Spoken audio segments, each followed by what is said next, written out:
visual languages. We did it in terms of scale. We did it in macro scale and micro scale because we had vistas and we had up close. So let me talk about some of our influences on the macro scale. And one of our first influences was brutalism. It came out in the 1950s in the UK, and this example is the Giesel Library in California, UCSD, San Diego, to be specific. And you can see what characterizes it is those large jutting shapes and the heavy materials that are made to use it, like concrete. And a more recent offshoot is Bowelism. And here you see the Lloyd's of London building. And Bowelism is exactly what it sounds like. It's actually taking the innards of a building and exposing it to the environment. And it's an anthropomorphic architectural style here too. So you can see the stairwell down the center. It actually looks like a spine. And then you have a skeletal framework that's coming through, and then the pipes running down. And our last influence architecturally was German Romanesque, a style around the 10th century, and characterized by primitive building shapes. You had angular buttresses and squared off columns and rounded arches. So we took all those styles and we put them together. So here you have an example of our hangar, and you see the large jutting shapes of the brutalism on top. You see the exposed framework of the Bowelism in the midsection, and then you see the German Romanesque buttresses on the bottom,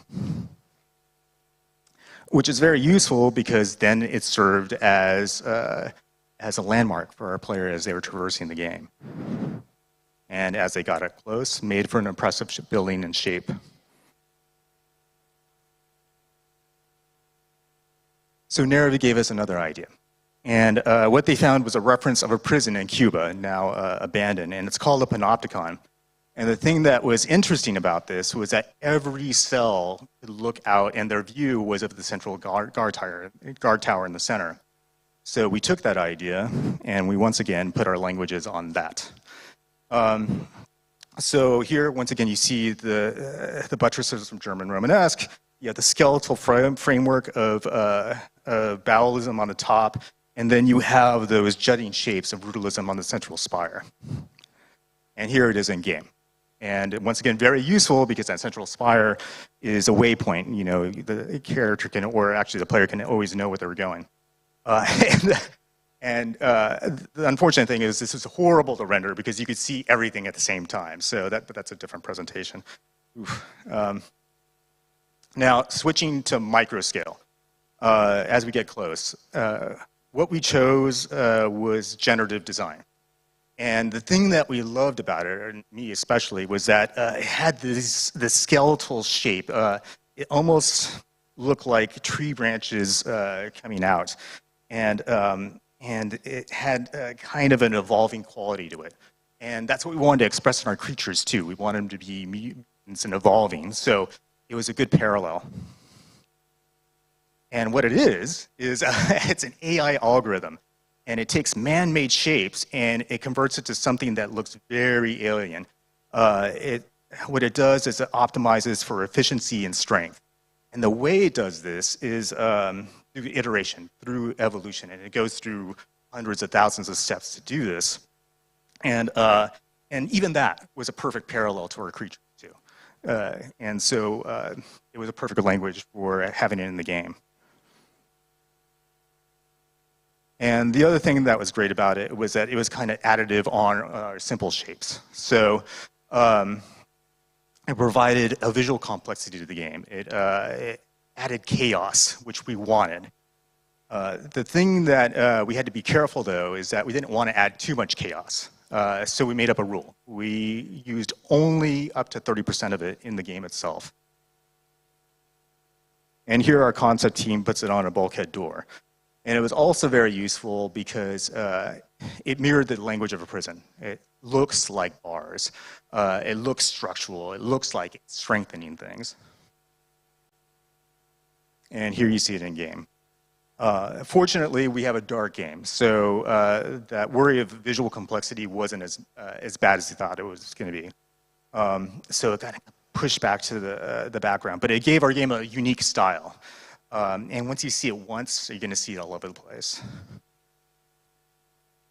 So we created the style for our environment. Now we wanted to bring some more desolation to it, some more ruin. And what better in a prison but a prison riot? So the problem we initially ran into is where we start off always is research. And well, we couldn't really go to a prison that was working to actually do our research. So we looked at first-hand accounts, documentaries, media out there, and we absorbed it all.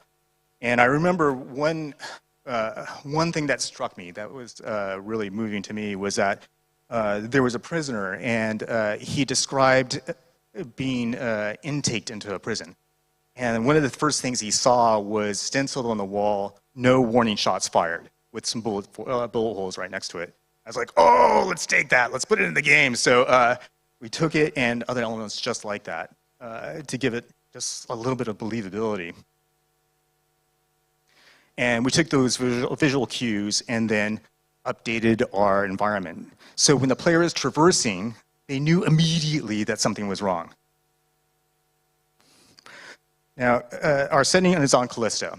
And scientists theorize that underneath its crust is a 100-kilometer deep ocean. So we also wanted to communicate that to the player. So we brought that wetness into the environment. We made it wet, we made it glossy. And then we also wanted to remind them that they were on a moon, that they were on a planetoid and not on a ship. So we brought that rock in as well. So we've set a stage with our environment. So now we're going to move on to the lighting. We wanted to further isolate the player. And this was tricky because we are a dark game, like, designed less to see things. So, and in addition, for our combat metric, our hallways were 4 meters wide, which is pretty wide. So it was going to be hard for us to create that, that isolation and that claustrophobia. So we started leaning into darkness.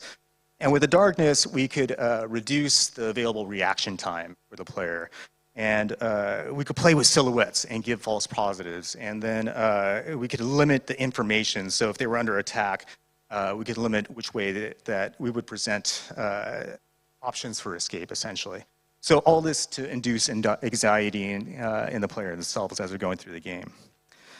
In addition, we were using the lighting to create that natural vignette.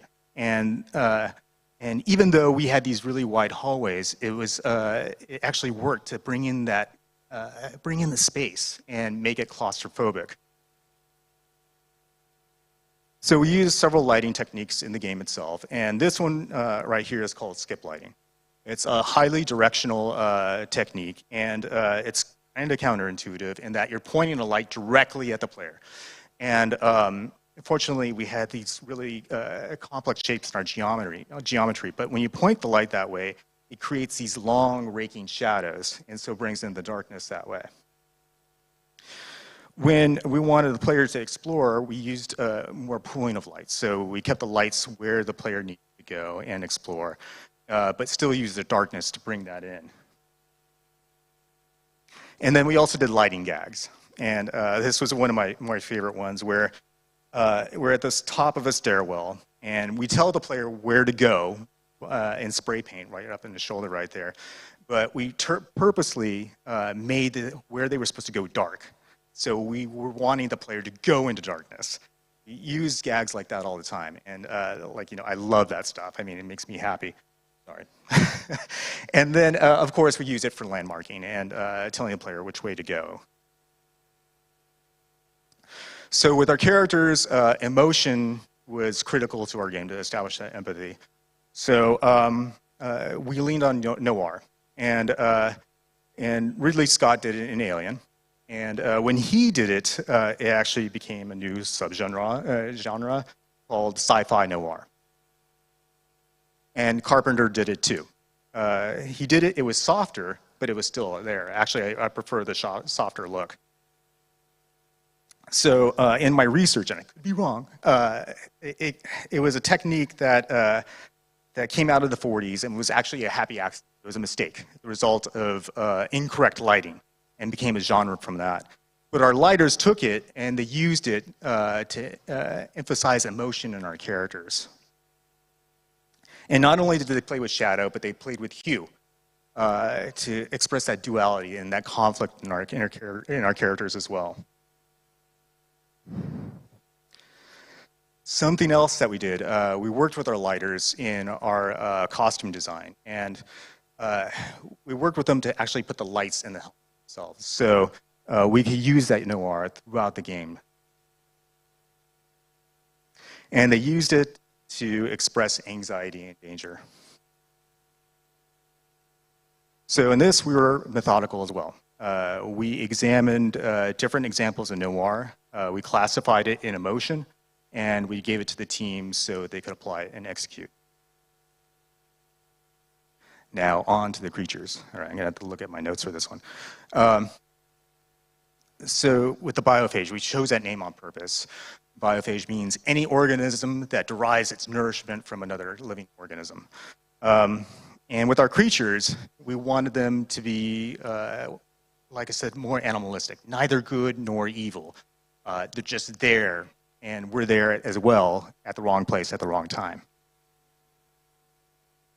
And as I mentioned before, Callisto is an aquatic planet. So we initially started with making the creatures aquatic-based.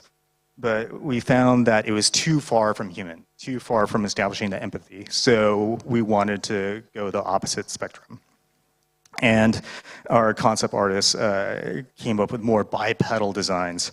And here you see this, or these examples. And the thing that we found with these is that they felt too intelligent. They felt like demons, right? We wanted our creatures to be something that couldn't be reasoned with. So what we really wanted was, and I mentioned this before, is establish a connection with it. We wanted people to feel the pain of that transformation of these creatures. And we wanted to see it. And here's another example, and I love this example from Carpenter. And here you can see those frozen screams of the victims, and you see that pulled flesh and the glistening blood. We wanted all this in our creatures as well. And so our lead concept designer came up with this reference. This is called a bloodworm, and it uses proboscis to find its prey. The thing that we loved about it is that it was liquid, but still structural at the same time. It had this, once again, this tree branching quality to it. It felt evolving. Once again, a visual language that we could use to mirror in our creatures. And we gave it the highly technical name of Wormbarf. And so that's what we used throughout the game. And so once we had that style, we could establish a style for our environment and creatures and the biophage, and started rolling it out. Too far away. Okay, and then this is where we landed with our creatures themselves. You can see that pulled flesh, that pain that they're experiencing. You can see those pustules that erupting out of their skin as well. And we also wanted to make sure that they felt deranged. We wanted them up in your face, and we wanted you to panic when you're fighting these things. But also, we wanted to make sure that you could always identify the origin, that they were human. So we also wanted to explore how far we could push it, and we came up with creatures that were almost entirely composed of biophage. However, once again, we wanted to make sure there was always an element of humanity in there. And then we also wanted to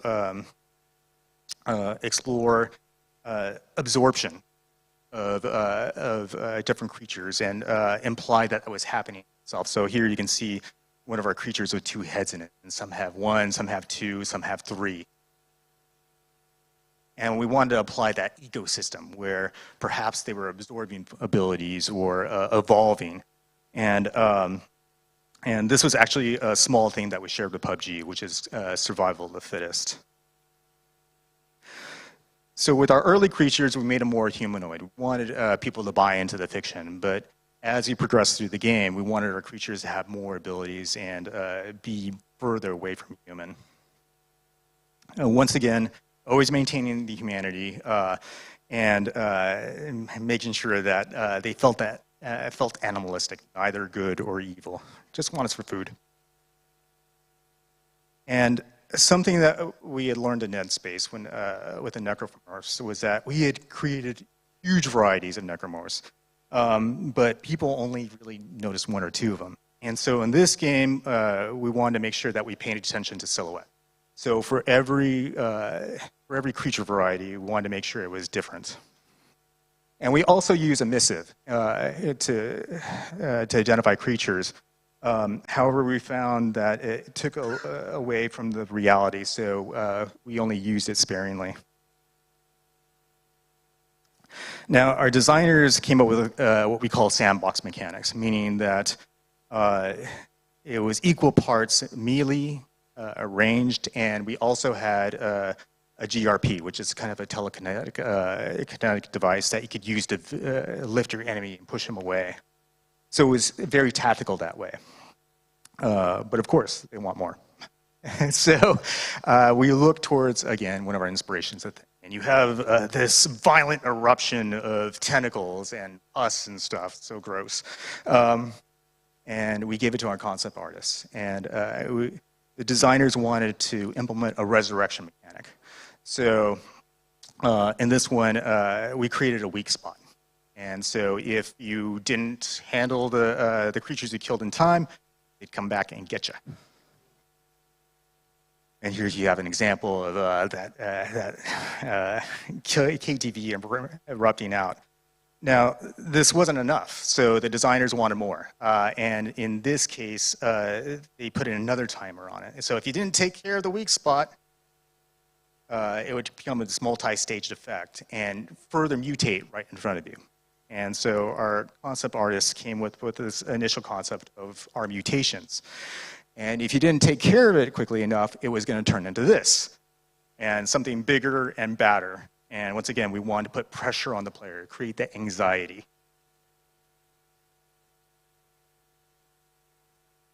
Now, on to brutality. So we were noticing that this was a trend, especially in Western media, so we wanted to take advantage and put that in the game as well. And once again, we wanted to see that ripping flesh. We wanted to hear the audio of the crunching bone.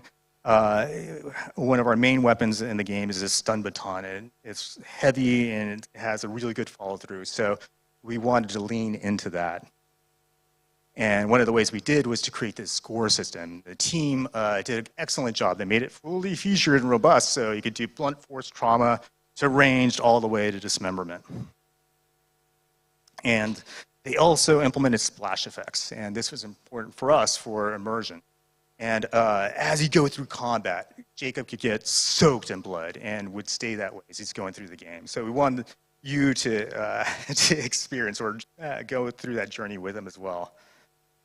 And then we also know or notice that people like seeing Jacob die. So for every major creature, we made sure that there were multiple deaths. So we had the GRP and we had our sandbox mechanics, and we wanted to make it even more tactical. So we started implementing environment. And here you see a wall fan that you can use the GRP or even melee to push the creatures into, and they jump and they explode into an explosion of blood and gore. And we also implemented wall spikes, and this is one of my personal favorites because I love impaling the enemies against the wall. But my personal favorite for art was the collaboration that we did with design.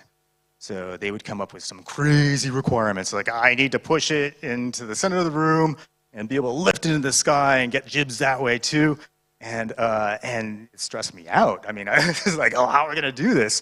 But once again, research kind of saved us. So those rollers actually found an example of a wood chipper out there that had two of those giant rollers in there. I was like, oh, awesome. We could just put this into like, this giant machine, which we did. And then we thought, oh, it's a wood chipper. Like, sawdust in the air is going to be dangerous. So we need ventilation. So yes, perfect. A fan, we'll put that in there.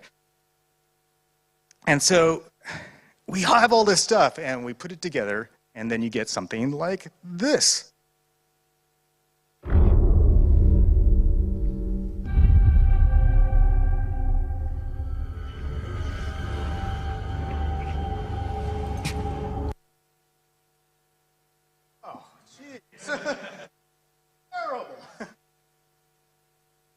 here one more time. No. Okay.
Thanks. The blood rain. I love the blood rain. It's one of my favorite parts. So in conclusion, I hope I presented some examples where we've used art to solve for the complex problem of horror. We broke down horror into components, and we use our art pipeline to actually use visual design to solve for every one of those, at least our part. And then hopefully you got, well, I'm not sure if I did this either, but presented concept as actually a process for rapid prototyping to make game design when it's collaborative more efficient. And hopefully you can use your own art departments in that way as well. So with this, just touching upon each thing we did, so with our characters, we use our visual cues to establish that connection and that empathy, thus placing the player in jeopardy and establishing that tension that we needed. With the world, we created isolation and desolation, and that gave us our atmosphere for horror. With our lighting, we created that isolation. Once again, putting the player in, giving them the tension. With our gore and our visual effects, we brought in that brutality. And then with our creatures, we brought in brutality, anxiety, and well, yeah, that. And we took all these elements together, and when you put them together, that gives us our complete picture of horror. So in this talk, I've represented the work of many incredibly talented individuals.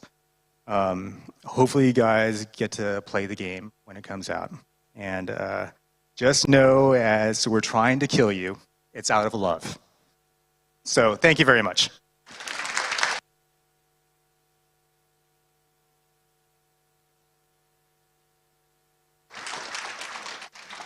I guess questions? I could take some questions.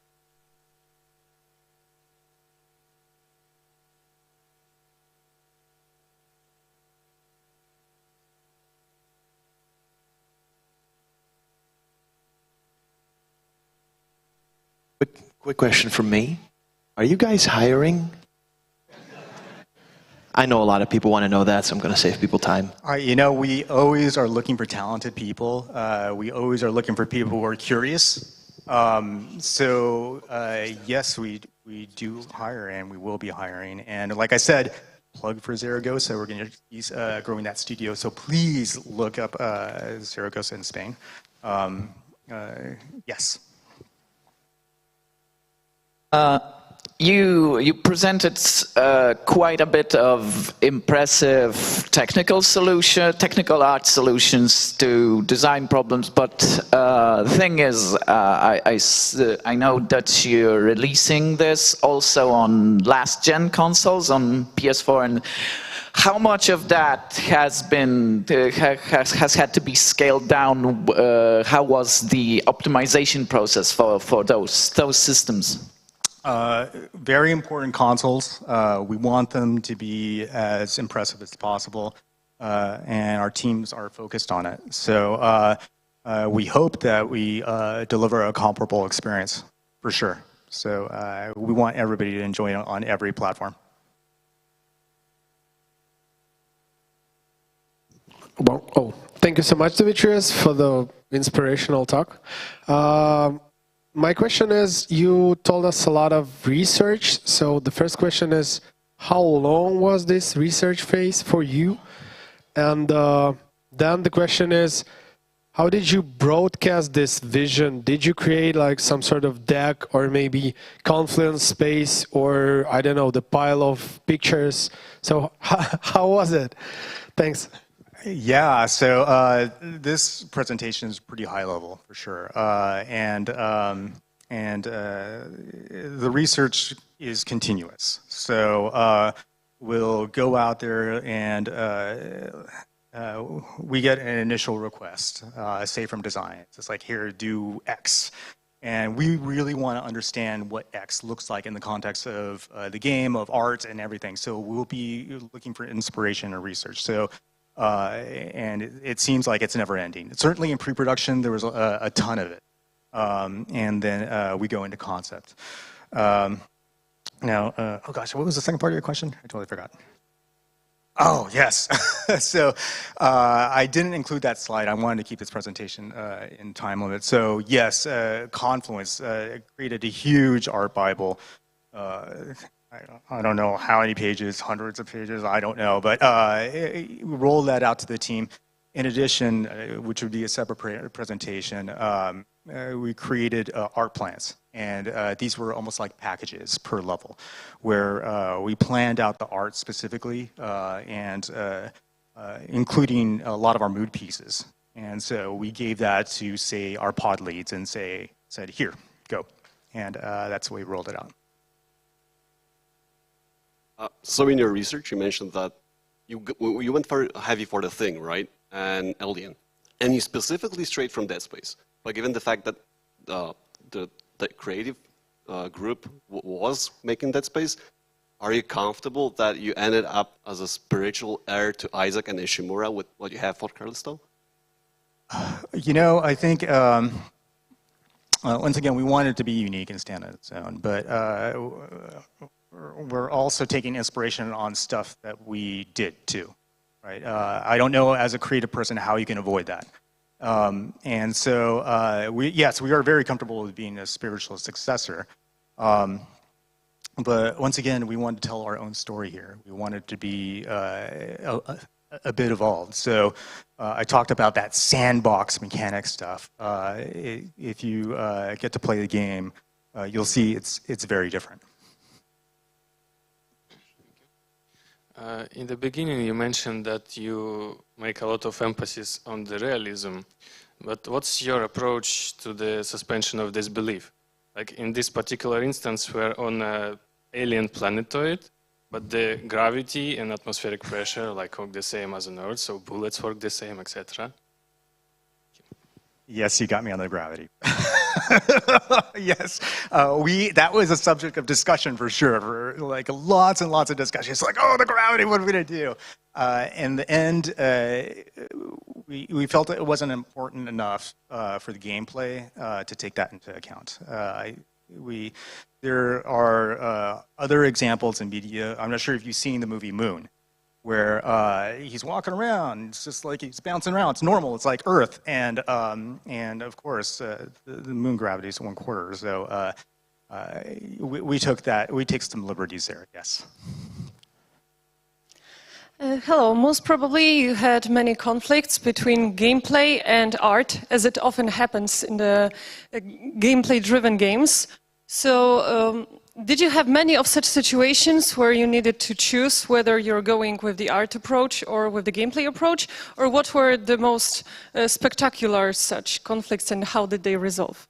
Everything was perfect. I mean, it's just, no. One of our pillars was design realism, so that speaks to gameplay there. But of course, there's always going to be that push and pull, and it's collaboration, and with people of passion, it's going to be difficult. I mean, everybody really cares about what they care about, and so yes.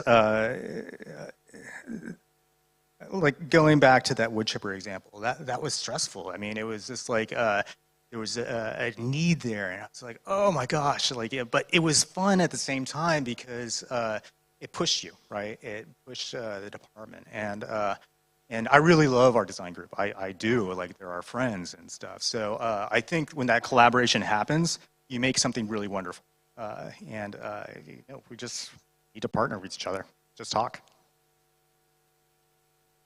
Hello, that was a cool presentation, thanks. And I wanted to ask about the fact that this is coming out on PSVR, I mean on PlayStation 5, and Sony wants developers to develop like hybrid PSVR compatible games.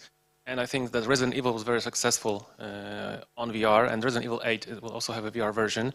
So would you consider in the future having your game in VR, especially considering it would really amp up the fear factor?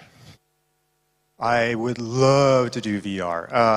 I'm not sure if that's in our plans right now. And one of my first concerns would be performance. So basically rendering the game twice.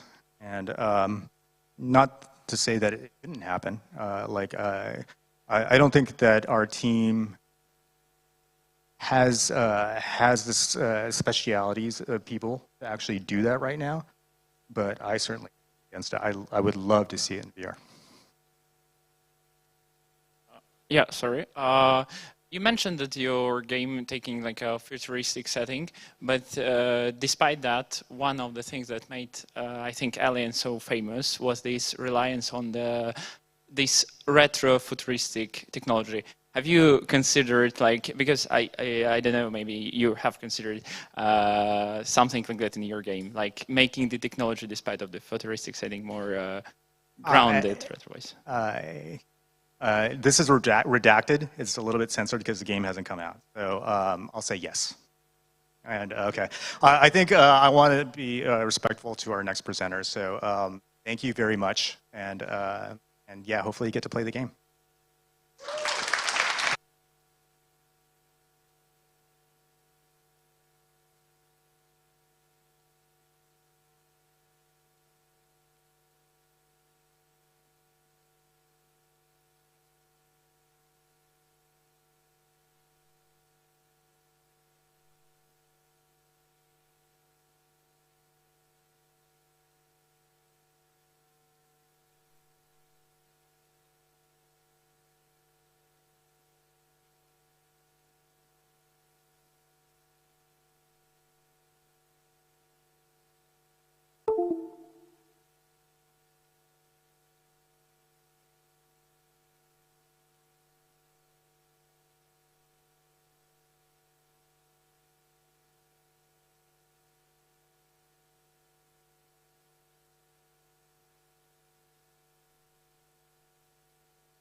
Raz. Okej, słychać.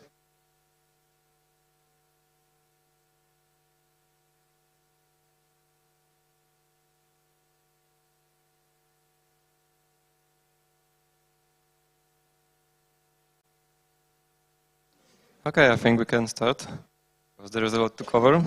So welcome to the talk about Ghost Runner level design. My name is Łukasz Wabik. I am level and gameplay designer at One More Level. And I work on Ghost Trigger, Ghost Runner, story DLC for Ghost Runner called Project Hell. And currently we are working on sequel Ghost Runner 2. So before I get to the topic, I should quickly explain what Ghost Runner is about for those who are not very familiar with the game. So here you have some gameplay. And it's a first-person perspective action game with a lot of platforming and combat. It's very fast-paced and difficult. And what is most important and unique about our game is the fact that it features a one-hit, one-kill mechanic. So basically you die after you get hit by a single shot. And this one fact extremely impacts how the game and how the levels are designed. And yeah, the game was very, very well received. It was a huge success for us, so yeah. So let's start from the beginning. We had that idea about the game where you play as a ninja and you have to face enemies who are better equipped with guns. So you have to use your movement to get to these enemies before they can shoot you. So I created this very simple prototype that you can see right now. Yeah, and it was fun from the beginning. Everyone liked it. As you can see, this gameplay is not really that far from how the final gameplay looks like. But at this point, we wasn't sure where we will go with these ideas. So we started to experiment with level design, starting with defining metrics, of course, so sizes of everything, platforms, gaps between platforms, sizes of billboards, and when I say billboards, I mean these walls that are specifically designed to perform wall run on them. NA placement, which I mean distances between enemies, between players and enemies when he enters the arena, sizes of the arenas, and etc. And step I would call finding the fun. So basically defining and exploring what is best, what is most fun about our game. So experimenting with a lot of ideas for levels, experimenting with the best combinations of moves, finding the right difficulty. From the beginning we knew that we wanted to create a hard game because we had experience with that. But we just have to find the right spot. And it was more like a loop between level design and game design at this point, because we were still adding a lot of mechanics, we were changing the movement, tweaking it, coming up with some new ideas, for example, adding grappling hook and etc. So I believe the best way to do these experiments is to not create a whole levels from the beginning, but to create very short, small segments focused on single idea that you want to test. And we were very inspired with this approach, with this GDC talk about level design for Titanfall 2. Really great talk. I recommend to see that. And I recommend to play Titanfall 2 because it has an amazing single-player campaign. Especially if you are interested in level design, you should do that, really. And this approach is great because it lets you very easily and fast prototype and test a lot of ideas, because you don't need a context, you don't need a whole level. You can just test whatever you think could be fun at this point. And it's worth to test even some crazy ideas that you think will be impossible to fit in your games, because it may inspire some other more grounded ideas, and eventually maybe you find a way to fit all these ideas later. And some of these segments could be also used later as part of your final level. We wasn't sure if we want to go with just simple linear levels or more open one. and if our approach to combat should be just improvised and focus on moment-to-moment action, or should it has some strategic element with some planning phase or maybe stealth. So of course we made some experiments. We created some completely non-linear levels. We created some levels that was similar to, you could say, Dishonored, where there was a lot of entrances into arenas where you could observe enemies from above and plan your action before jumping into the fight. But it wasn't that. We decided to go with linear levels and improvised combat for a couple of reasons. So probably most important one hit, one kill mechanic. And what's interesting, it wasn't in the game from the beginning. We added it later at some point during experimenting phase. And yeah, it changed a lot. So dying and repeating became a part of a gameplay loop. So I think we all could agree that repeating long segments, it's not very fun. So with linear levels, we could cut these levels into short sections and put a lot of checkpoints between these sections. And thanks to that, that repeated segments was short. And also one hit, one kill mechanic didn't work very well with strategic combat, because planning is not very fun to repeat and stealth is taking too long. So after a few tries, players just didn't have enough patience to repeat that. They preferred to jump straight into the fight. So we made sure that player will have an option to immediately go back to the fight after he dies, and that players can learn how to deal with the arena during repeating, by repeating and by dying. We wanted to achieve this flow, I would say, of moving through levels. This moving through levels, we wanted to be very smooth, and it also was much easier to achieve with linear levels, because it's much easier to guide player with linear levels. In open ones, sometimes player has to stop for a moment and think what to do next, where to go. We just didn't want that. And same goes with strategic combat, yeah, right? So to plan actions, you have to stop, and that just wasn't the most fun thing in Ghost Runner. And of course, linear levels are just easier to produce. So we ended up with linear levels that could be cut into small sections with a lot of checkpoints between them. And we had a couple of types of these sections: platforming, combat, and cyber void. And I know that cyber void may sound like nothing, but these are these mini levels that takes place in virtual world, and I will go back to that later. Combat could be divided into linear encounters and arenas could be divided into big and small. So in a moment I will talk about each of these types of sections and how we designed them. Before that, our fundamental rule of creating levels for Ghost Runner. Our levels should be built around Ghost Runner movement. So there is a list of all, maybe not all, but most of Ghost Runner moves. So obviously we have running and jumping, dashes, sensory boost, which is ability to slow down time and make strafe to dodge projectiles, sliding, and things connected more with environment like grappling hooks, zip lines, or super jump rifts. And we could say that Ghost Runner levels are just a sequence of moves, of these moves. And I know it may sound like some cheesy phrase, but I will show you that this sentence is true. Okay, so let's start with platforming sections. So these are linear sections with single path and no enemies. They usually have a low level of challenge. You could imagine it like just jumping from one platform to another, to another, to another. And we use this as a moment of relaxation between combat. And maybe it wasn't perfect, but we used them to fit some dialogues because we didn't have much more space to that.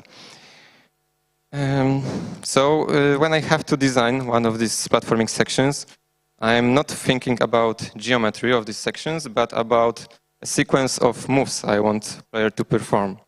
And with this sequence in my mind, I can very easily block out this section because I know all the metrics. So there's simple example of section, like it has wall run, slide, jump, dash, wall run, and the result is something like that. So what is most important is mixing different type of moves to create this just fun combination. And another example, much more longer and complicated, but again, it's a mix of different type of moves. And what is also important is not only mixing these moves, but also having a good tempo of performing these moves. This should create like a rhythm. So yeah, next we got combat, starting with linear encounters. So again, this is a single path, but now with enemies. Usually you face them one by one, and this usually have a medium level of challenge. And designing them are very similar to designing platforming sections. We just treat enemies as another obstacle on our platforming section. And now is a good time to make a short digression about design of our enemies. So just like our levels are designed around Ghost Runner movement, enemies are also designed around Ghost Runner movement. So different type of enemies encourages player to perform a different type of move to deal with that enemy. So a few examples. We got this basic enemy with pistol, so best way to beat him is to use sensory boost and dodge his projectiles. But this enemy with machine gun shoots too many projectiles to dodge them all with sensory boost, so it's better to use wall run. Next we got Frogger, who jumps at you, and the best way is to dash away from him. Next Waver, who shoots that very big projectile, and to dodge this you have to slide under. Drones that fly, so you have to jump over it.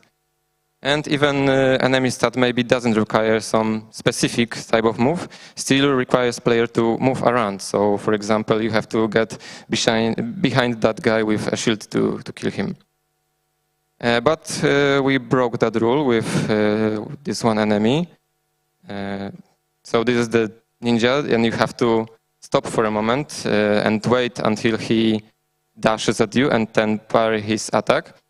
And it sounded like a pretty interesting idea, but a lot of players has this reaction when they see this enemy at the arena, because player just doesn't want to stop. They don't want to interrupt their flow of movement.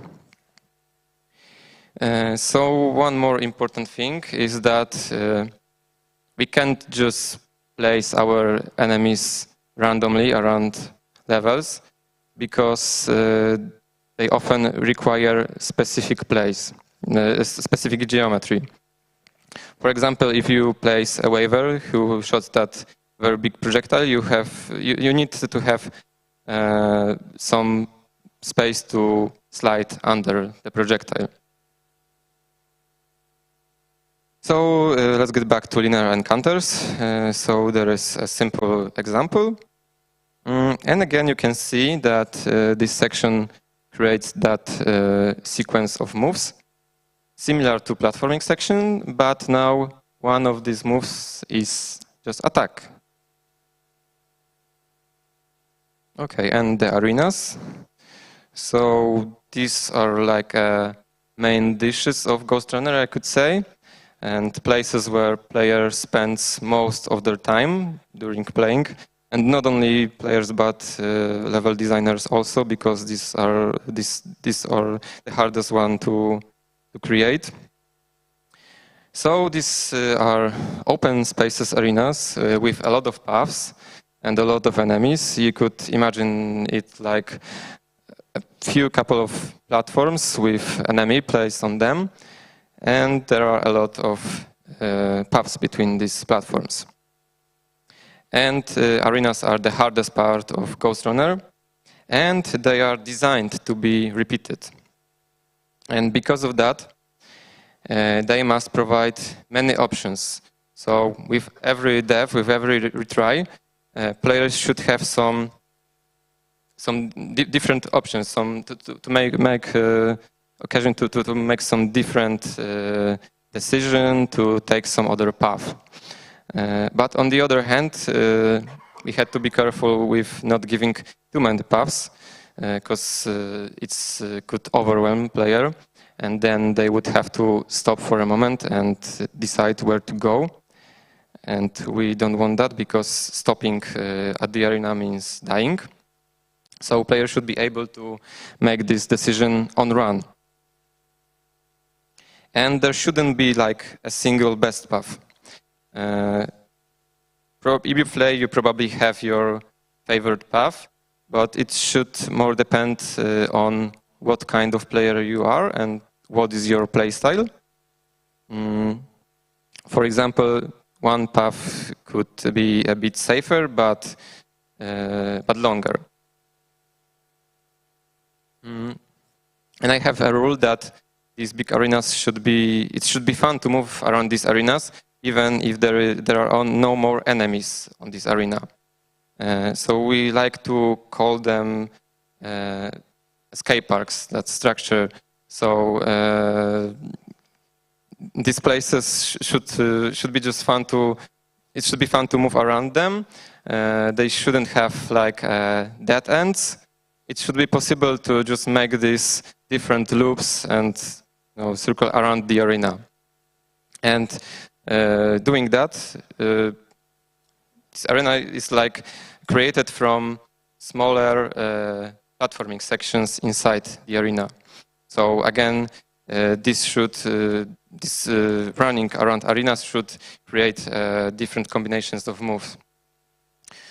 So there is an example of one arena from the first level, from top-down view perspective. So these gray boxes are platforms, yellow one are billboards for wall running, and green are pipes that you have to slide under.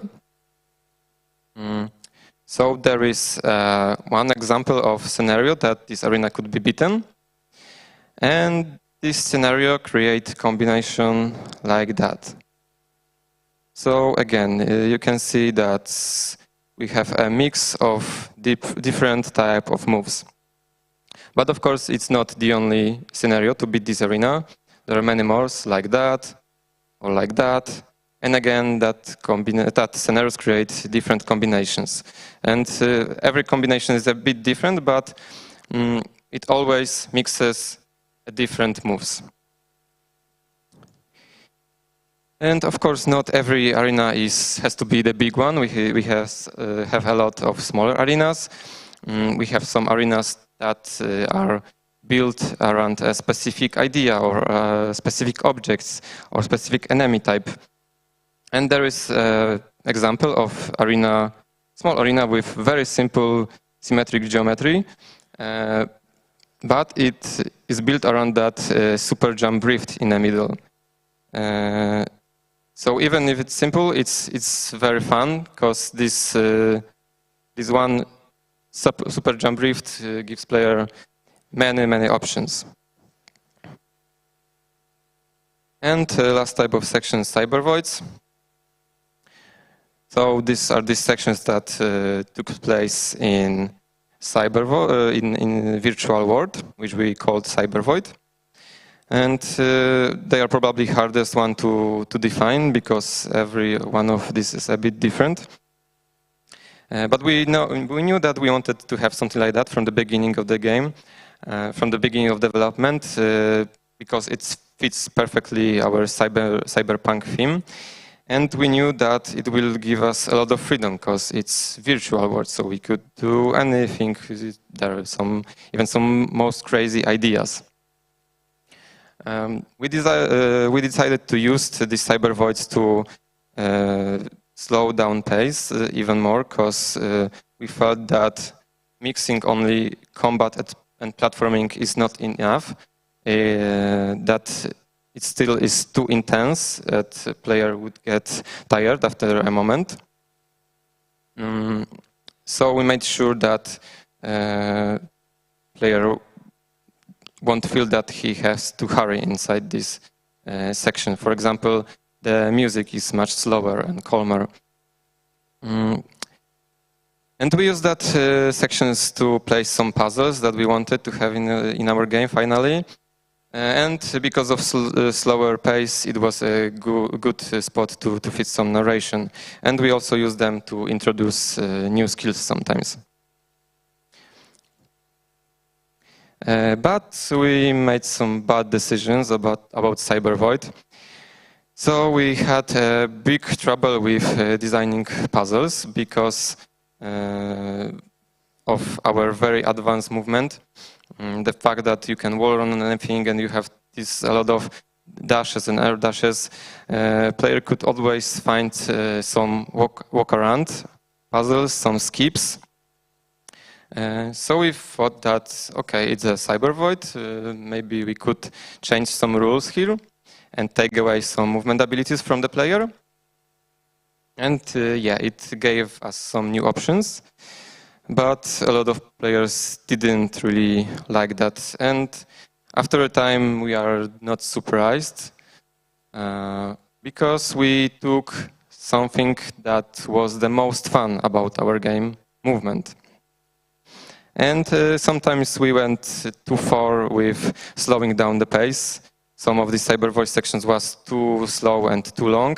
And sometimes they were too different, I would say. You just have to be aware that if you want to surprise player, not everyone may like it. Some of the players were expecting just a simple action game, and in these sections they get something much different. So that's it for types of our structure. And now let's see our first level and let's analyze it. So I'm sure it was the most important level in our game. First of all, it was our vertical slice. It was supposed to be our Gamescom demo. So the first time that we were going to show our game to the world, and we had no idea what to expect. It was a first level of our game, so it had to contain all the tutorials to introduce all mechanics. And it's first level, so it's a level where the player decides if he likes the game or not. Alive. And later it became also a public demo on platforms like Steam. So how was it made? Well, in big part we combined the best segments that we already created during our experimenting phase. Of course, we had to tweak them, change them, connect them. We had to add some new segments, especially for tutorials at the beginning of the level. But yeah, a big portion of blockout was already here.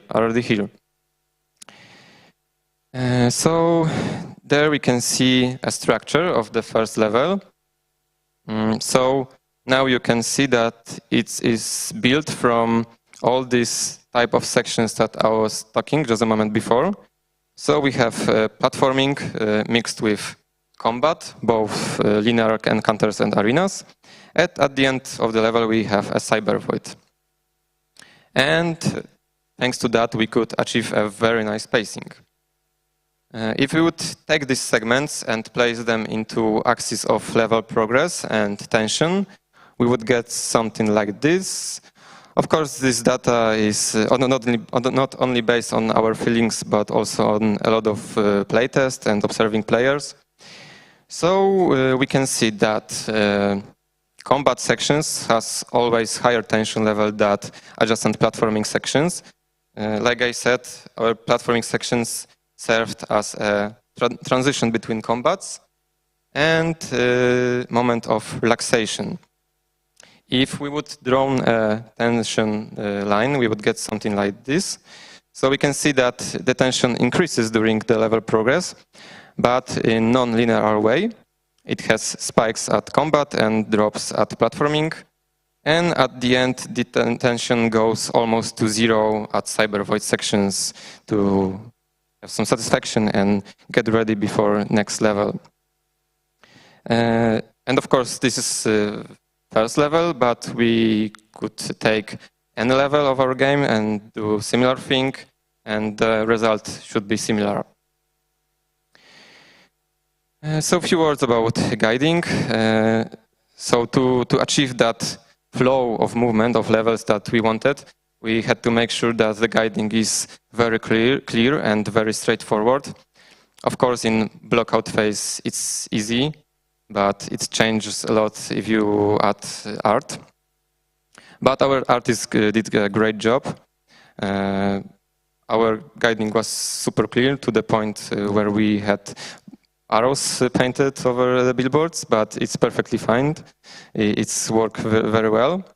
And some classic stuff, of course, so guiding with colors, lightning objects like yellow cables or yellow cloth. And sometimes we used enemies, because players are always attracted by enemies. And it's easy to spot them because they shoot projectiles at you. So a bit about our workflow. After finishing blockout, we divide level into sub-levels to make production easier and faster. I'm not sure how does it work in different engines, but in Unreal, where we work, a single level is a single file, so only one person can work on this at the same time. And by dividing this level into sub-levels, many people can work at this level at the same time. So, for example, many level artists can do art. And we also add more sub-levels, like for every department, for dialogues, for cutscenes, audio, etc. And it really makes work much faster because no one is blocking no one. And there is an example of blockout from Hell DLC. So as you can see, it's divided into 8 sub-levels. So what is important during blocking out level, we have to remember that it's going to be cut later. So we had to make these clear connections between sub-levels and have some space between these sub-levels so they won't overlap, especially after adding assets.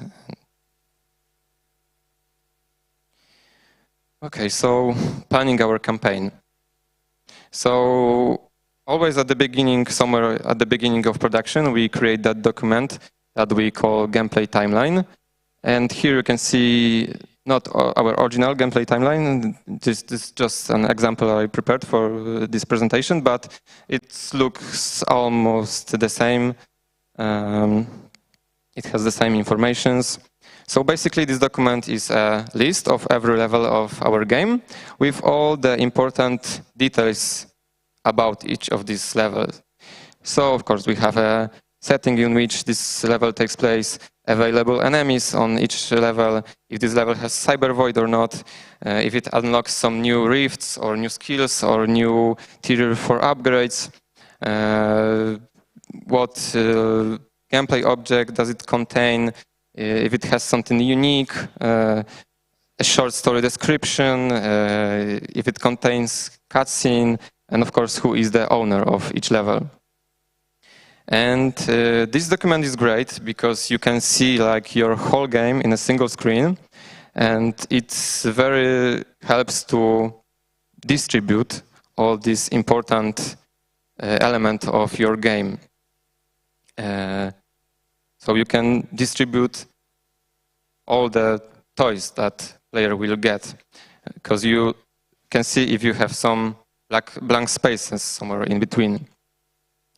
And the second thing is that it serves like kind of a guidebook for our level designers. Because when we have to create a new level, we just look at this document and check what this level should contain and what it's about. So yeah, really great thing. So to summarize our rules during designing levels. So first of all, fundamental rule, these levels should be built around movement. Always remember that.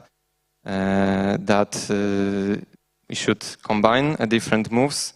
We should avoid placing some empty corridors with just flat floor, because running in Ghost Runner is boring. So why is it called Ghost Runner then? And divide level into short sections with a lot of checkpoints to avoid repeating long segments. Mixing platforming, combat, and sometimes cyber void to keep nice spacing. Have an idea or a theme for your level, so it's very important when you could describe your level just with a single sentence. So for example, this level is about train. Yeah. Plan sub-levels in advance, so I told you just one before about that. And of course, follow our gameplay timeline document. Of course, we encounter a lot of difficulties during development. So first of all, the fact that Ghost Runner can wall run on anything. And I'm still sure it was a good decision, because it gives player much freedom and let them create their own scenarios. But yeah, level designers had many troubles with that, because it's super hard to limit space. The only sure way is just to place solid walls, and we not always want that. And like I told you before, it was very hard to design some environmental puzzles code, because with all that advanced movement, it was so easy to skip these parts and find a workaround.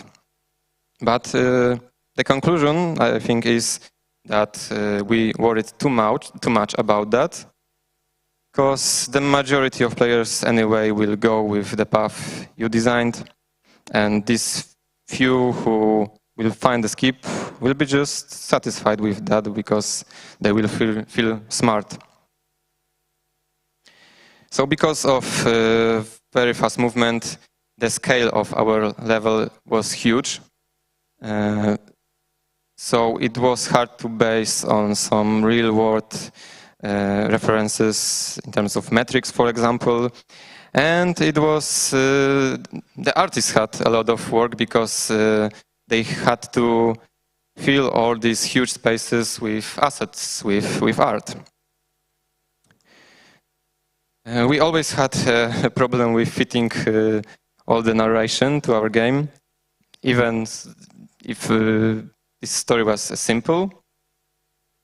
So like I said, we decided to use platforming sections for that, but it came out that for a lot of players, still these sections was too engaging to be able to focus on dialogues.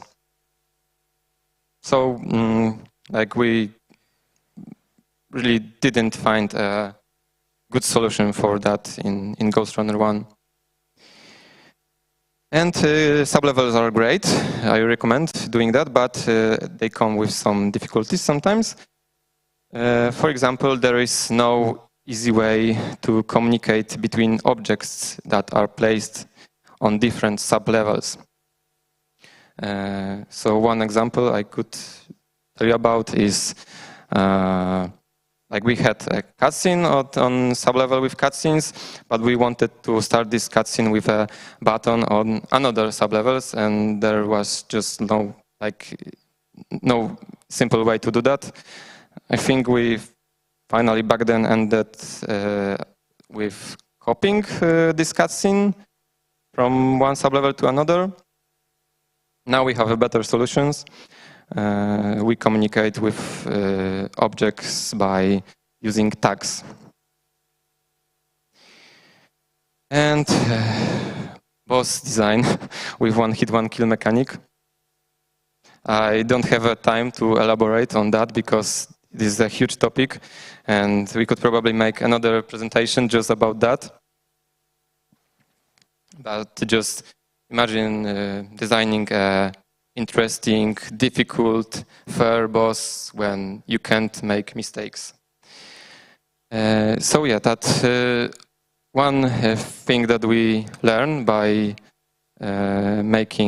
by failing some of the bosses is that may sound obvious now, but these bosses should also be designed around movement. Bosses where players have to wait for a window to attack just didn't work very good. Okay, so let's summarize with our successes and failures.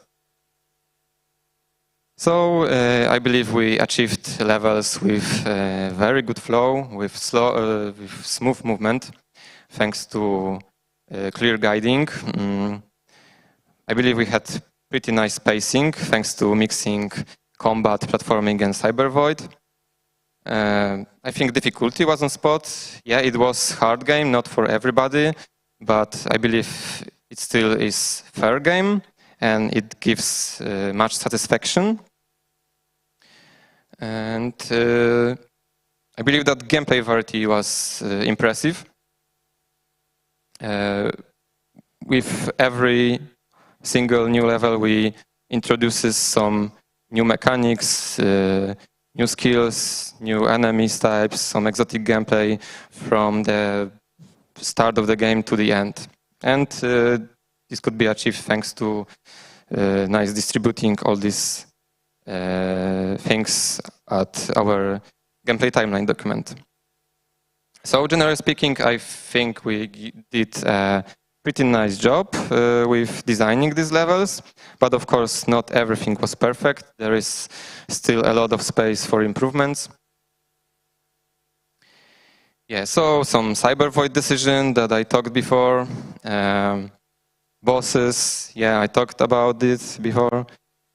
Hard to focus on narration, right? So Cyber Void was best places to fit that dialogues, but we didn't have enough Cyber Void level to fit all there. And yeah, I think we sometimes even ended up with adding some empty corridors just to fit some more dialogues, which is not very good, but we had to do that. And enemy distribution could be better, because like for about first hour of gameplay, we have only one enemy with pistol, and on the other hand, some enemies appear just a few times at the end of the game, but partially it was connected with some production trouble, I think, when we started to design levels before having enough enemy types. And I think our collectibles placement was a huge missed opportunity. With all our abilities, we could make them much more interesting. But it ended up with, sometimes I think player could play the half of the game without even noticing that collectibles are there. And I think we learned a lesson and did much more interesting collectibles at Hell DLC. Because there you can see collectibles from your golden path, and you have to figure out how to get to them. So we have some space for optional platforming sections or for some optional simple puzzles. And it's connected with the fact that we could use some of our huge spaces better to fill it with more dense gameplay. Because sometimes we had just really huge rooms which had to be filled with art, and players were just running through these rooms in a couple of seconds. So that was just a big waste of time. So yeah, so general tips and takeaways. So this one is obvious, of course, but it's important to remind to play your level a lot, like really a lot, after every single change. Test it and not play it only by yourself, but show it to others. Don't wait too long with showing your level to other people.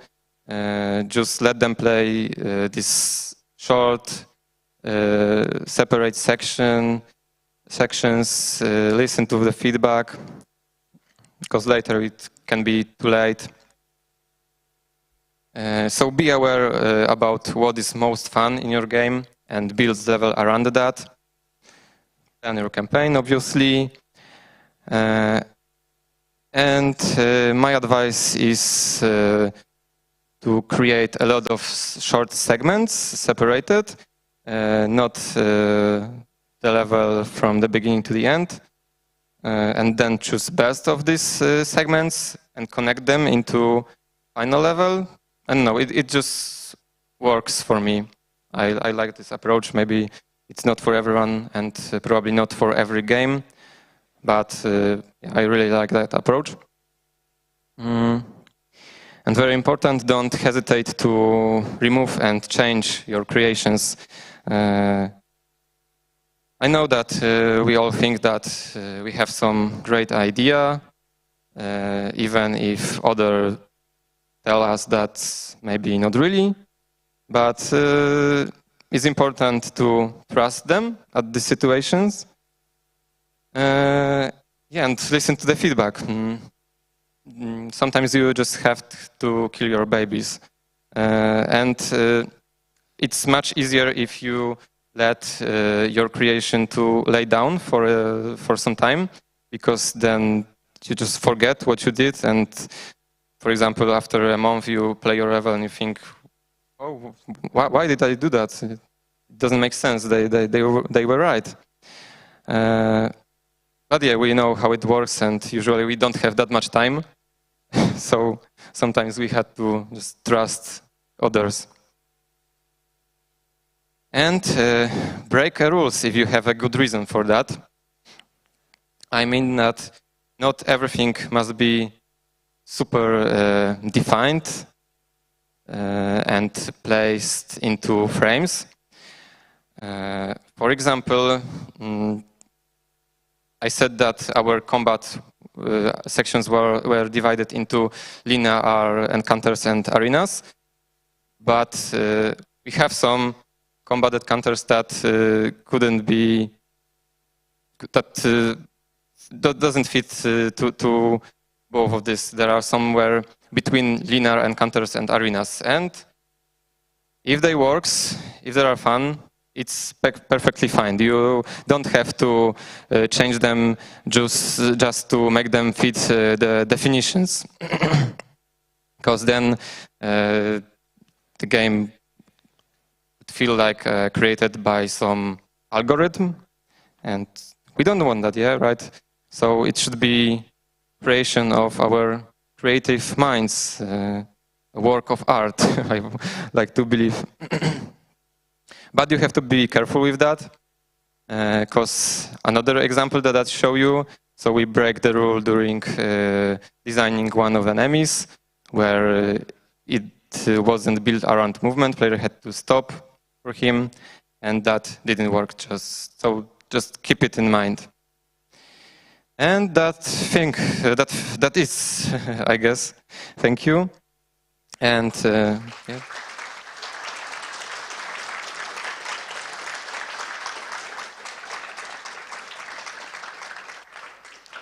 As a bonus, some video with Blockout versus Final Level, which I really enjoy to watch.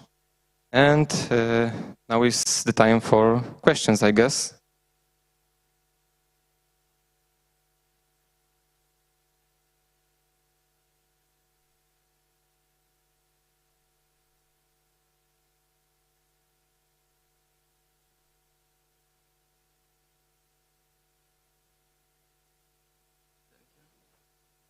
Hello? Oh. Hello, hello. Oh, okay. I'm playing the Ghost Runner, and it's an amazing game. Thank you. Thank you for the presentation. It was very interesting. And I have one question. Can you tell something about playtesting flow in your team? Playtesting in our team? Playtesting sections of levels or full levels, something about it. Thank you. Okay, so usually we just use colleagues that sit next to us. But yeah, we also invite other people that work in our company, not only designers, because designer has just fixed brains with the things like that, and sometimes it's hard to judge these things because we create them and we see that a lot. So it's good to invite to play some artists which are less experienced with playing the game, to have some fresh look on how they play that. And of course it's important to be aware of what kind of player is the person you invite to play test. Because you just have to keep in mind that who is the target of your game, right? So yeah, just like I don't know if that answers your questions, but thanks for the conference. Working all. Okay. Thanks for the conference. It was a really great talk. Because you haven't talked about it, and what was the impact of the speedrunning community during the impact of community? Speedrunning. Oh yeah. Yeah, I didn't have time to talk about it, but yeah, the impact was very important and which was part of Ghost Runner success, I think, because yeah, the story is that after we published the demo on Steam, a lot of speedrunners started to play our game, and we found out at this point that our game is perfect for that. We wasn't really aware of about that for this until this point. They discovered some new movement mechanics that we didn't knew. Yeah, and we made some cooperation with them. We talked with them, listened to their feedback, and yeah, that was like a huge part of Ghost Runner's success, I would say.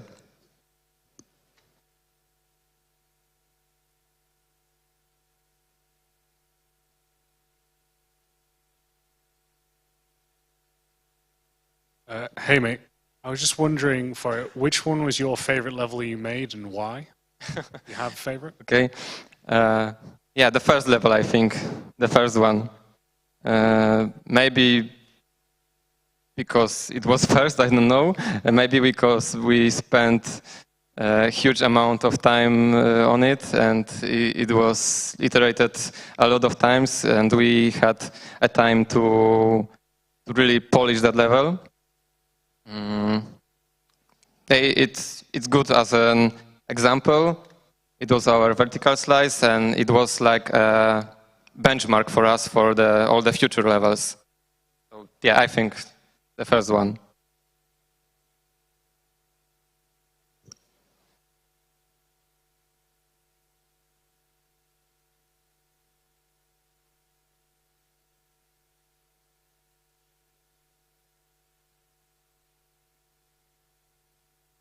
Yeah, so that's...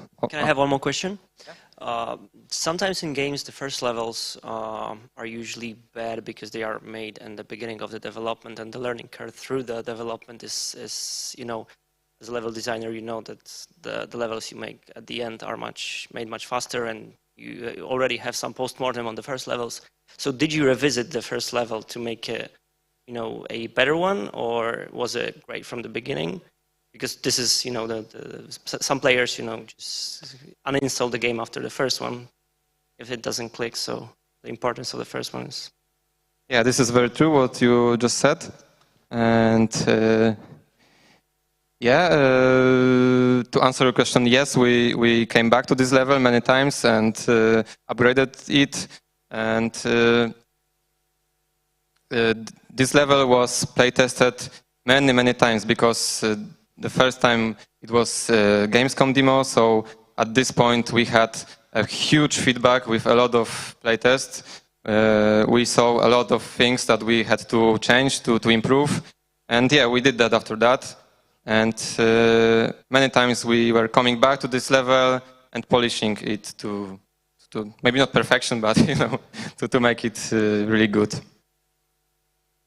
But of course, we learned some new things later. Yeah, but that's the natural thing.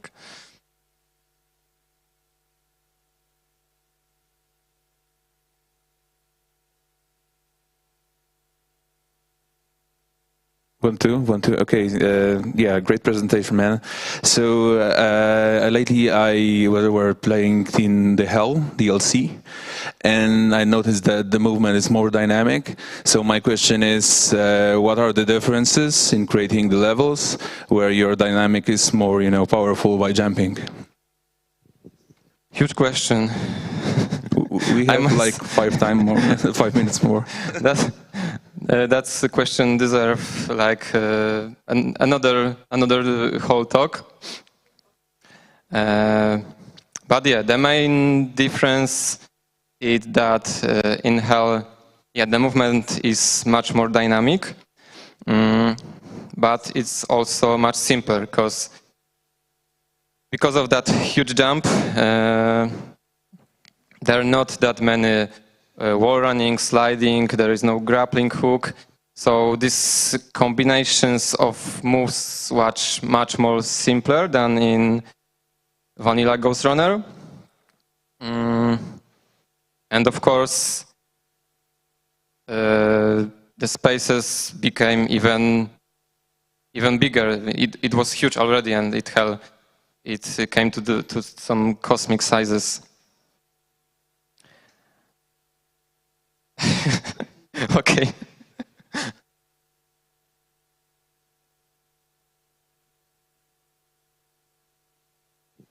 Hi. Did you use dev heat maps? Where are you? I can see. Here. Hi.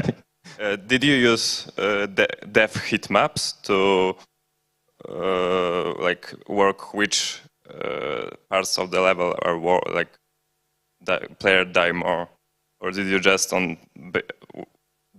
work on the player feedback? Yeah. We had some analysis connected to. I'm not sure. I don't remember if it was only first level when we were making some playtests, but yes, we had something like that. We had the heat maps with dying, so we could check which places in the level are the most difficult one. Did you find it useful? Yeah, sure. Of course, it's great tool for balancing levels, for balancing things. But you need a lot of time to do that. Yeah, right. But yes.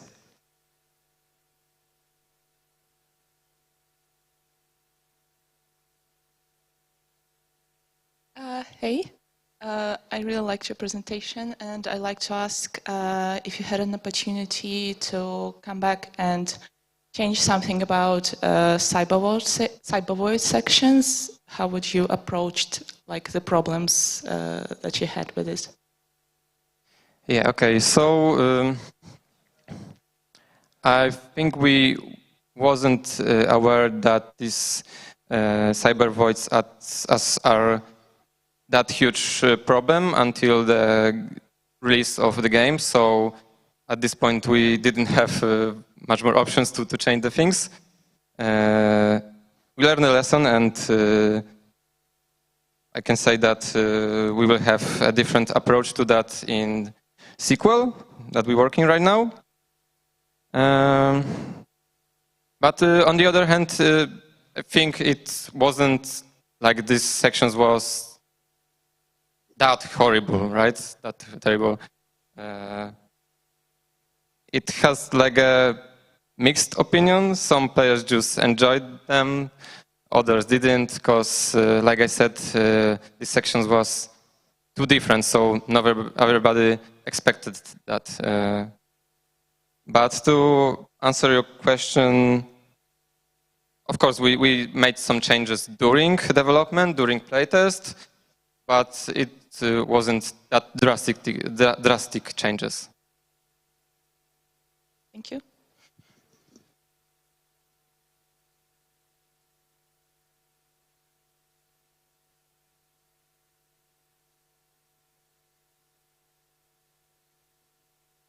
Okay, so that's all probably. So thank you again.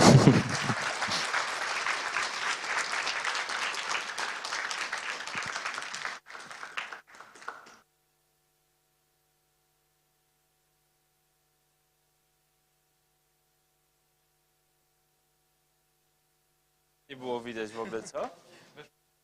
No, serio nie było widać pierwszy raz, naprawdę. Przesuń się, proszę.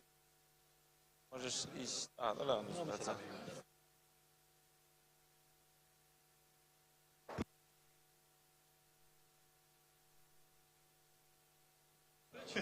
Tak, no.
flashed.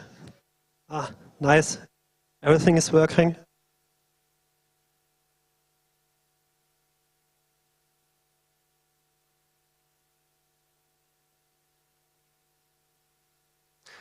So let's just wait a little bit more until the last people are in.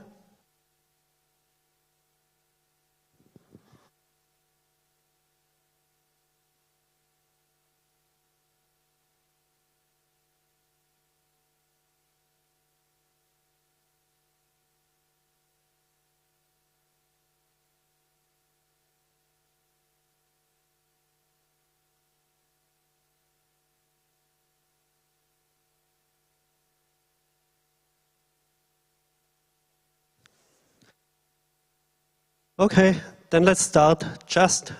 This is a bit of an interactive talk, so I will need your hands raised up in the air. And just let's try it. So please, everyone, lift up your hand right now. Nice, great. Hello, GRC. Hello, everyone in the hall. It's been a while since I've been here, since 2019. This is the first talk I'm giving after a COVID break.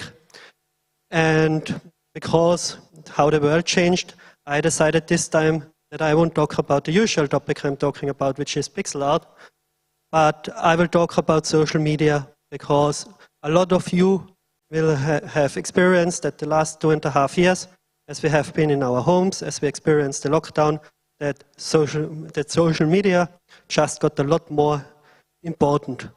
So, may I ask at first, who of you is an artist? Who? Okay, and who of you is an indie game dev who makes a small indie game with like less than 3 people team size? Okay, great. Who is anybody else? Okay, great, thanks. So first about me. I'm Thomas, hi everyone. And I have a rather big social media with 65,000 followers on Twitter. That's scary. That's like a stadium. A lot of people hear the stuff I put out. I have been working on over 23 games. As I said, I'm specialized in pixel game art, and I'm also a consultant on pixel art games. So you might know my work. Maybe you don't know me. The most popular game which used assets for me is Vampire Survivors. And another one which just came out and recently is really popular is Stormkeeper, on which I consulted. But a lot of you probably heard of Blasphemous, Songs of Conquest, and also earlier this year Symphony of War came out, which was like the most popular pixel art game in February. So who of you knew some of those games before? Okay, so yeah, great, a lot. And probably most of you never heard of me before, so that's also okay. And what I currently am doing is I'm doing art direction for Streets of Rogue 2 for TinyBuild, and I also do consulting. So, and as I said, I am on Twitter, and I also learned most of social media with Twitter.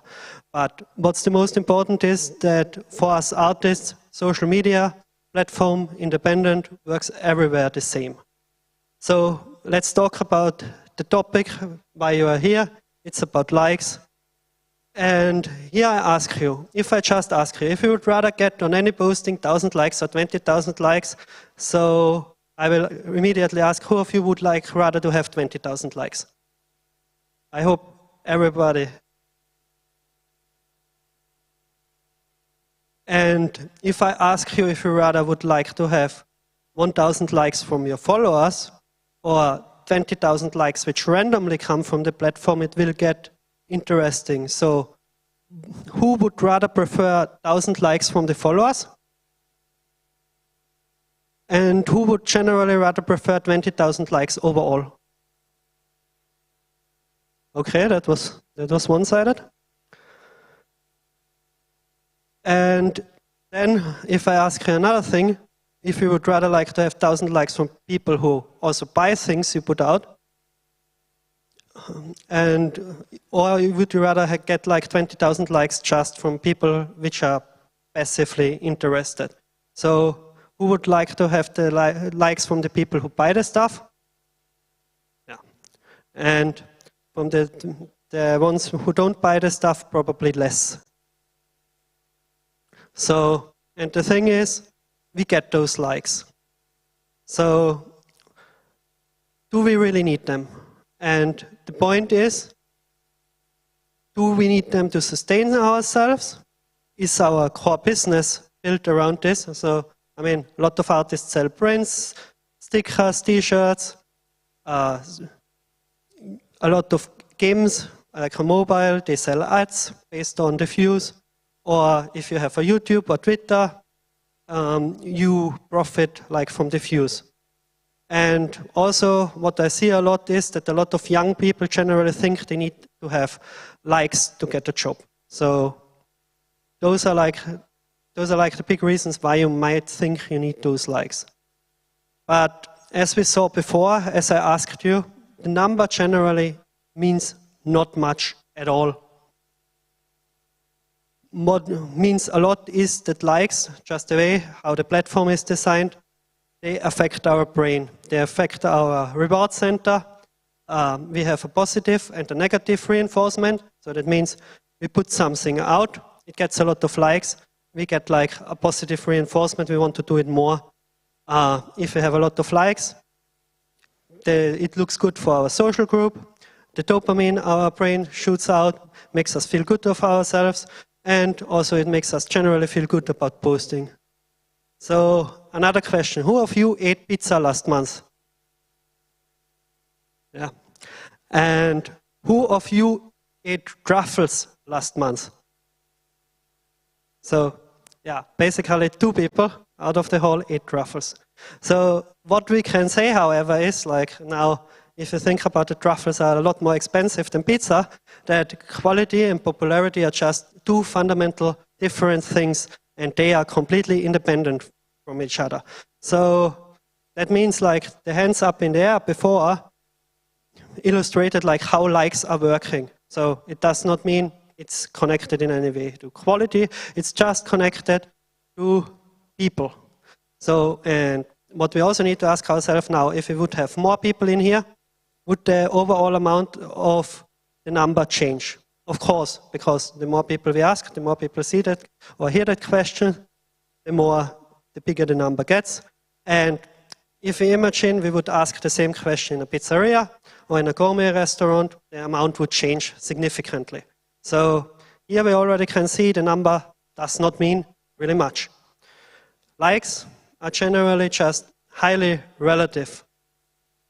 The algorithm of the platform matters, the social bubble you have matters, the hour you post matters, the luck matters, basically who sees it, who doesn't see it, who is sharing it, who is not sharing it.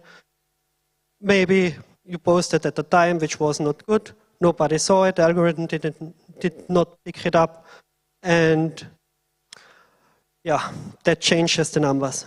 So we want those likes as artists generally because they make us feel good, we feel important if we post something which gets a lot of traction. We can determine status and the social power. We post them as self-justification to feel good about ourselves. And a lot of people also use them as a vehicle to overplay insecurities. So social media, of course, knows that, and there are dark sides to it. So generally, what we see a lot is that likes it's a number, but they get abused. A lot of people use them like as a measurement unit. And it comes so far that a lot of artists, they confuse their self-perception and their values based on it. And even more nefariously, at some point it will nudge us in a specific direction because we post a thing which got a lot of likes, and then we make more of that stuff which gave us the many likes. And so ultimately we can be forced in a direction we maybe didn't even want to go. And also we get like more envious about people who might post something which is maybe not really like, let's say, better. It's just more popular and we get envious. And I think a lot of artists experience this, and that's perfectly normal, because that's how the platforms are built, and that's why those numbers are shown so prominently to us. So what we need to be aware of is that the social media side is corporate-owned software, and they are financed through ads and through selling personal data. So we as artists ultimately just get used to keep other people on that platform, that they can sell more ads to more people who view that stuff, and that they can generate more data, which they in turn can sell. So that's like the mechanic behind this.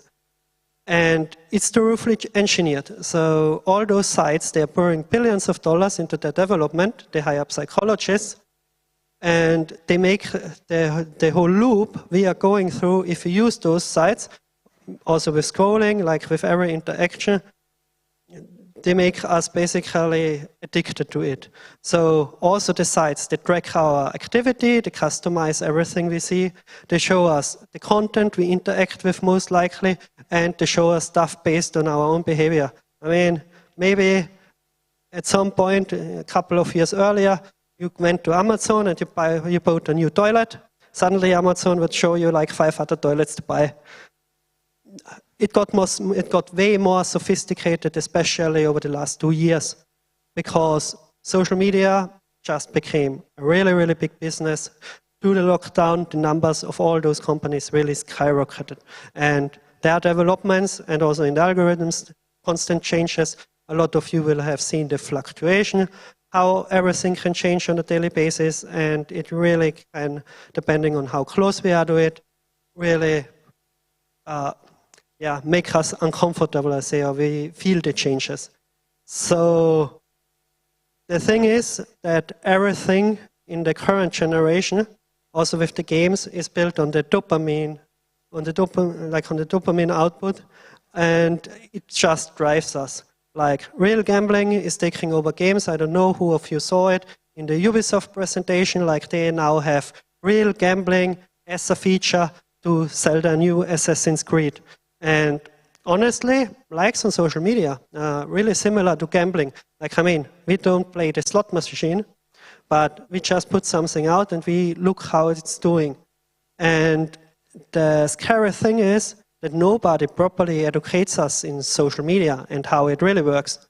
So, and that's why I decided to talk about it, because most of us feel like that about social media. And it even leads to addiction. And there was a study performed by UNICEF, and they say social media makes us about equally feel good as if we are having sex. So that means a lot.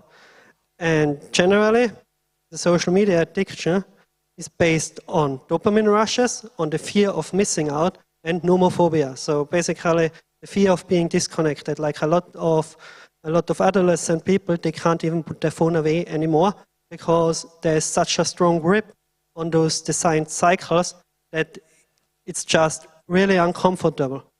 And because it's just so tightly tied to psychology, it can cause severe psychological injury, lead to serious depression, anxiety, and sleep deprivation. If you experienced any one of those, maybe you should take some distance to social media. But generally, the signs are that you want to have a desire of constant social media access. You can't curb it anymore. You even can't focus that well anymore. You exhibit symptoms of ADHD.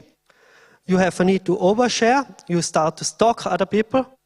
You ignore real life, or you're more than 4 hours every day on social media. And you also become really stressed about what you're posting.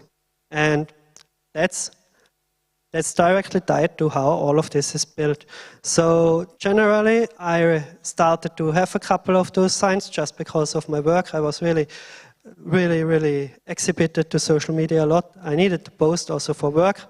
I did postings for games I worked on. I did postings for publishers. And you just develop this, even if you are aware of it. But the first really big thing is just be aware. Be aware that this is just built that way. And observe yourself. Don't install social media on your phone. generally, I just installed all my social media for the convention on the phone. Usually, I uninstall it. I don't check it on my phone. I check it on my desktop. You can install, if you have it on your phone and you want to have it on your phone, install a number blocker, install a time tracking app. Just don't let that information, which is so prominently displayed to you to hack your brain, get shown to you. And also limit your time on social media and make a plan what you are doing, do it, get away of it. And now we want to have big social media because all of our heroes, all the people we follow, all of them have like big follower numbers. And this big follower number is like really prominently displayed all of the time. So, and we think like they are better people because they have more followers. And we also want that, and we feel that self-justification if we have it. But generally, how it happens with most people is that it's not the basis, it's just an effect. Because people who are long in business, they are long on social media. They share stuff for really long. And more importantly than that, unconsciously, they have a really clear line of what they are doing. So basically, I'm a pixel artist, I'm just posting pixel art, so you go to my social media, you start to expect pixel art. So that further down builds up a community. I do that since a long time. And also you inspire young people who might decide to take up art now, and they go to social media, they find like the biggest people there. So the cycle starts over and over and over. The things which change are just the algorithm and the way how the inner workings of the social media platform works, or maybe a new platform drops like TikTok got really big recently. So, and what we need to be aware of is that all of our thinking, or most of our thinking, is just stereotypes unless we really deeply and thoroughly understand the subject.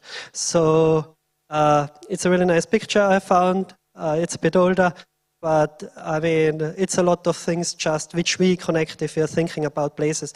And that's basically illustrating how we think about things if we don't know much about them. And here I want to ask you, which saying the ancient Chinese knew, top managers use, and metalheads also know? And it's from a really famous book. It's from Sun Tzu. It's The Art of War. I mean, I'm perfectly aware of the political situation. And I'm also aware of great artists like Picasso, and they said we should not copy, we should steal, so I just changed that for our purpose. And social media is, if you know your audience and you know your art, you will gain traction with every posting you do. If you know your art, but not your audience, for every post with traction, you will also get one post which doesn't have traction. And if you need to know the audience, nor your art, you never will gain any traction whatsoever, because you're just random. And that's the art of posting. So this is really simple. And yeah, from this, I said, now I will make some really simple, edgy rules you can follow to become like big on social media and eventually become an artist or even a great artist. I don't know what a great artist is, but generally it works like this. The first thing is you just know what you're doing. You really, truly know it. And generally, how people learn what they know is by consuming what they are doing. So, I don't know, maybe you are into manga, so you just consume a lot of manga. Maybe you are into video games, so you play a lot of video games. Maybe you're into a very specific type of video games, like, let's say, Metroidvanias. So you just play 100 Metroidvanias, and maybe you just consume, and you build up a picture of the stuff you're doing. And then what you're doing is you just produce the same. And I mean, this is really difficult because you never should be blatant or you never should be boring. But generally, like the more we know, the more we start seeing patterns and the more we just develop like a finer feeling of what we can do. And so generally what it means, everything starts with self-reflection. Think about yourself, think about who you are and who you want to be or who you want to be in a couple of years. Because do all of you think, do you think likes play fair? No. because, and that's something, whenever I talk to young people, that's how they think social media works. They think posting bad things doesn't work. So the first thing you need to do is you need to make something which is really good, and that high quality will outperform the poor quality. And if you repost anything you did, it's really bad. So the things you really put effort into and you really put your love into, they will do well. And if something is exceptional, it will do well. And there's some linearity to this. So let's look at those. Really famous posting, which got a lot of traction. I think it was 2 years ago. And basically it shows like, yeah, somebody's just posting a selfie, gets a lot of likes, somebody is showing something they put a lot of love, a lot of effort into, doesn't do at all well at social media, and generally outrage was produced, and this ran around the world with high speed of light, everybody saw it. Yeah, that's not how social media works, because also I get a lot of postings like this. So if I'm doing stuff which is just 10% as good, shouldn't I get 10% of the likes? And generally, a lot of people think that sharing stuff again is doing worse, like new stuff versus old stuff. So, like this is showcasing what a lot of you might think, that I posted it the first time, it's new, it's doing rather good. I posted the second time, all my following saw it, and it's doing worse. Yeah, tough luck, because maybe in the same time you got more followers, and the thing is just doing slightly better. So this is like half a year apart, it's the same posting, same wording, 600 more likes. Yeah, also could work, but then again, why did this do so much worse? I don't know. Then you post something else again, you change the text a little bit, and suddenly it does way better, like it does more than twice as good. Like time passed, so now we have a post which performed better. Now we have a post which performed worse. Now we have one which completely goes like random. So then we have the completely other scenario. Like we post something again. Maybe here the wording was a slightly bit different, but the second post has 805. I just didn't put that, I think. But yeah, scenario like this, just the other way around.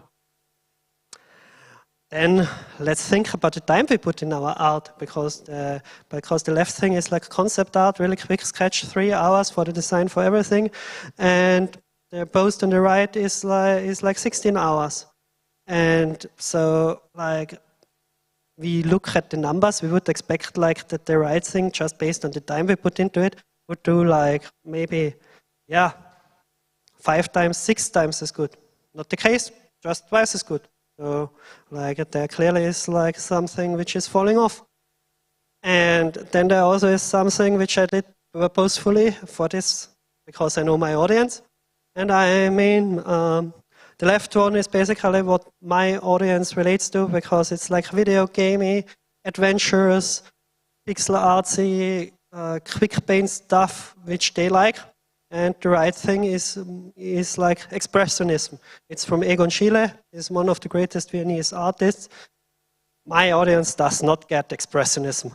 And I like it, but my audience does not. And that's fine, because I mean, most games don't dabble with expressionism or with art in general. I dabble in games. Most of my postings are with games.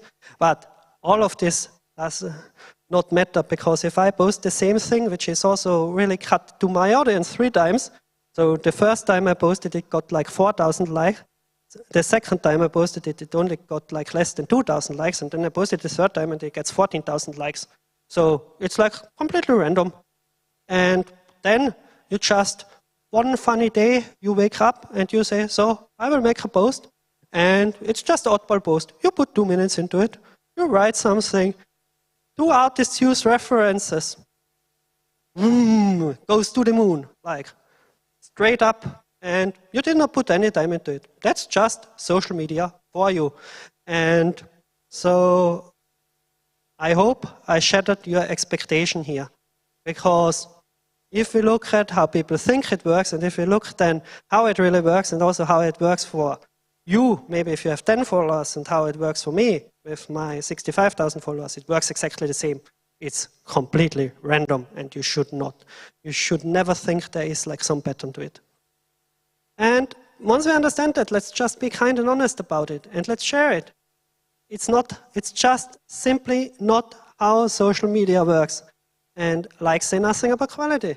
And if you think, or if you start thinking that, we will have bad thoughts, we will feel bad. So generally, if you're an artist, we should just make what we like, we share it, we should be happy while we do it, and then we put it on social media. And no matter, I mean, if it gains traction, cool. If it doesn't gain traction, also cool. We should not think like of, oh, this got 2,000 likes, it does better than the thing which got 120 likes.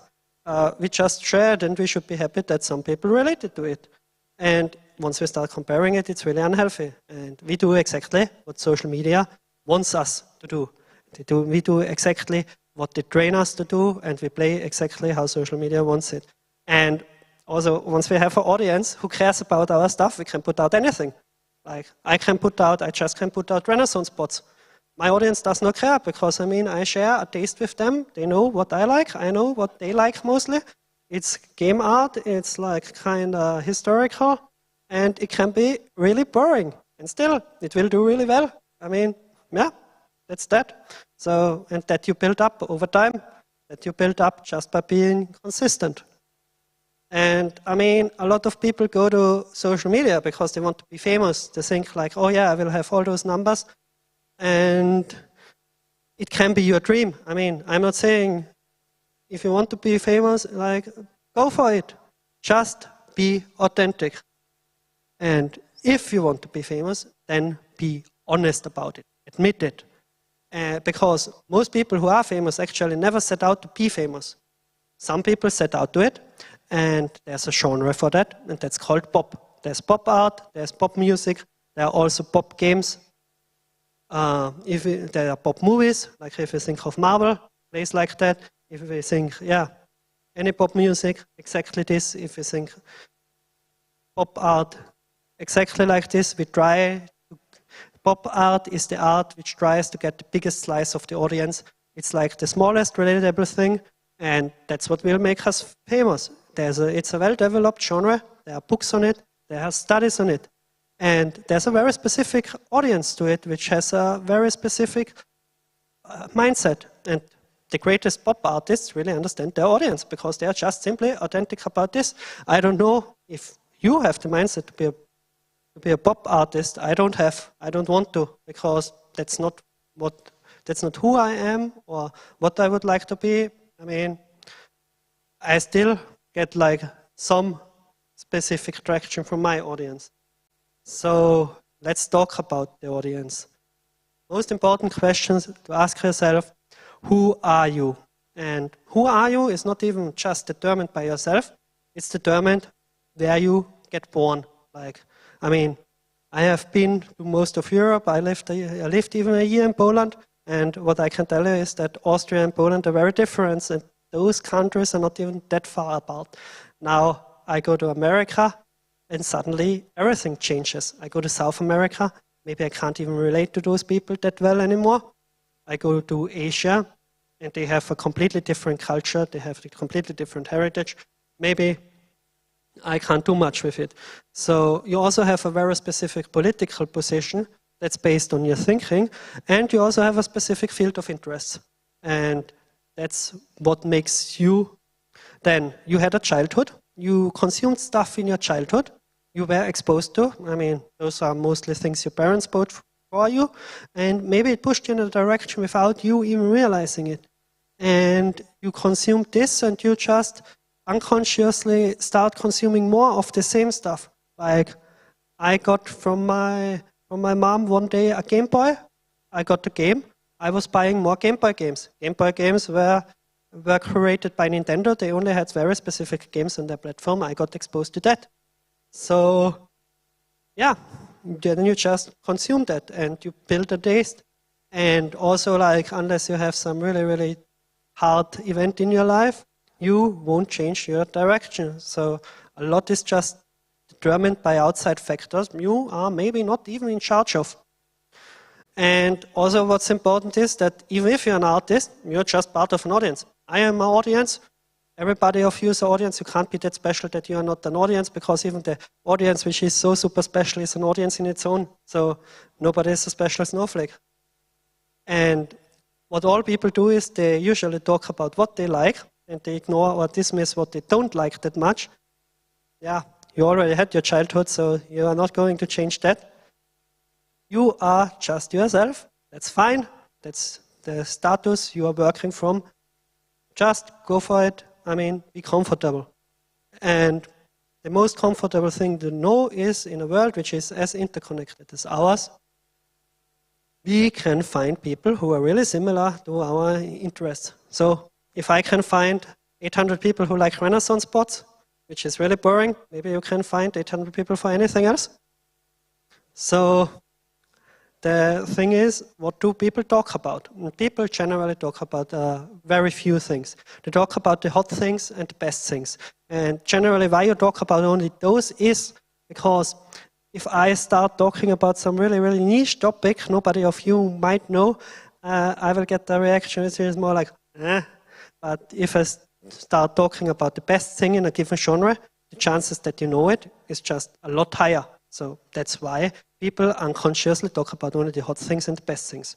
They also talk about stuff they're into. So if I'm talking to a friend and I know their field of interest, and I know that I can talk to them more freely, I will talk about the stuff I'm into. Also, generally, a lot of people start talking a lot if something triggers them, because anger spreads fast. And what we share a lot, and what I have been doing here, is we share experiences. So if you have an awesome experience you want to share, or something which you think is worth sharing, you also do that. So generally, those are the big things people talk about. And also, if you look at how people do connect, it's very similar. They connect through similarity, through their experiences, through the stuff they talk about, and the way how they talk about it. So if you think of my 3 edgy quotes there, which were really artsy, if I would have written them different, they would speak to a different audience. And it's really important to be aware of this. So even the way we talk can make us more sympathetic to another person or less so. So the only thing we need to ask ourselves if we want to do social media is, how can we be worthwhile on it? So the first thing you do is like figure out what your social media is about. So post about your projects. I mean, you are doing anyways what you are, who you are, like what you came up with. So if you post about that, you never can go wrong. You also should post about similar projects, because I mean, generally, if you make something, you anyways look at all the similar stuff. So why not talk about this? Also talk about the related topics, because people will find you if you talk about related topics, and you can build a community. So that means, like, if I talk only about pixel art, the chances that people who are not into pixel art will talk with me about something else is not working. So, I mean, pixel art and expressionism are really far away, even if I make expressionism with pixel art. So that's the truth to that. So you should make things which people can talk about. You should talk about the things you have an interest in, and most of all, be authentic, because that's the only way how you can keep it up for many, many years. And that brings us to the point that the big follower number just is big. You can buy followers. It's just an empty number by that. We all see a lot of corporate accounts. We all see like some people who have hundreds and thousands of followers, and then they get like 5 interactions. So this is not good. I mean, yeah, you can, like, if you really need it for yourself to show off with that number, you can buy it, but you don't need it. Also, everybody at every social media talk I ever have been to is talking about going viral. I will talk about this more, but it just makes numbers big. And I mean, the thing is, if you have something you sell, you want that the numbers are big, because a lot of people are seeing this. And you want to have interested people who talk about this. This is why game devs should be on social media, because if you make a game, you should have people who are interested in it and they can talk about it. And you will find them by talking about similar games. That's what you should do if you're a game dev. That's why every game dev should have a social media. And then let me talk about that going viral. Like, I never had like much of a post which went really viral. Like I had 2 or 3 which did really well, but there are accounts which just tend to go like viral. And what virality is, it's like really impulsive following. That means people see something, they get short-term interested, and then they lose that interest like the next 2 weeks, maybe. Also then, if you're viral, all the bots on the platform jump in, all the tech pros who program stuff are jumping on those postings, and it blows even more, and you have a snowball running. But going viral means nothing if you can't capitalize on it. It could mean a lot if you got something which you want to sell, and it is merely an indicator for interest, really. It means nothing on a random tweet, on a random posting, and it means a lot if you just have something which you want to be seen, because what virality does is it cuts on your marketing budget. Because you have a tweet which is viral, you can save that money you would need to put out for the marketing, and then a lot of news sites, etc. will pick up on it. So the interest, the hype and the impulse, this fades really quickly, and we see that with things which really overpromised us a lot, like at E3 2017 we saw last night, and since 2010 Star Citizen is like in development, they had like huge levels of interest, they had a huge level of hype. And now we face a problem, because they promised us stuff, and we have expectations, and those expectations are really high. So we need to deliver, like they need to deliver us on that, because our expectation is set, our expectation is not going away, but our hype is fading. So like we are not as hyped about this as we were as we heard it, but we still expect the same. And that means we need to manage those levels of expectation, because you want to get people excited, especially on social media. And your average daily stuff you do, it's just not exciting. And if we look like at any crowdfunding, a lot of people just overpromise, because underpromising, just if you look at numbers, just if you analyze it, it's bad for us. So, and if you overpromise, it looks unauthentic. Like if you think about the whole Kickstarter, how it got big as a platform, and then Double Fine came along with their adventure, what people expected, what they got.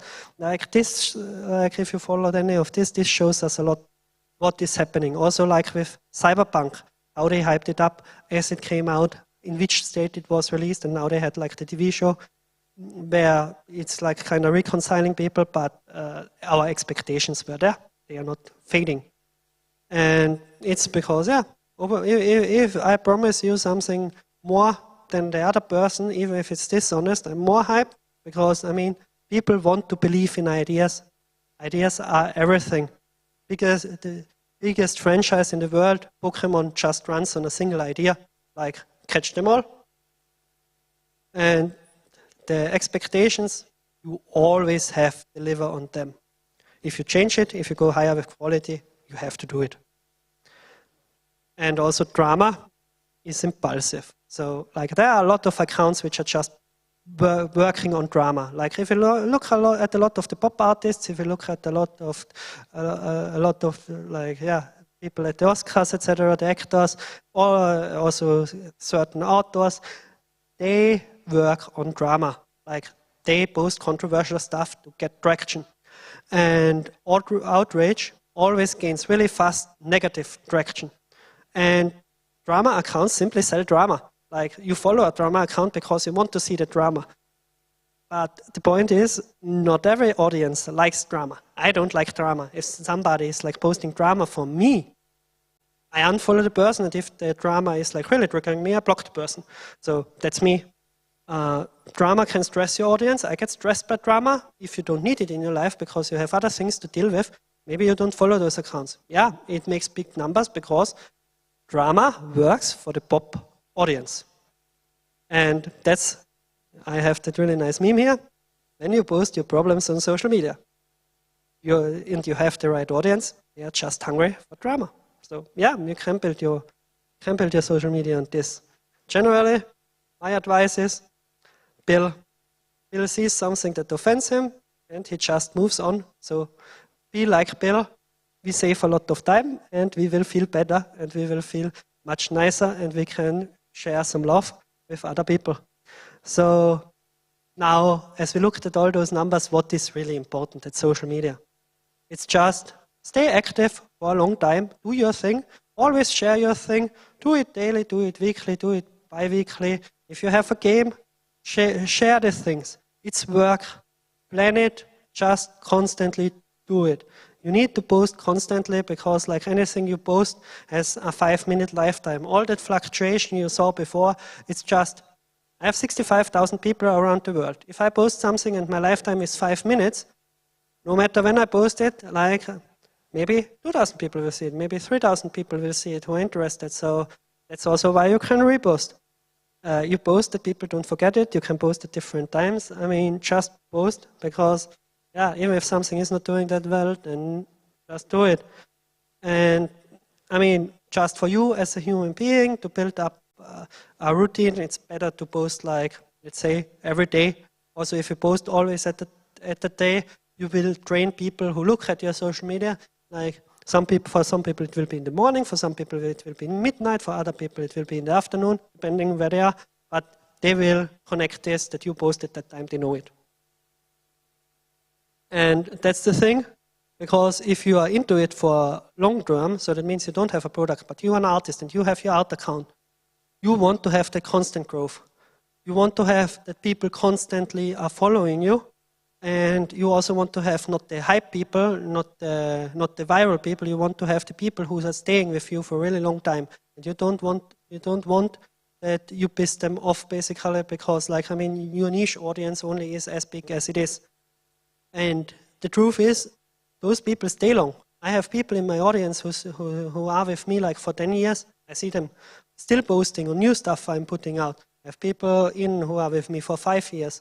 Like, I mean, they don't post on everything, but I know their avatar, I know their account name, and I just see them popping up maybe 5 months apart, but they are still there. And so that means, yeah, I have 65,000 followers with something which is really niche, and still I outperform a lot of indie hype posts just on a daily basis. And that's what like that long-term routine and constant posting does to your social media. Because, to be true, a stable fan base with shared interest is in reality way more important than just you put out something and a lot of people like it. And now another thing which is really funny is like, what does social media really mean for the real world? Because there have been 2 games which released recently, and on one I was working, and I was following the social media really closely, especially on Twitter, because there was the game Moonscars, and Moonscars had like, I think, 7 tweets which went viral, and 3 of them had more than 40,000 likes. And then there was Dome Creeper. Dome Creeper had a constant follow-up base of like on Twitter, I think it was, most of their posts got like 75 likes. So not even comparable in terms of the numbers. But last week, the game's actually released on Steam. And it just shows us that the real world buyer interest is completely different from social media. Like that Moonscars, despite it had like those crazy posts, it got 171 reviews. I just checked it before I made the presentation, it was 255. And the Dome game had like, after the same time, like Moonscars released the day after. So after the same time, it had 650 reviews. So it was 3 times as big. But now, after like 10 days, Dome sits at 1,782, which is like way multiplied. Like it grows quicker, and that without any viral postings, with a lot smaller follower base, with a really smaller initial announcement. I mean, they for sure had different channels, but for us as artists, what it means is like, yeah, I mean, if we focus like only on one channel, this is reality. This is what social media is about. So it means not much. Social media marketing is not easy because you're not aware of everything there is. So my personal advice to all of you artists out there, just try to disconnect yourself from your social media numbers. I know it's super hard.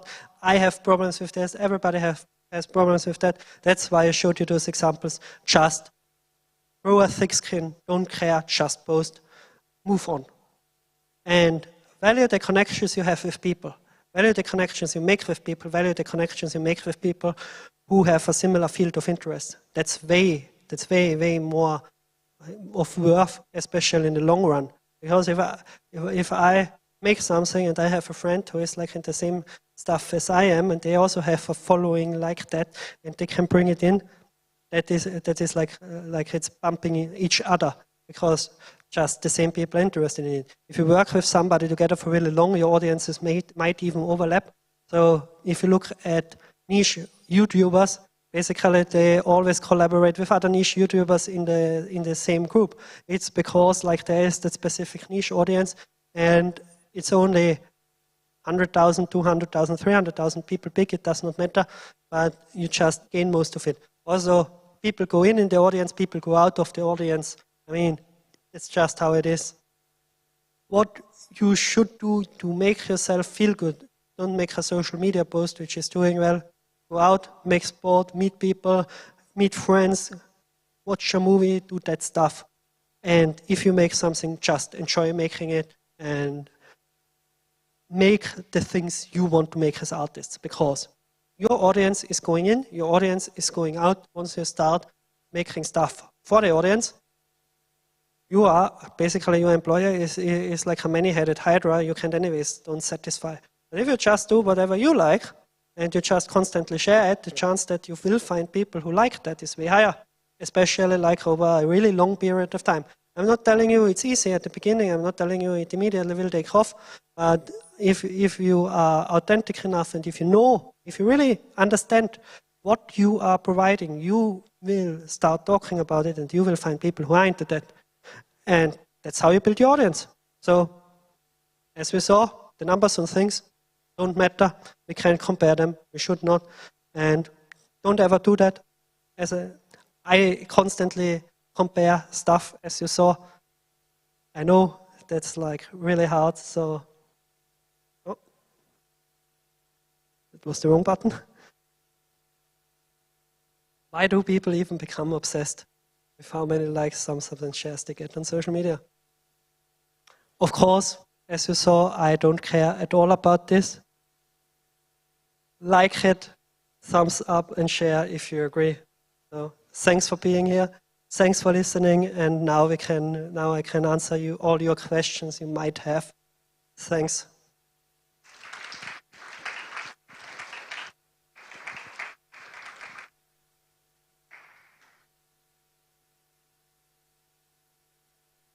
And also, I want to make a picture for us, and of course, I will post that on my Twitter. Hello, hello. Thank you, Thomas, for the talk. My question was about what language to reach out to your audience. Obviously, your Twitter, you reach out in English. You said that you're from Austria, you lived in Poland. I would assume that, I think that as a whole, the art industry, our industry, is very English focused, so naturally you reached out normally in English.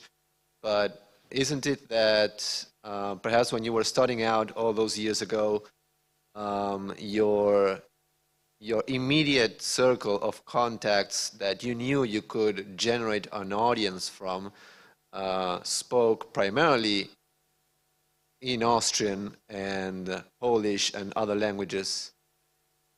I don't know. Okay. I need help. Social media, yeah. Yeah, that's a really good question, actually. Yeah, because I knew at the beginning I am a game dev, so I went to Twitter because all the game devs were there. So if you're an artist and you want to post art, maybe you go rather to Instagram. And the language of game dev just is English. So like every game dev is coding in English, or most of them are coding in English. Also some people who code in Russian and some people who code like Chinese, whatever. But generally, like, there's a consensus that the game dev language is English, and I perceived myself early on as a game dev. All my art I put out is like mostly game assets. So for me, that was really easy to see even back then. Let's say let's say my goal is to go to a museum. I know the local museum and I know what they like, and I do like some kind of neo-expressionism or something like that. Yeah, then I would post in my language, and I would also use very different language, because as I said before, like the language we write in, the language we talk in, it connects us with different people. So a lot of stuff you see from me just on the social media is like just, I make it for the people who like games, and I want to have it like kind of easy to understand, because my niche, I mean, pixel art is a niche, and then my own art is like another niche in the niche. So, but I'm big there. That's how you get big, basically. And with any indie game nowadays, it's the same. So, if you make a game, I would do it in English. Thank you.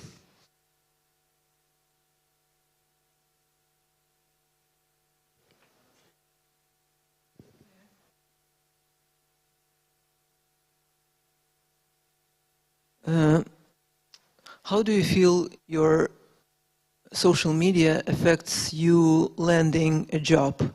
I would elaborate. I saw many artists that have really good following. They're doing great social media.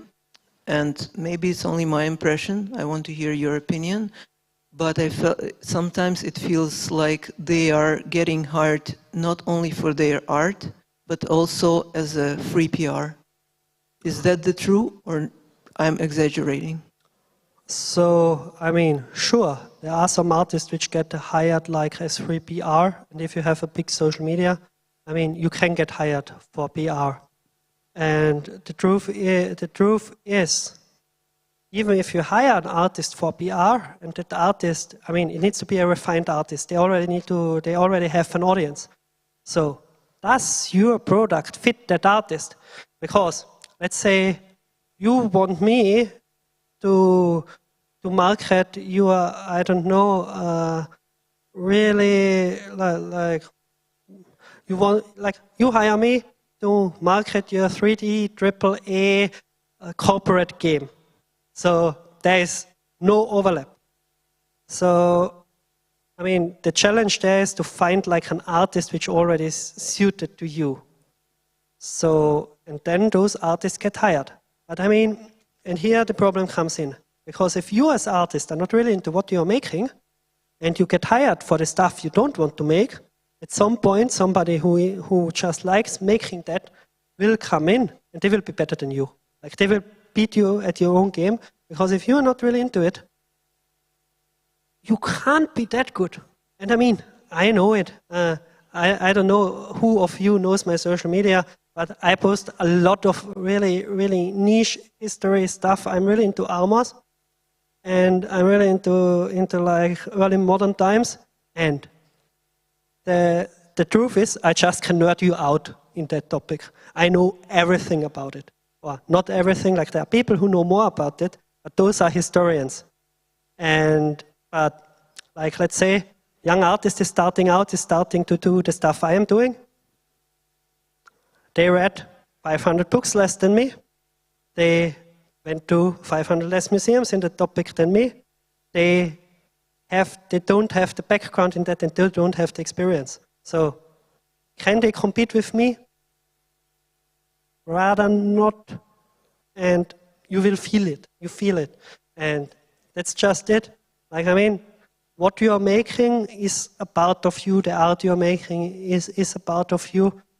And like, I am specialized in pixel art. If somebody comes to me and says they don't want to have pixel art, then I am like, why even are you coming to me? Like, I don't understand it. And the truth here is, and I had that in another part of the presentation, which I cut that, but the part of it is just that there are a lot of horrible clients who also don't understand this. They just hire based on numbers, and then they hire somebody based on numbers which is not even there. Or if you're indie dev and you get a publisher, and you get a really big publisher, like you get, I don't know, Humble. Humble also already has an audience. Like they have an audience which has games they like. So if you make like some kind of I don't know, point and click. Maybe you should consider rather a publisher which has like that point and click audience. Because as we saw, the numbers don't mean anything. The audience you build up and the audience you have an access to, that means everything.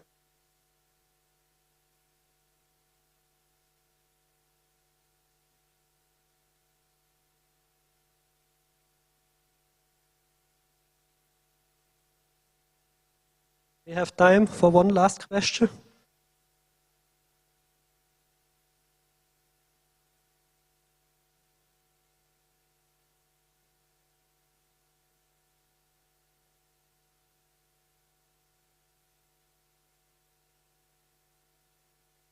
So I just posted it on social media, on Twitter. So please go there if you have been here, like it. And we don't have a last question. So have a great time. Enjoy your stay. Play a lot of indie games. I will go and play a lot of indie games. And if you want to talk with me, I will be around. So have a great day. Bye-bye.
Does it work?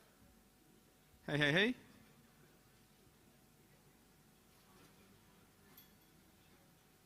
Good to go? Okay. Hey guys, my name is Peter Sikachev. I'm associate lead graphics programmer in People Can Fly, and I will tell you today about fluid-based wind simulation we did at People Can Fly and integrated it in Unreal Engine 5. So here's the talk outline. So we will first talk about related work in this field. Then next I will give my 101 version on the fluid sim. Then we will talk about how to use fluid simulation to actually simulate wind, because there are some challenges that are not that obvious. Then I will talk about Unreal integration, but frankly, the same advice could be applied for a lot of modern engines. And finally, I will show the results and present my thoughts on what could be the next steps of it, because this is very much work in progress. So let's start with related work. Here I put some of previous work both on fluid simulation and on wind simulation. So for the fluid simulation, the golden standard is kind of the GPU GEMS 1 and 3 implementation. So despite the code is a little bit antiquated and you might need to put some effort to make it run, there are already like multiple shader toy implementations. So it's a good starting point and you can get something running from there. Then there was a talk on the Shadow of the Tomb Raider fluid sim, where 2D fluid sim was used to do oil on water. And the biggest idea presented there was to have a scrolling simulation window following the camera, so you don't have to run the simulation in the entire world.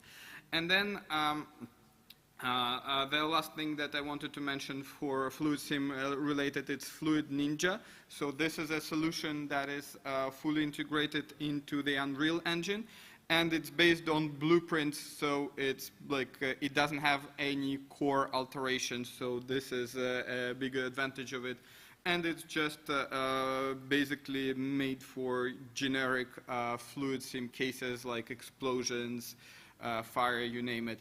And then I wanted to talk about two methods for wind simulation. So the most recent ones were God of War and Ghost of Tsushima. So in God of War, the biggest highlight was the way that they have separated local and global wind, and that they have different, for local winds, they have different motor types that they introduced. But one of the biggest limitations was that they never really handle obstacles, because the fluid simulation they do is based on simple diffusion. And then in Ghost of Tsushima, basically the approach was somewhat similar, but the presentation focused more on how different materials react on wind. So particularly, it's more, I would say, like tech art related, if you wish, talk. But there were some very interesting insights on clothing simulation, particularly how to not let different clothing layers intersect each other. So with all this related work, why am I talking here and what can we offer more? So first, as I've mentioned, the existing wind simulation didn't really handle obstacles in a consistent way. Yes, in Ghost of Tsushima approach, they made some basically some method to take landscape into account, but it was more like a special case. So therefore we use fluid simulation, because in fluid simulation you can naturally have obstacles treated as boundary conditions.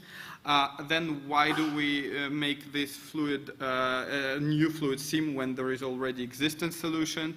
And the answer is that we have some specifics of wind that are not covered by the existing fluid sim solutions.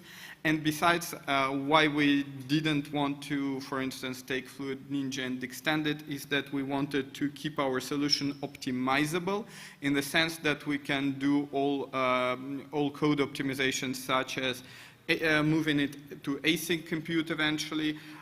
When we have multiple sources, we want to be able to do culling on CPU and GPU and things like that.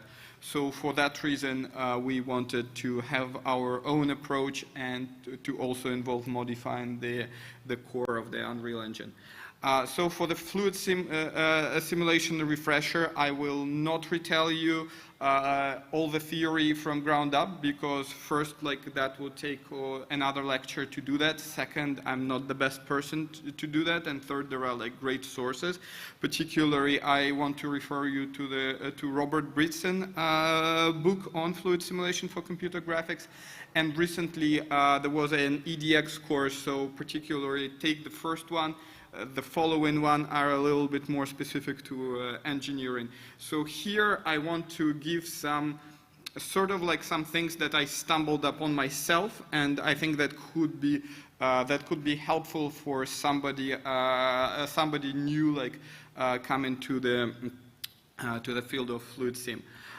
So first of all, first thing that you want to realize, there is a huge gap basically between the theory of fluid simulation and the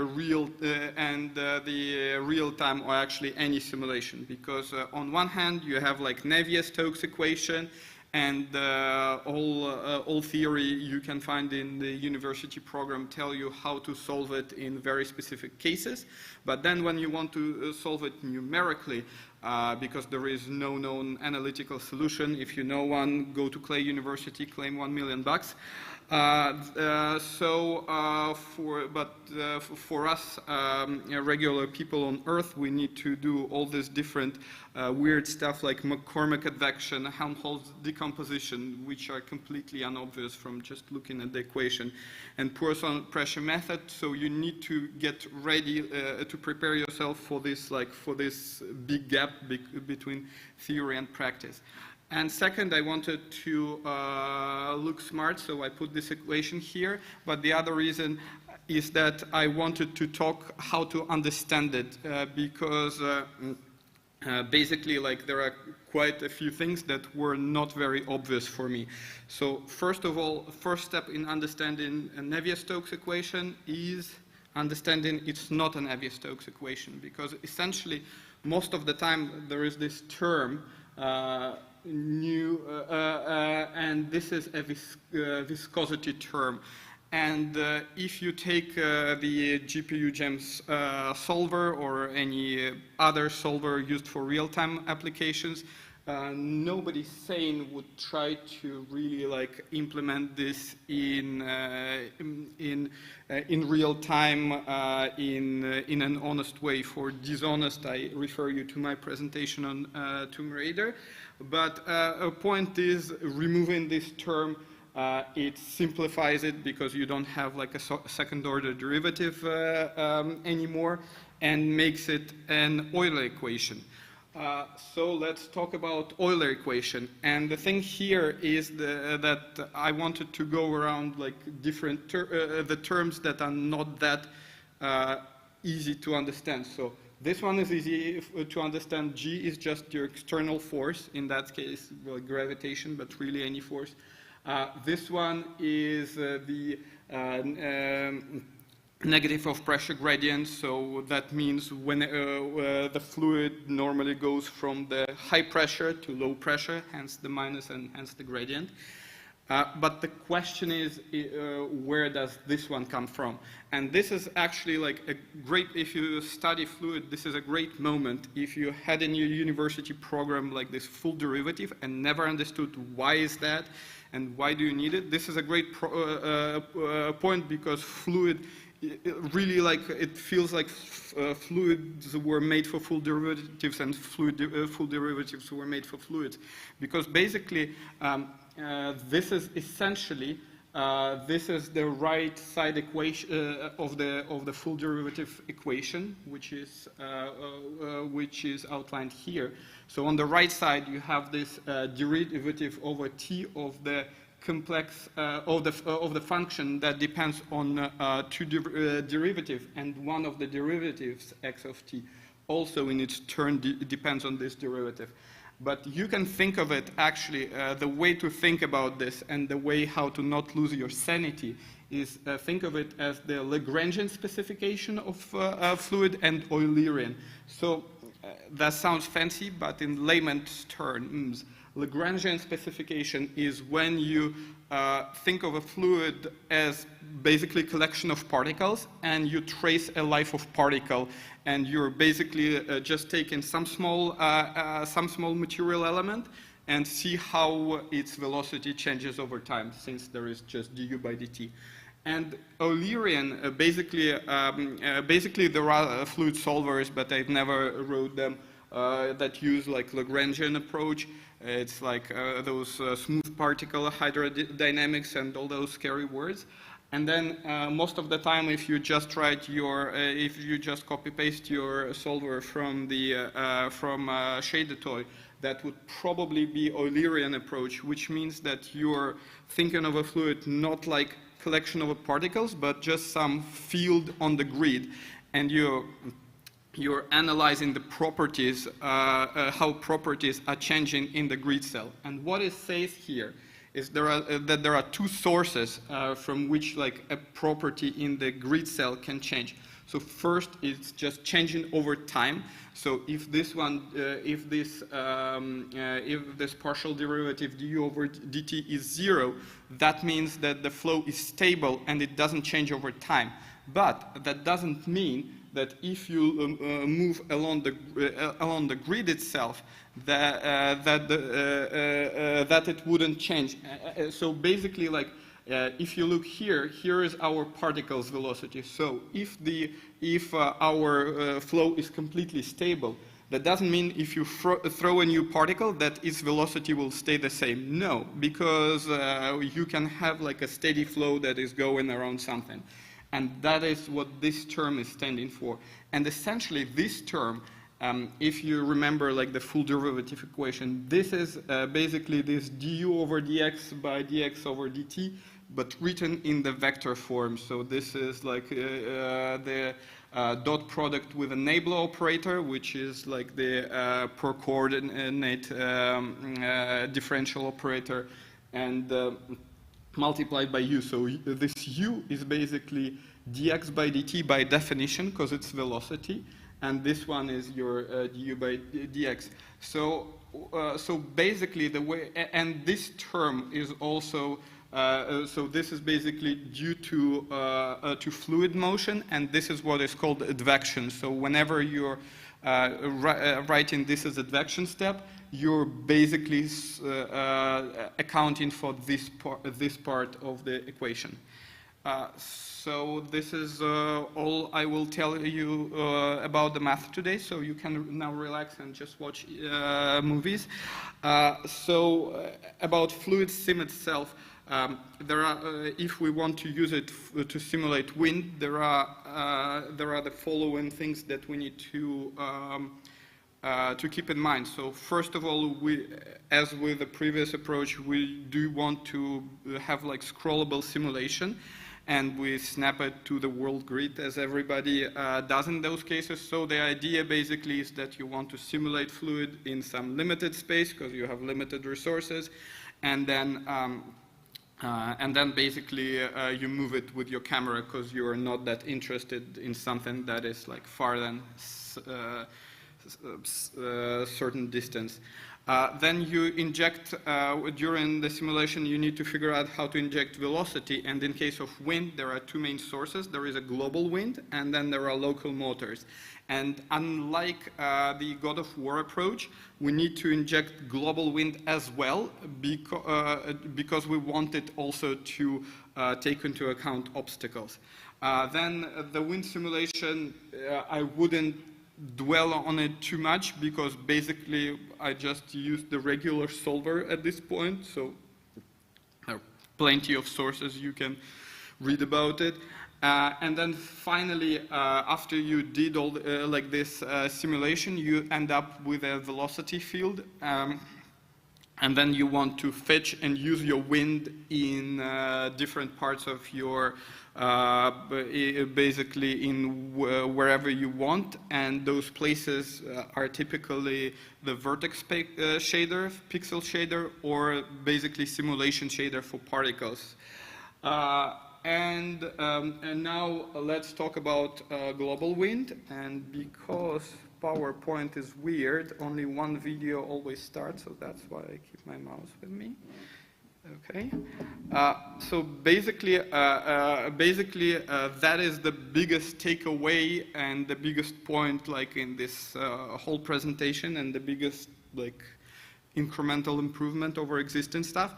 So what is the problem? The problem is that we cannot set it globally again because we want it to be blocked by obstacles. And we want, and basically, like we want to inject it somewhere on the boundary, and then like propagate it with advection and with progressive like solving, like this pressure iterative solver. So, but the question is, how do we inject it in the way that is consistent? And what I mean by consistent is that we want to, that our simulation area is square, but if we inject something on the board, if our wind is blowing, let's say, from the x direction, okay, we just inject everything on the x-axis. But if it's blowing under 45 degrees, then we somehow need to do something different. And we try different stuff. So we tried, for instance, so just inject from the two nearest direction. But the problem with it is that it's not providing uniform results. So when you change the direction of the wind, it will have different velocity values. And also, like when you inject from something like a corner like that, you can have some weird interference in those areas. So the solution that I arrived at was that we actually can always inject from the, let's say, from the negative x or positive x or whatever from this boundary. But what we can do instead, we can just take the whole simulation area and rotate it. So basically, because we can do that because we actually, like for global wind, we only have one direction. If we have multiple wind, we just add them together, get a resultant vector and call it a global wind. So the main implication is that now whenever we fetch from this texture, we would need to when we need to translate from world coordinates to texture coordinates, besides of scale and scale bias, we would also need to rotate the coordinates. But this is basically just some multiply adds on top of it. And then the other thing, the other implication, which is shown here, is that just like when we move the camera and we need to adjust, the same way we when we sample from previous frame, we need to do the same like for this in case of a rotation. So we need to rotate back by previous frame rotation. So here on the top, it's we are not doing it, and you can see the moment we rotate the wind, everything rotates, and it's kind of hectic. And at the bottom, we're doing that, and basically when you rotate the wind, you see this delay when the wind starts blowing from the next direction. Okay, so let's talk about the local wind motors. So we tried different types. So the directional ones pretty simple. So they have this like radial fall off, they blow in one direction. Then the wake motor, so we tried the same motors as in the God of War. The wake motors is just like it's attached to an object, and you can create a wind from there. And then vortices didn't really work that well because basically it's like we're trying to hack the simulation and hard code in it. So they probably we need to find a way to do it like in a PBR way. And the Omni motors, they're a bit problematic, but they do work because the main use case for them is explosion, so we don't care about stability this much. But they are unstable for the reason that when we do the fluid simulation, we assume the fluid incompressibility. And if you think about Omni motors that are just pushing everywhere from the inside, it's really never will be, it will never be preserving preserving pressure, because you always would need to have more pressure inside than, and it will all be going outside. So now let's go to where we use it. So and why? So in Pixel Shader you can use it for scrolling texture coordinates. In Vertex Shader you can use it for vertex animations. Such as like grass going back and forth, and in simulation you can drive the particle velocity from it. and some tips and tricks, basically. So a thing you need to be really get used to debugging fluid simulation, and it's always painful because, as you can see here, one little mistake in simulation and it just blows apart and you have no idea. So what you need to do, like what I found out, I would just like make some synthetic case that I can work out manually and just go step by step and verify that that shaders are doing all the same, or that I somewhere forgot like to just copy pasted code and forgot to put the right coordinates. So, and you need some visualization. So a good one would be to have all color coding for it, numerical, so you can check the actual value and the direction as shown like here. The other thing is you want to keep it as physically based as possible. So particularly keep the velocity in world units, because and you don't want to use arbitrary multipliers. Why is that? Is because if you, for instance, fetch the velocity and then multiply by it and put it on particles, yes, they will move faster, but the shape of the movement and the character of the movement would be radically different. For instance, you won't see this like nice mushrooming if they move faster. And then you also need to be very careful in the advection step, because you really want not to go by random amount, but by actual velocity, and that will save you a lot of nerve cells. You want then to test it for different frame rates and different cell sizes. Probably there will be some issues, I would say. If it's like within 5–10% for 2x change, probably it's okay. If it's changing like almost proportionally, probably you screwed up something. And the most important part is that you need to find a tech an owner on the tech art side, which would take absolutely zero crap from you when you will be explaining to him that, oh, sorry, this is how the fluid sim work, I have no idea. That he will point you out that basically, no, this is an issue with your implementation, and you would be able to work out your fluid sim like to cover all corner cases. So this is very hard, but this is what helps a lot. For Unreal integration real fast, so the main loop of simulation is basically like we're adding each step as a callback to a render graph, and then we bind the view buffer to every pass, because we use the shared constants in there. In frame, we basically put it as late as possible because we cannot go very early, because we need the SDF to put after SDF generation, and we need to we can't be between the pre-pass and the main geometry pass. So we we reuse basically the last frame simulation. For constants, we pass it through view buffer because it's accessible in global shaders, in materials, and in Niagara. For obstacle vehicles, we use SDF provided from Unreal. It's kind of free because we need SDF for lighting anyway. And then we use the inbuilt intrinsics to sample it.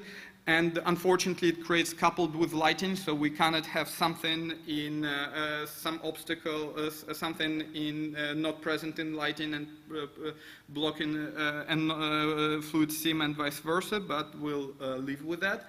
For persistent data that is kept between the frames, it's only for us a velocity texture, and we store it in the view state and do the Q texture extraction at the end of the simulation. And then the previous frame data, such as wind direction, which is used for this reverse rotation, we keep it. We found out that the best place for it is fscene, and you can do the copy from previous to next frame in the start frame, and then you can bind it to view uniform shader parameters. So for the motors, we implement them in Unreal as components, custom components. For convenience, we have a custom actor, and the parameters there are blueprintable, so any artist can basically just attach a motor anywhere they want and affect it. And then we, at the back end, in fscene, we store an array of weak pointers, and when we need to modify, we fire up an enqueue render command to do it safely between the threads. And then we iterate over this array in the fluid solver, and the other thing is we only tick the wake components, and only when they move to be for performance reasons.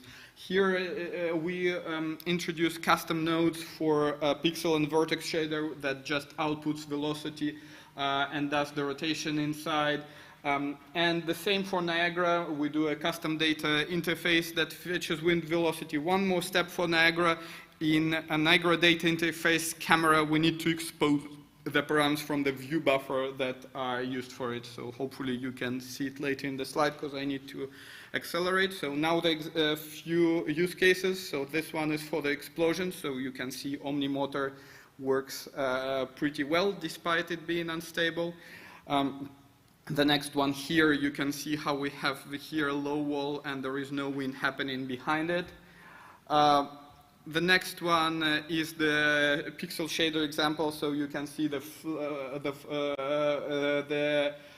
sand flowing under the influence of local motors. This one is with a wake motor, so we just put a wake motor on the character, and you can see it how it affects fluid sim. Also, you can see some visualization with color.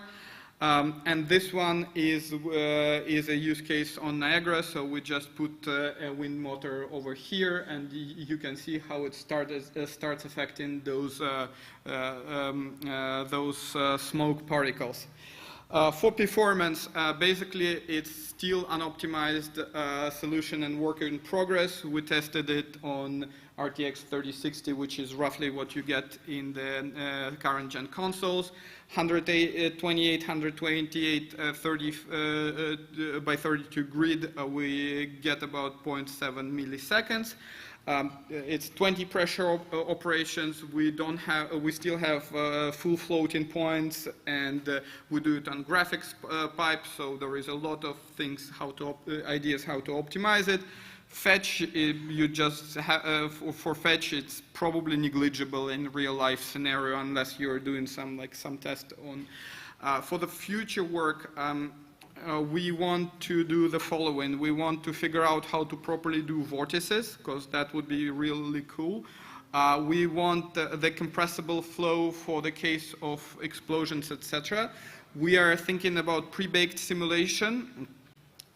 For some cases where we want more precision, we consider temporal stabilization, because sometimes fluid sim is noisy. And then we want to move it to async compute for performance. I really want to thank all of the people who made this work and presentation possible, and the whole PCF for letting me talk here.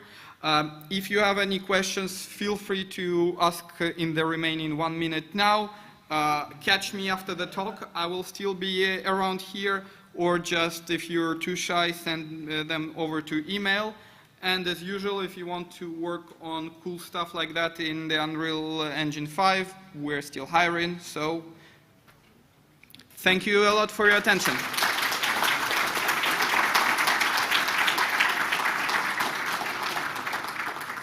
One question, maybe? No? Okay.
Hello, hello. Good? All right. Okay, let's go.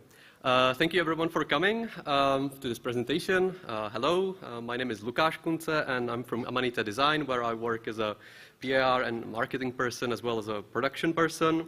And today I've come here to tell you a little bit about the happy life of Happy Game and hopefully say something of interest to you. The main reason I'm here is that Happy Game was nominated for 2 SIGA Awards here in Poznań, which is really sweet and we're really grateful for that. But we were kind of surprised to receive like 2 nominations, especially the Best Game of the Year one, because, well, you'll see what the game is. So Happy Game is a video game for PC and Nintendo Switch made by Amanita Design, which is an indie studio based in the beautiful city of Prague in Czech Republic, although many people still believe we're still based in Brno, which was where the studio was originally founded in 2003, nearly 20 years ago. And we've been making mostly adventure games since 2003, and our most recent titles include Pilgrims and Creeks, both of which are available on Apple Arcade as well as PC, and Creeks is on all the major platforms on consoles as well. And some of you may have heard of this game too. But today I'm here to talk about a very different Amanita Design game. A game that is not about exploring the beautiful environments or completing tasks for some strange but friendly characters or even just enjoying the calm atmosphere. There's no calm atmosphere in a Happy Game. Nope. Before we continue, I'm gonna try to read some bits of this. If you are sensitive to either flashing imagery, blood, or violence, be cautious. There's rarely anything else to see in Happy Game. You'll often see blood on the floor, witness the decapitation of adorable bunnies, and much more. No filter. Please note, Happy Game is not a happy game. So you might have noticed that the title of the game might be slightly deceptive. This is a warning that appears every time you boot up the game. I never really expected to see a warning like this in an Amanita Design game, but we thought we really, really needed one in this one, and in the store description as well. Like, imagine a nice, kind parent of a young Amanita Design fan who asks their parent to get them this nice new Amanita Design game called Happy Game. Like, what could possibly go wrong? I'll show you the short trailer in a little bit, but one of the more memorable stories I associate with the development of Happy Game was when we agreed to announce the title in cooperation with Nintendo through one of their Indie World streams. So we sent them the trailer, they liked it, but there were some things that needed to be changed. And we needed to send the trailer to the ESRB, the American Age Rating Organization, and this is the feedback we got from them. So there were some characters impaled on a spike, some blood, more blood, blood, characters decapitated, blood, and blood. So we needed to edit those, basically censor them, and once we removed it, everything was okay, and we could announce the game with Nintendo. And now I'm going to show you the trailer uncensored. Oh no, we don't have sound.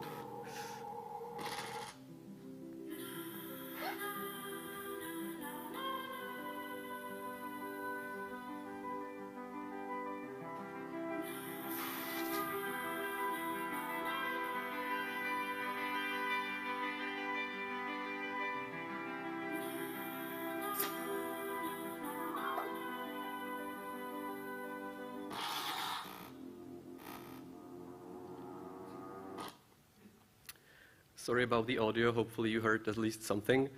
Now, one of the questions you might be asking when you see that for the first time is why? What happened to those people? Well, there's basically one main person to blame, which is Jaromír Plachý, a multi-talented human, cartoonist, animator, as well as game designer, who joined Amanita Design almost 15 years ago to create some additional animations for this game.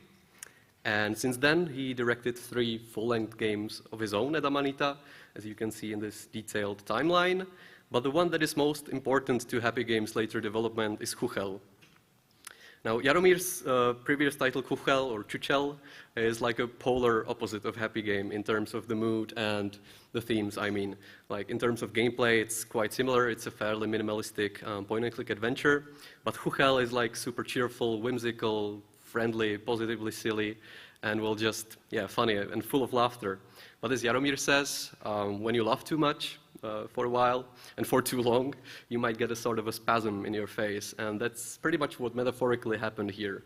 So after several years with Huchel, there was like very strong creative need and desire to make something like really different.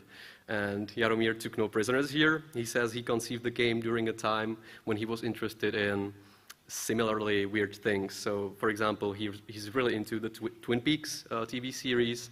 He also said he read all of H.P. Lovecraft's book during that period, and he was just into horror in general. But Happy Game wasn't the very first dark and creepy product of Jaromír's mind.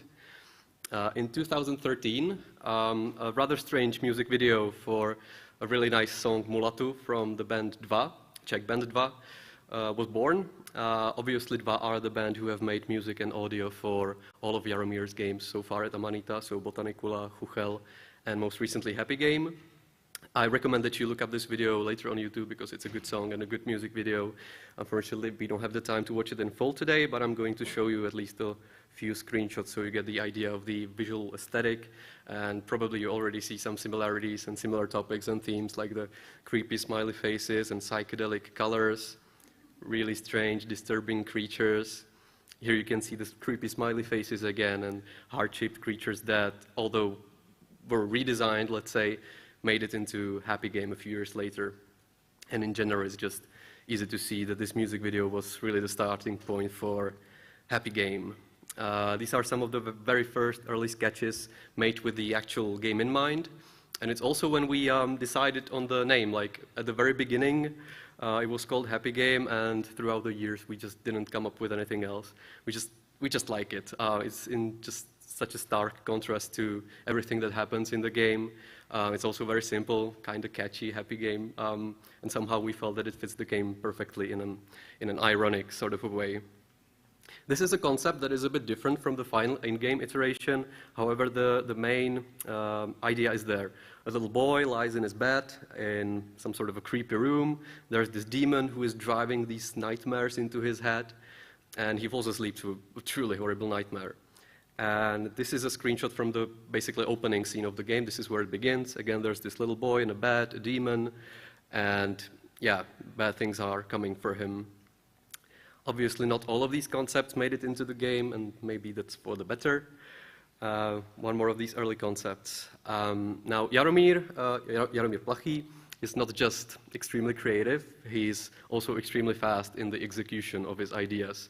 So once he had a more complex idea of what Happy Game could be, he, being a very skilled animator, puts together what he calls a fake trailer to a non-existent game, yet non-existent. And the whole point of that trailer was to present it to our studio director, Jakub Dvorský, and hopefully convince him that it is a good idea to make a really weird psychedelic horror game under the Amanita brand. The key meeting with Jakub happened on October 19th, 2014 at the Suchá Dáseň pub in Prague, in this classic pub not far from the city center at this very table. I recommend the pub, they've got really good beer there. The interesting part of this story, though, is that there was like a massive blackout in Prague on that night. It was also back when you could still smoke inside restaurants. So with the lights out and cigarette smell all around, it was just the perfect atmosphere to present something like that. So perhaps that's why Jakub thought it was indeed a good idea to make a really weird psychedelic horror game. And then we went on to finding a programmer for the project. We were lucky to find David Šemík, who wasn't just the programmer, he participated heavily on the design of the projects and the game ideas together with Jaromír. They were the two main creative forces, together with Jakub Dvorský, who helped them supervise the design.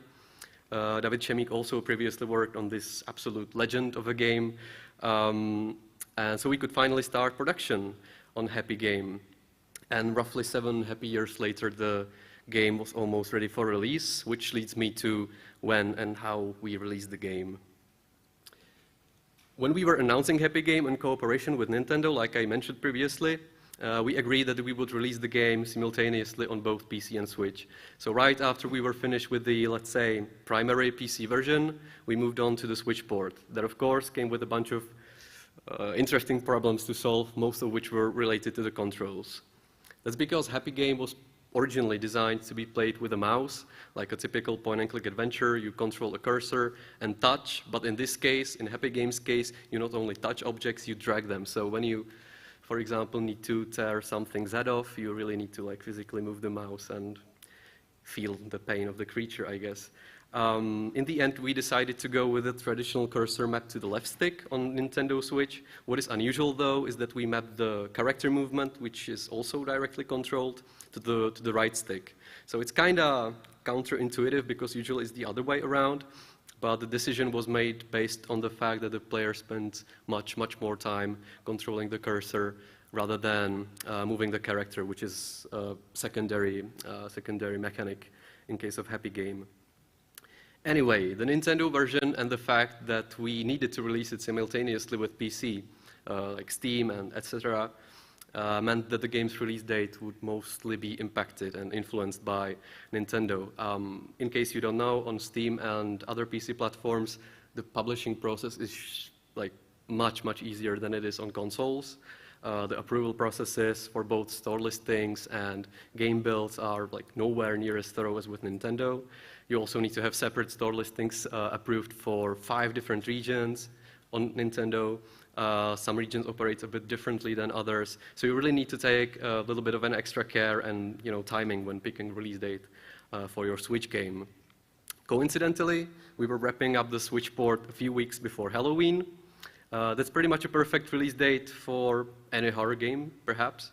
And at some point, with all the things considered, and the biggest factor was that we wanted to release it just before Halloween, everything pointed to the date of 28th of October, 2021. And so we decided to target this date and really do everything we can to make it and release it on that day. Now, this may look completely unrelated, but it will make sense. Every year at Amanita, we have a big gathering in a cottage, usually somewhere in the mountains, where we spend a few days together just playing each other's games, because we have several independent teams within Amanita, just chatting, drinking some beer, and just having a good time together. And one of those weekend gatherings started on the 5th of October, which was also the last day. It was theoretically possible for us to submit a build to Nintendo and have it approved in time and also released in time on the 28th of October that we targeted. That realization was pretty stressful at first, and we were unsure whether we were actually going to be able to make it, to submit the build and travel to the mountains with our teammates. The reality was that we were not able to travel to the mountains. We means me, Jaromír, and David. All day we were just squishing bugs, and later in the afternoon we decided to just push through it, focus on it, and then spend literally all day and night working on these bugs, working on those fixes, and trying our hardest to make it happen. And I remember that we really spent several hours on Skype, just trying to stay sane and pushing through it. And there was definitely a bit of nervousness back then and worries that we might not make it. But just around midnight, after endless tests and discussions, we managed to submit a build to Nintendo. And the next day, we traveled to join our mates in the mountains, full of hope. And another few days later, the Nintendo Switch build was finally approved. And that, for me, was one of the happiest Happy Game moments, like considering the last-minute effort that we made as a team. That was quite satisfying. And a few weeks later, it finally really came out on October 28th. And every time we release a game, we're, of course, very curious about the reception. So what did people think about it? Well, Happy Game is unusual for many reasons, and one of them could be that we didn't really expect, or we didn't really have a clue what people were going to think about the game, whether it's Amanita fans or just the general audience. We only released a short playable demo on Steam at the beginning of 2021, which gave players a little glimpse of what to expect, but it was just the intro of the game, and we were hiding the worst bits of the game from everyone until the game finally came out later that year, except maybe for a few short clips that we put on our socials and YouTube, but those never really went viral or anything. And also because of COVID, there were basically no events where we could go and watch players play the game and react naturally in real time. So it was kind of a mystery to us. And at the same time, we didn't want to mislead anyone. So we always clearly stated that Happy Game is a psychedelic horror, because when you just see the game and some of the pictures, it can be a bit misleading. Some of them are like cutesy and colorful, and you could think, yeah, this is a child-friendly game, but it's not. So even in the minimalistic store descriptions, we try to choose words that indicate that although this is indeed an Amanita design game, it is far different from you would usually expect from that studio. There was probably some space to like mystify and mislead people on purpose. That could be fun, I believe. But in the end, we decided that it didn't seem such a great idea, considering our past releases and our audience as well. The communication for Happy Game was rather low-key in general. We wanted the crazy imagery to speak for itself, but at the same time, with a game like this, which some may describe as interactive animation perhaps, and which only takes 2 to 3 hours to complete, and each playthrough is pretty much identical, you just don't want to show too much before you release it. Yet we ended up with 3 actual trailers for Happy Game, and since we didn't want to show more in-game footage than we had already shown, we needed to get a little bit creative with the final launch trailer.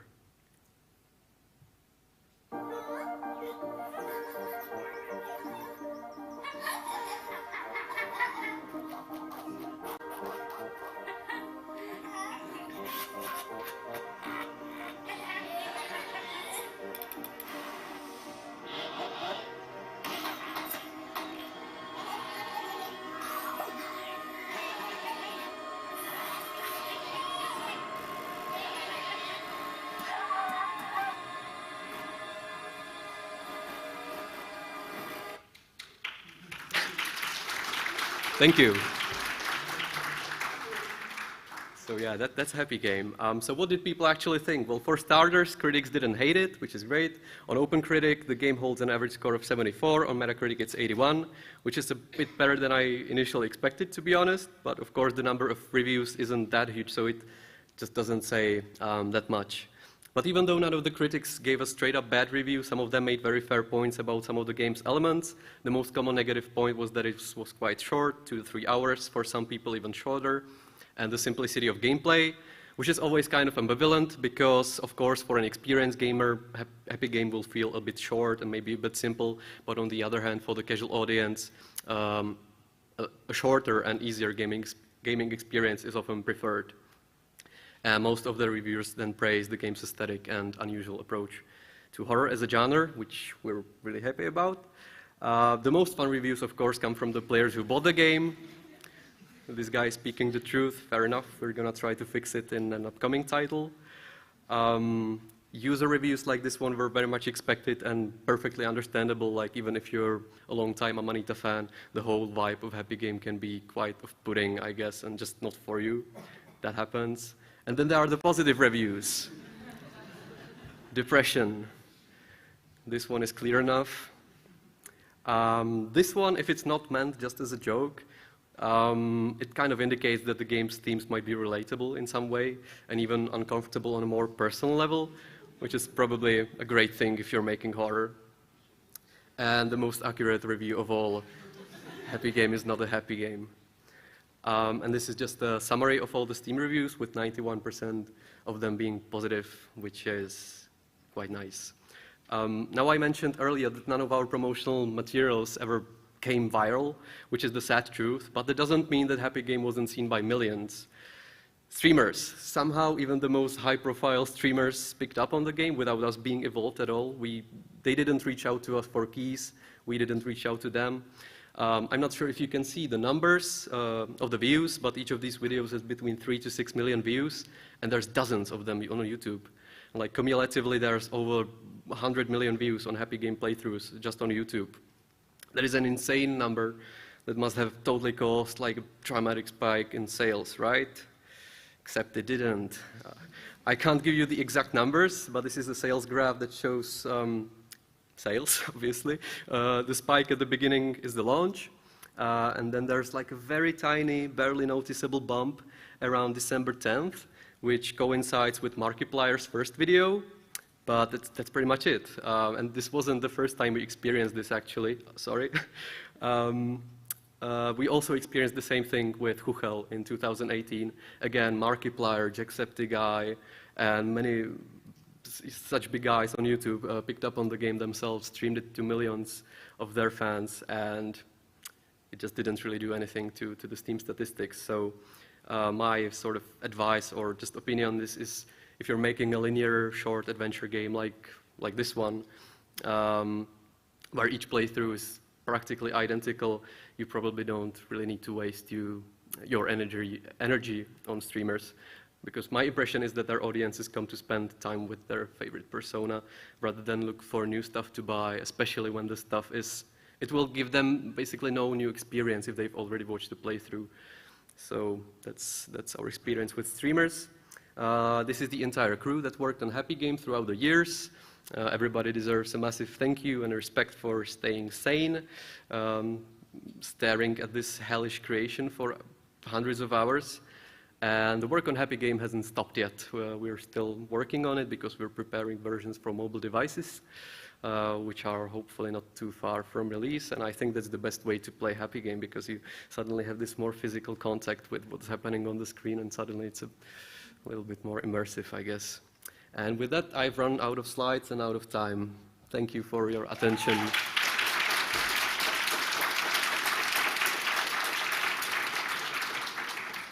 I'm not sure if we have any time for questions. One question. There's a man over there in the blue shirt.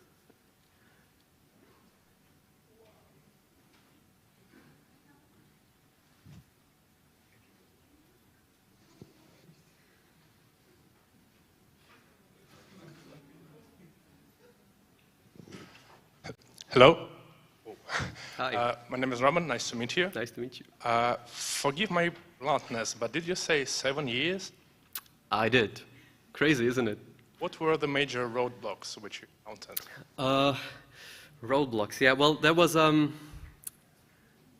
to say it? Well, the game looks very simple, doesn't it? And it seems like there's not a lot of gameplay elements to it, but there's actually a lot. Like, each scene was made sort of individually, like almost a sort of individual game, which is probably why it took so long. It's not based on just one system, but each scene, like, it's, you know, it's its own thing. So, and we also had just one programmer on the project who was also involved in, you know, helping with designing the thing. So it was mostly technical stuff. The design of the game, the actual design and ideas for it, and the art itself, that was done a few years after 2014. But then it was, yeah, the technical part, programming, that took a long time. And squishing bugs, obviously, there were lots of bugs. And we did lots of playtesting in-house, and yeah, just playing it repeatedly and yeah, trying to make it perfect. Okay, thank you very much. Thank you.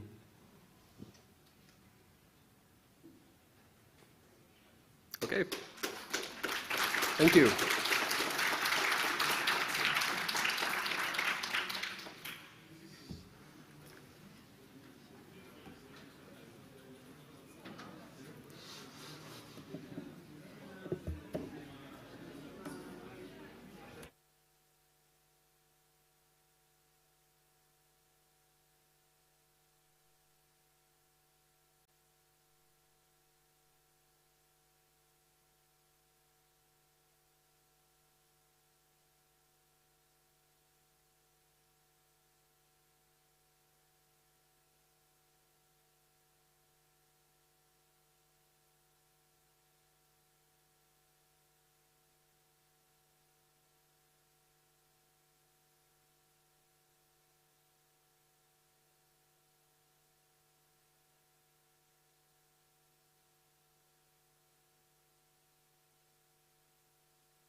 test. Hej, hej, hej, hej, test. Raz, dwa, trzy.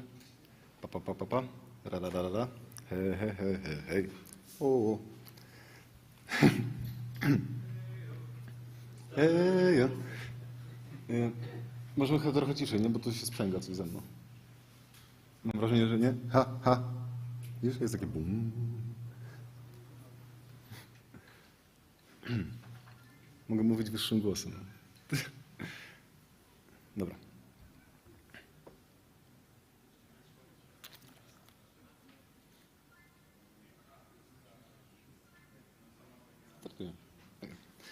Hello.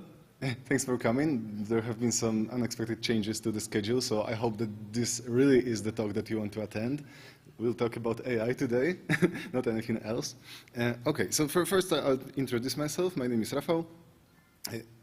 I've been fortunate enough to dedicate most of my career to AI in game dev, starting with mobile games, but then transitioning to tactical and strategic ones. And for the most part, I've worked in QED Software as head of AI development, where we developed a framework for AI in games called Grail, and also doing work for hire for different companies implementing AI, basically. And right now we are starting a new company called QED Games that will deal exclusively with tech for games and with making our own games. All right. The topic of today's talk is a little bit niche, but I think that it will be interesting for those of you who want to change something in AI in your games, who want to like break out from the stale techniques of behavior trees and FSMs, but still are a little bit afraid to dabble in such techniques as utility AI, because, for example, like the conceptual complexity may scare you. So I want to give you a specific set of advices that would like make it easier for you to reason about those systems.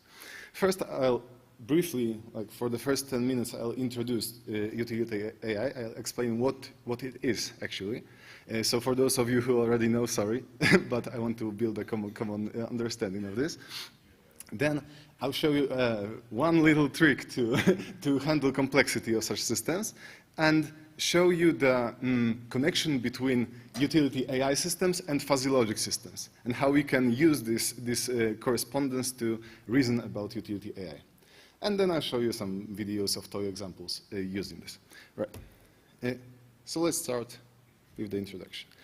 This is like the topmost view of utility AI as I could imagine. So basically, it's a bag of possible behaviors that your agents, your NPCs can exhibit, and then all those behaviors are rated, scored, and based on this score, the best one is selected. That's all, basically.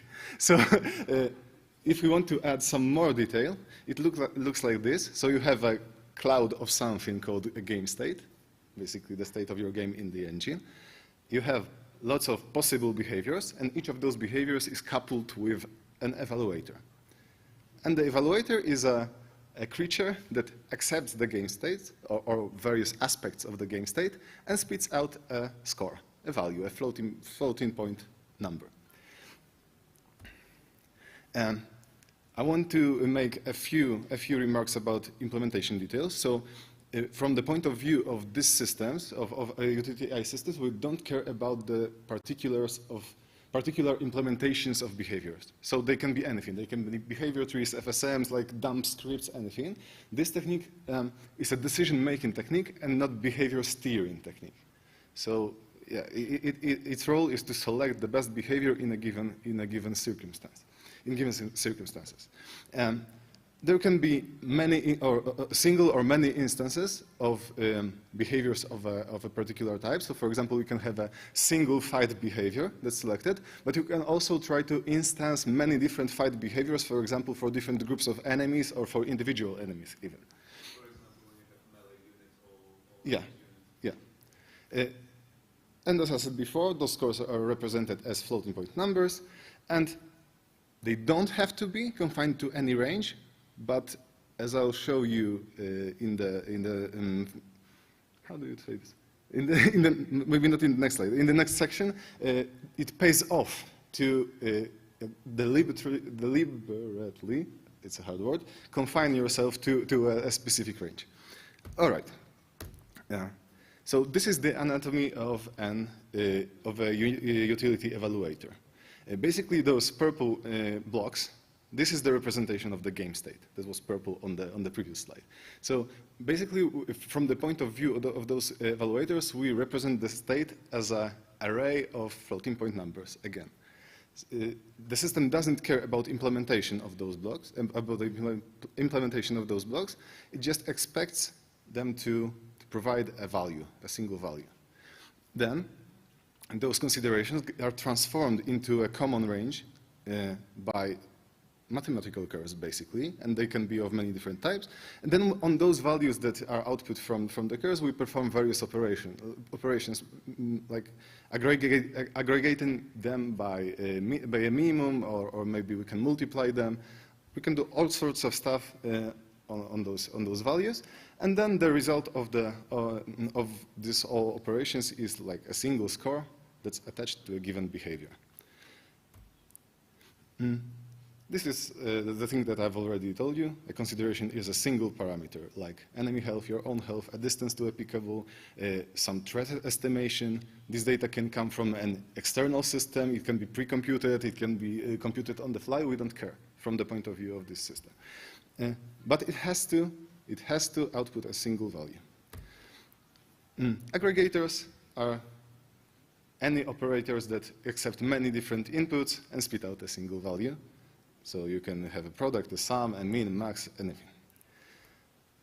But the most important part of this whole idea are those mathematical curves. And they can come in many shapes and sizes. They can be linear, nonlinear, interpolated, Bezier, whatever you wish.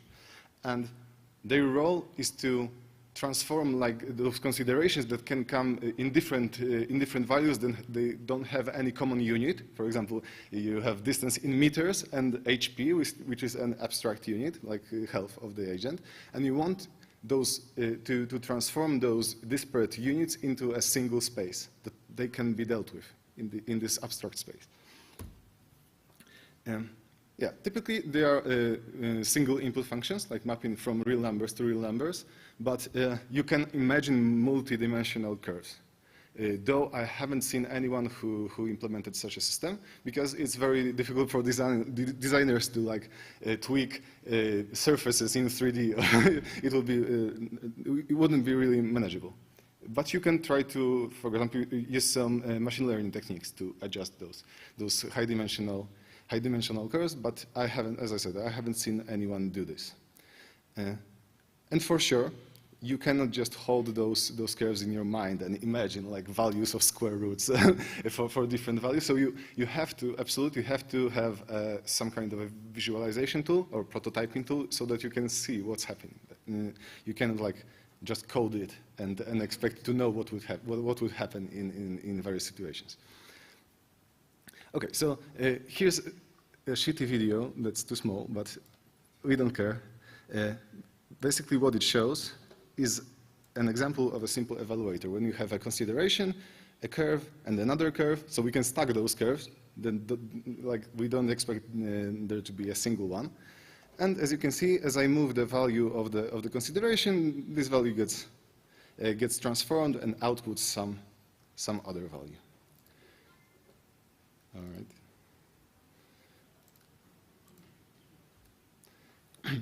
And another thing, and this is like the last step of complexifying the whole system, is introducing subtrees, like evaluator subtrees.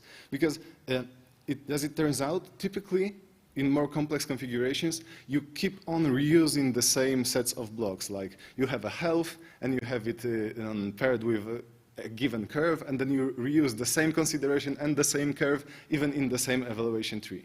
So we just, to reduce like the complexity, the visual complexity of the systems, we can introduce subtrees so that it may become, it may look like this. So we define a single subtree and then we use it across the evaluator, but also across different evaluators. The main benefit of using those subtrees is simply reuse. reuse of configuration. So you, for example, can make some changes to a single utility curve and affect many different behaviors, many different evaluations of behaviors. So you keep all those values harmonized. When you change, for example, a curve that represents in your head a concept of low health, you want this to be consistent across evaluators, so that you don't want your AI designers or programmers to run through all your evaluators and change the same thing. So it really pays off to introduce such subtrees into your system. All right, so let's summarize the whole technique. We represent the world state as consideration, meaning single float parameters, transform them using curves, use aggregation operations on the values that are spit out by those curves, and then we obtain scores and select behaviors based on those scores. For example, using a maximum operation or roulette selection if you want to add some randomness, anything like this. The advantages of those systems is that they are very easy to maintain. You can, because there are no couplings or like hard dependencies between behaviors. You just deal with pools of possible behaviors. You can easily add a new one, remove an old one, and nothing will happen, nothing bad will happen. and the whole system should still work. Because we operate on an abstract value space and not on some concrete thresholds or Boolean conditions and those sorts of stuff. It's very performant because it's just simple floating point operations. And right now I can say that maybe it's not the most popular technique in game dev, but it's battle tested already. Many games used those systems maybe in slight variations. For example, in Divinity Original Sin, it was not like your common utility AI, but utility AI applied to whole game states, but the premise was the same. Okay, so what are the disadvantages? I'm slightly biased, so I found only two. The first one is loss of control. If you want your NPCs to behave in a specified manner, to perform specific actions at specific time in specific sequences, this is not the technique for you. So. If you make linear shooters, maybe it's just not for you. If you want to control the behavior very tightly, just use behavior trees. But the most important disadvantage for me is that those evaluators can be very hard to reason about, because there are a bunch of numbers and curves, and for people new to this, they are very hard to reason about. So now I'll show you the trick that I mentioned at the start. The main rule of thumb for me is that for humans, typically, it's easier to reason about in language, in rules, than in numbers. So when designing a behavior of an agent, we want to start with a description, in your natural language, in English. And here you can see two example rules. If an agent is healthy and the enemy is not super strong, then you should attack. And as you can see, I marked in bold those cloudy, fuzzy concepts like healthy or not super high, whatever they mean. And this representation brings to our minds two important questions, two important issues. First, what if multiple such rules are true at the same time? So the agent is healthy, enemy is not super healthy, the agent's health is not super high. What if everything is true at the same time? Then we have multiple behaviors that should be selected. So that's not good. And another one is how do we actually transform those sentences, this description, into a configuration? That's numeric. I'm showing you the web browser. I just noticed.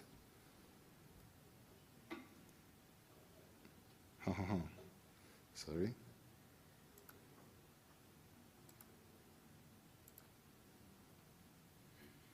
All right. Okay, so now that we've mentioned those behavior rules, we need some language in which we can create those rules. So let's introduce fuzzy logic. In normal Boolean logic, you would have like predicates based on statements like an agent is healthy or is not healthy, a simple Boolean logic. And this is not very useful in games because some of those facts can be a little bit true or maybe not true at all, but like the agent can have like 0.9 health. So the agent is healthy, but it's not fully healthy, so we need to somehow fuzzify those labels. And we do this by introducing so-called classes to which an agent can have a fuzzy degree of membership. So we create a healthy class, and an agent can belong to this class with some degree that's confined to 0 to 1. So you can think of 0 as like the value representing the least true, like the fact that it's the least true, and 1 the fact that's the most true in a given situation. And as you can see, in fuzzy logic, we do a thing that's very, very similar to what we do in utility AI. We basically take a continuous value and plug it into some membership curve, so-called membership curve. And this process is called fuzzification, and it's very, very similar to transforming considerations by curves. The only difference is that we require that those values are from the range from 0 to 1. And as soon as we have our basic facts, the representation of them, we want to write sentences, clauses. So we need connectives like and, or, we need negation. So we can define various different operators on floating point values that preserve our intuitions about normal Boolean logic. For example, we can represent or as a maximum operation or something more complex. The same goes for and. We can simply use a minimum operation, but also a product or something. Even more, this last one is called Łukasiewicz norm. And negation also can have many different representations, but we'll stick to the three most like straightforward ones: meaning max for or, min for and 1 minus x for negation. And this is a whole clause built of those fuzzy concepts. So if I want to say that health is high or enemy health is low and enemy armor is not high, then I can construct such a tree-like structure where on the top level I have those continuous considerations, then curves representing membership functions returning values from 0 to 1, and then our aggregators become connectives in fuzzy logic. And normally in fuzzy logic systems, when used for steering or control, like regulating some, maybe for driving cars, if you would use these systems for continuous control, you would have an additional step of defuzzification, meaning that you would take those membership evaluations and turn them into a single number. But we don't need this here, so I won't discuss defuzzification in this presentation. Okay, so now that I've introduced utility AI and fuzzy logic, and I hope that you have seen many similarities between those two concepts or modes of thinking, I will show you how to connect them together. So first, of course, we have to ensure that the curve outputs of our utility AI system is in 0 to 1 range. Our curves become membership functions to those classes like healthy or nearby or something like this. Some of our aggregation operations, min and max, become connectives in fuzzy logic, and we can define something that I call concepts that correspond directly to subtrees in those evaluators. And I'll show you a little image of this later. And as soon as we have our concepts defined, we want to connect them only using those fuzzy logic connectives. So we don't use any sums or, I don't know, square roots or anything. We just use those min, max, and negation operations. So this is how we would define a concept. We would define a consideration and the membership function, as you can probably imagine. Then we can build whole rules for behaviors using those concepts. So we don't have like raw considerations and raw curves in these evaluation trees, but we use the predefined concepts. For example, the agent should attack an enemy if the agent's health is high and enemy's health is low. Also, we can reuse, this is the main point. We can take this concept of high health and reapply it to an evaluator associated with getting a medkit.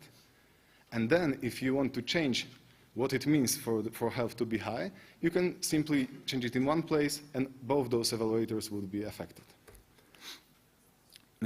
So basically what we've done right now is we've defined necessary conditions for various behaviors to make sense. So yeah, for example here, it only makes sense to fetch a medkit if your health is not high. But still, we can have multiple medkits on our level, and it may make sense to pick any one of them. So we need to introduce some kind of preference ordering, so that the agent, for example, prefers the medkits that are closer to him, or maybe the ones that are bigger or give more HP, or anything like this. And we also want to express preferences, like behavioral preferences of different agents. So you would have like a tank who would have an attack behavior that has the same necessary conditions as attack behavior of your archer, but the preference for targets would be different. So you would like to reuse the necessary conditions, but change the preferences. So how do we model this? I propose to separate the evaluator trees into two sections. The first one is the one we've already discussed, those fuzzy rules, and then we can couple the rule for a given behavior with a preference modifier. And the preference modifier is basically another evaluation tree. That for example, we can multiply the whole value by this modifier, or we can add it, we can add a constant or whatever we want to do. And what I propose is to think about those, is to design those evaluators by strictly adhering to fuzzy logic reasoning in this left section, and here we can do anything we want. So we can like do summations or any exotic stuff that modifies, like for example, we can modify the maximum preference that a given behavior can have. And the benefit that we gain from this is that we can reuse those purple blocks across different agents and only modify those blue ones. So here is a full-blown behavior rule.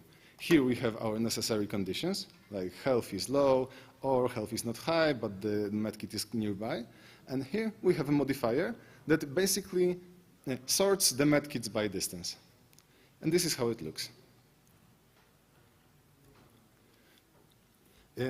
So let's proceed to the advantages of the rule-based approach. First, we get no sign flips, because if you ensure that your values are strictly between 0 and 1, you get no weird behavior related to something suddenly changing a sign and then half of your behavior have negative values. So it's a safeguard. You create a common behavior description standard that your designers, if you have many people working on AI, they instantly will understand each other's configurations because they will adhere to the common language that expresses preferences of behaviors. Of course, we can reuse those concepts. We can reuse them even across different NPCs. And what's most important for me is that we can very easily transition between a description in a language, in a natural language, and numeric configuration. Meaning that like your non-AI guys, like lead designer, for example, can have a vision for an agent's behavior, and he can easily communicate to AI people what is needed, and they can translate it into a configuration by themselves, like by basically taking those sentences and translating them into fuzzy logic. But this approach, of course, is not perfect. It requires a lot of discipline. You have to be on your watch to not let any of those values to step out of the allowed range.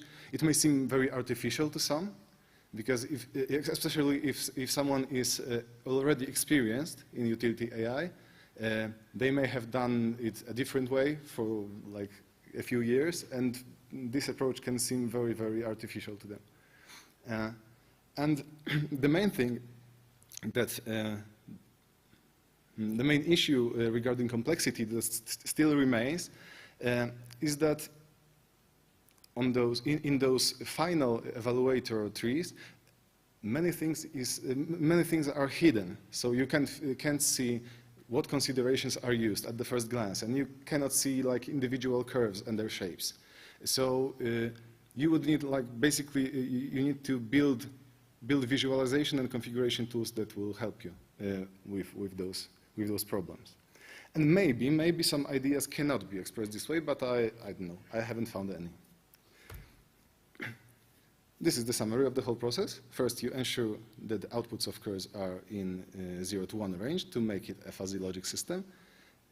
Use typical aggregation operators as connectives. Define basic concepts, then combine those concepts, and here you have like normal utility evaluators that are easy to think about. All right, so now that we've gone through the whole process of defining our terms and explaining the whole approach, I will show you some toy examples, like really minimal examples with two behaviors, so that you get a glimpse of how it would look like in the real world. So this is our evaluator for getting a medkit, meaning health is low, and the value returned by health is low is modified by some modifier that's based on distance from the medkit. And the first version looks like this. We have two guys. The blue guy is controlled by utility AI, then another one is just a simple script that approaches the blue guy and shoots. So they start shooting at each other, and then as the blue agent's health drops, he starts running for the medkit, but doesn't manage to do so. So clearly there is something wrong with our conception of high health or low health. The agent should decide much quicker that, oh, my health is getting low, I should run for the medkit. So the only thing that we have to modify in such a system is to take a curve representing low health and tweak it a little bit. So the initial one was between 0 and 27, the health was considered to be low, and then the lowness of health decreased rapidly. And we can change it to such a configuration that between 0 and 0.4, the health is considered strictly low, and then the lowness decreases very gradually and is considered not to be low, completely not low, like basically at almost the maximum health. And here is the result that we get from this. Basically, everything looks the same at the beginning, but as soon as the health will drop, you can see that the agent starts running for the medkit much quicker, and then the whole thing repeats. And yeah, and this is the behavior that we wanted. And also we can like getting the medkit when the health is low is such a common thing that we'd like to reuse it across different agents. Only, for example, changing those preferences that I've talked about. So this agent runs to the nearest medkit right away, but maybe we would want a type of agent that prefers medkits that are further away to save those closer ones for others, for example. So the only thing that we change here is our distance modifier curve. The first one was a decreasing curve, a curve that decreased with distance very slowly. As you can see here, we have 800 meters. So like the rate of decrease of this curve is very, very slow, and it serves a role of basically sorting by distance. And we can transform it into such curve when medkits that are nearby are slightly less preferable to those that are far away. And this completely changes the behavior of the agent. Yeah, this is a toy example, like the smallest possible example that I could imagine. But I hope that you can like extrapolate this concept to situations where you have like tens of behaviors and many different state parameters. And I hope that I've managed to convince you that it increases manageability of those systems and makes them more approachable and understandable. Okay, so this is all that I've prepared for you today. So if you have any questions, please ask away. This is our AI framework.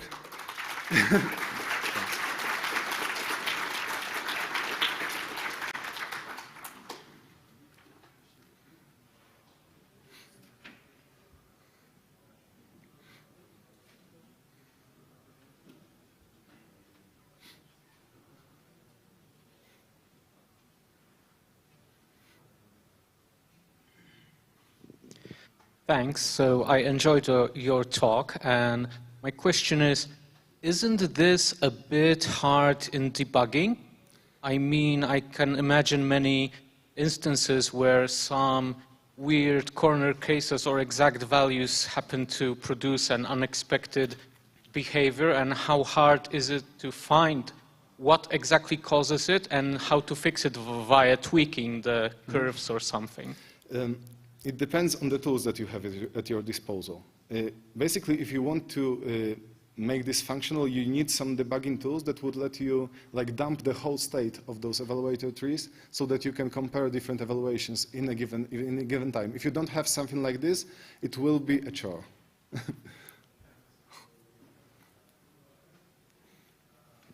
Thank you so much for your talk. So my question is, in your experience, or maybe in your opinion, how this utility AI fuzzy logic approach could be effective in like MOBA games in the multiplayer online battles, when, for example, we have like 5v5 battle and not all of these are real players, some of them bots. So is there any upsides, downsides, or? I don't think that the genre is important, but like more the complexity of behaviors or decision making that you have to have in your game. And so if you expect those agents to behave in a non-linear fashion and interpolate, when you design those utility systems, you typically have some concrete situations in mind. For example, oh, my health is very low, and in this instance, I should go to get a medkit. But if something happens in the game that's not, that's something a little bit different than what you imagined, this technique will still like interpolate the behavior because those values are continuous. So you don't get things like you get things with normal Boolean conditions, or like something is 0.001 higher than the threshold, and something weird starts happening. So this if you need like emergent, non-predictable behavior, yeah, I think that this is the right technique. Yeah, I also have a question here from the back. First, thanks for the talk. Just a quick idea, because the definitions that you showed, just like health is high or the distance to the medkit, sound fixed. But is there any way to get like a more contextual approach to it? Because, for example, in a peaceful location, high health can mean 40%, and it can still be high because I don't expect danger. But in other location where I expect a lot of enemies, even 70% stat might be a low health that I should search for help. Because right now, how would I approach such a thing? Would I need different definitions per an expected context, or maybe some modifier? Do you have any idea how to approach that? As far as I can think of, yes, you would need like different definitions, but maybe there's some cool trick, like using a modifier, context-dependent modifier, that would multiply the value. So just as we defined those whole, sorry, I'll find it, this whole operation as a rule piece and a modifier piece, that maybe inside those concepts, those atomic concepts, you could also introduce such modifiers that are based on the context of a given agent. But I haven't done anything like this, so I'm not sure. You would have to like try it for yourself. Thanks. Okay. Amazing presentation, thank you.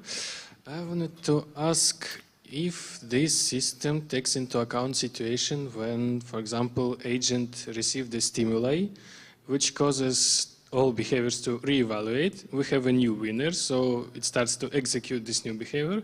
Then next moment it received another stimuli, reevaluates, and another winner, and so in circles like that. In some instances, it may make sense, like if I'm going to get a snack and there is an explosion, so it makes sense to abandon whatever I'm doing and go to cover. But in other instances, it may just cause like circling. Yeah, there are two typical solutions. First one is to require your behaviors in their interface to return a bool whether the behavior is interruptible or not. This is like the simplest one, but it doesn't work in many situations because sometimes you want the behaviors to be interruptible, but not like switch all the time. So for this, you have to introduce a persistent parameter into your system that would like apply a special bonus for to the behavior that is currently selected. So, like the new behavior would have to be significantly better to change the behavior.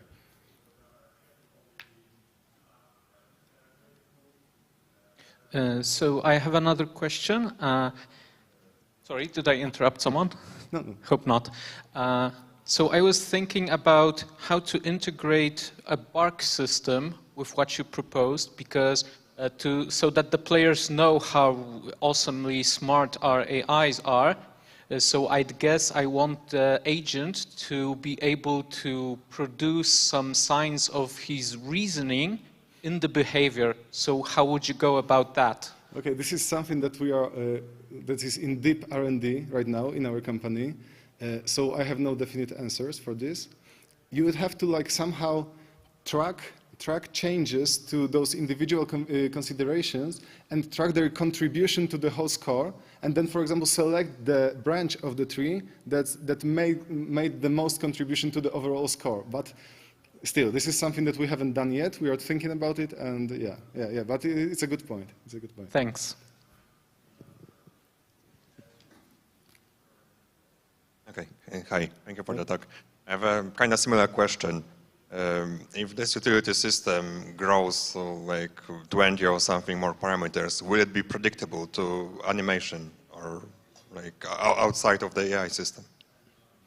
Yeah, so basically what we do in our tech is that the communication with external systems is done via blackboards, like you would do in a behavior tree in Unreal. So those considerations have access to blackboards, and there you can store arbitrary data there. So animation states or some results of other external systems that are complex. So we don't assume like a given representation of the game state from the point of view of individual considerations. So you can put anything basically. Okay, but is it a two-way? Okay, my follow-up question is. Will the AI know that you can change the behavior now because you're mid-job or you're like reloading? I'm not sure if I understand. Does the AI know? Yeah, can the animation tell the AI agent that I'm in the middle of an animation, you can change your behavior now? So you would have to trigger some like animation events that would result in some, for example, Boolean value or the interruptibility of a behavior to change. So you have to subscribe to some event broadcaster basically. That would be, and those events would be invoked by the animation system, communicating to the AI that you cannot change the behavior right now. Thank you.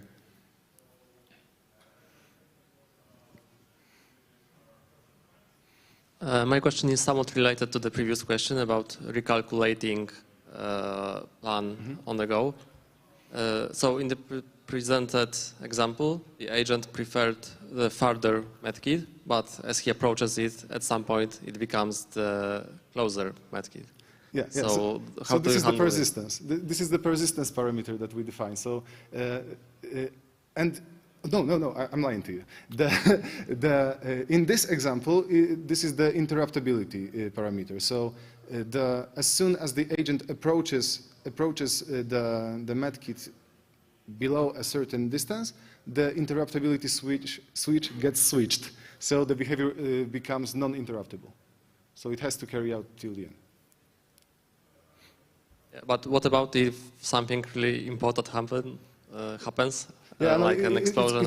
It's very game specific. So you as a developer, you'd have to handle such like interrupts or special situations yourself.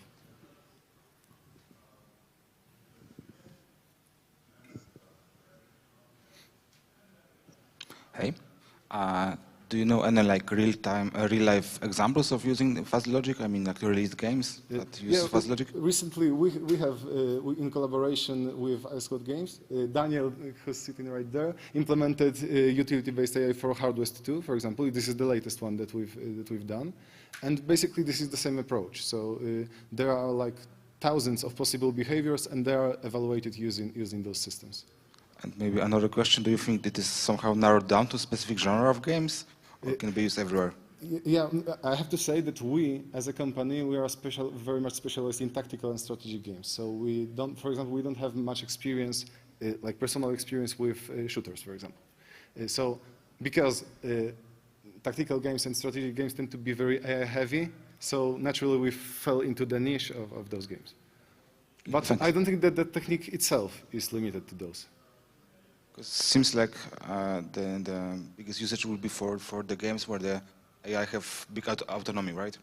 Yeah. So definitely not like a scripted games, kind of, right? Yeah. So in Call of Duty, I would advise not to use this because it would like break the fun. Sure. Thanks.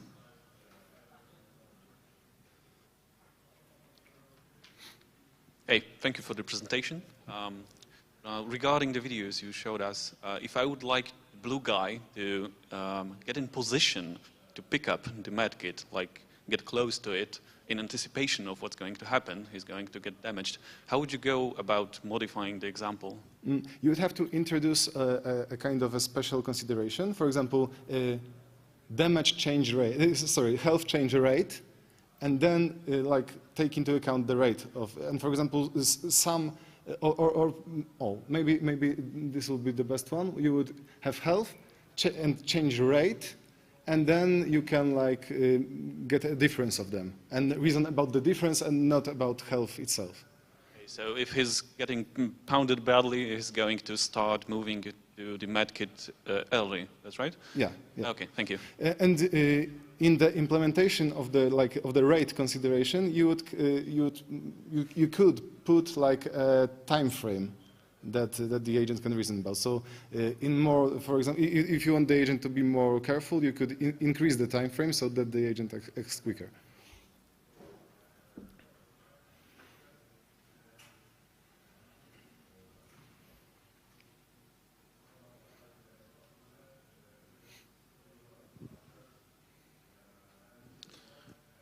Do you think that this system could be used to for characters that have like deep emotions? Yeah. In like the closest example that I can think of is The Sims, where your characters have all sorts of needs, and those needs can be prioritized, for example, using those systems. So the last example that we've been thinking about is for a village, a living village when you have inhabitants, and those inhabitants have some needs like shelter, food, all sorts of stuff, and different agents would have different preferences regarding the way in which they would obtain, for example, food. And you can model those preferences using those curves. Yeah. Okay, thank you.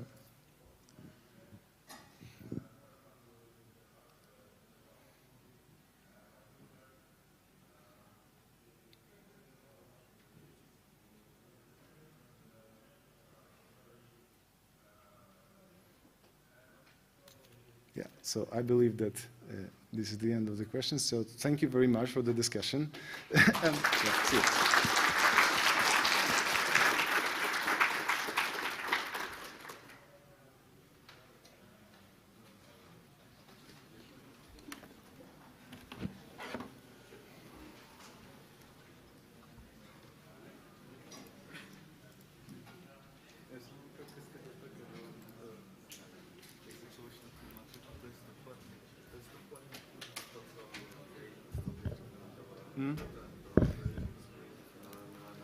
Bardzo wielu ludzi w ogóle na ten pomysł wpada. Wiesz, jestem pod mikrofonem.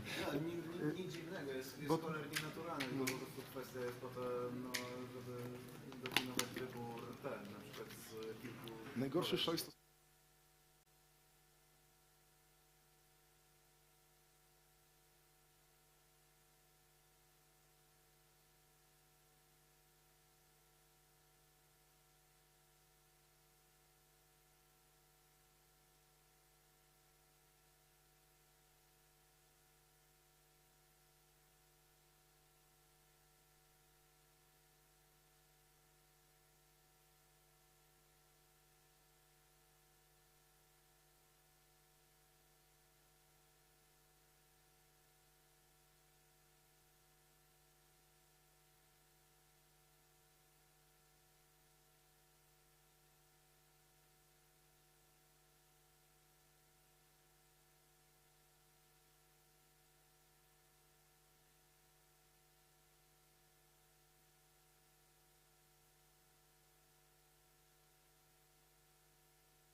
Yes, yes, yes.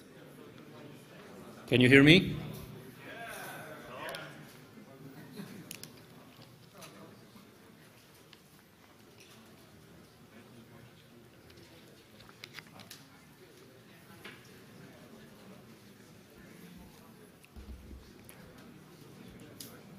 So I guess you all are interested in animation since you're here, but who works with animation? Who's an animator, animation programmer, QA?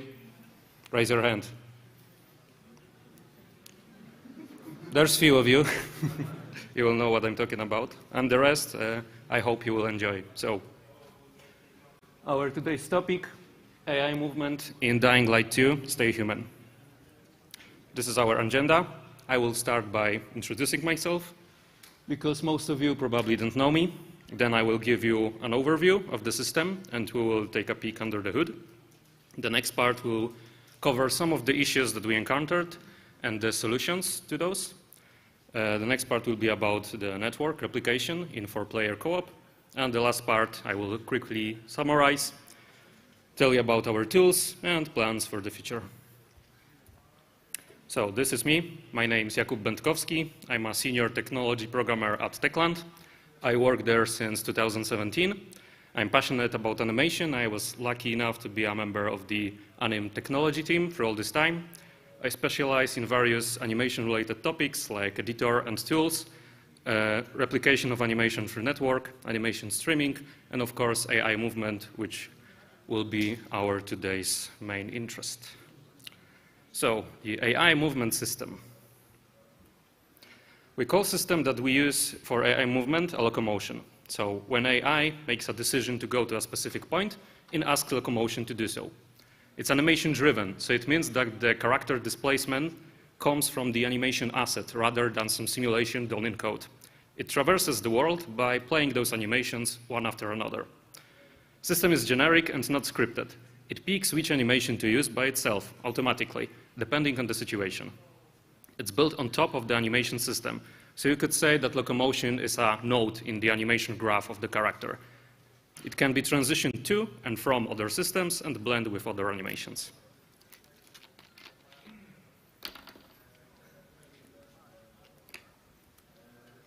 Here you can see an example of locomotion in action. One of our characters, Hakon, is parkouring around the city. He acts as a mentor to the player at the beginning of the game. And an interesting fact about him is that both his face and his movements are based on David Bell, who is one of the founders of the parkour.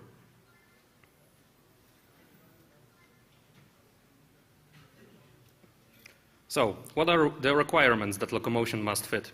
For the Night Chase gameplay, we needed to reflect the natural movement system, which powers the player's parkour. So whenever a player can go, we have to follow, usually. It must navigate at relatively high speeds, around 7 meters per second, making narrow turns in tight spaces.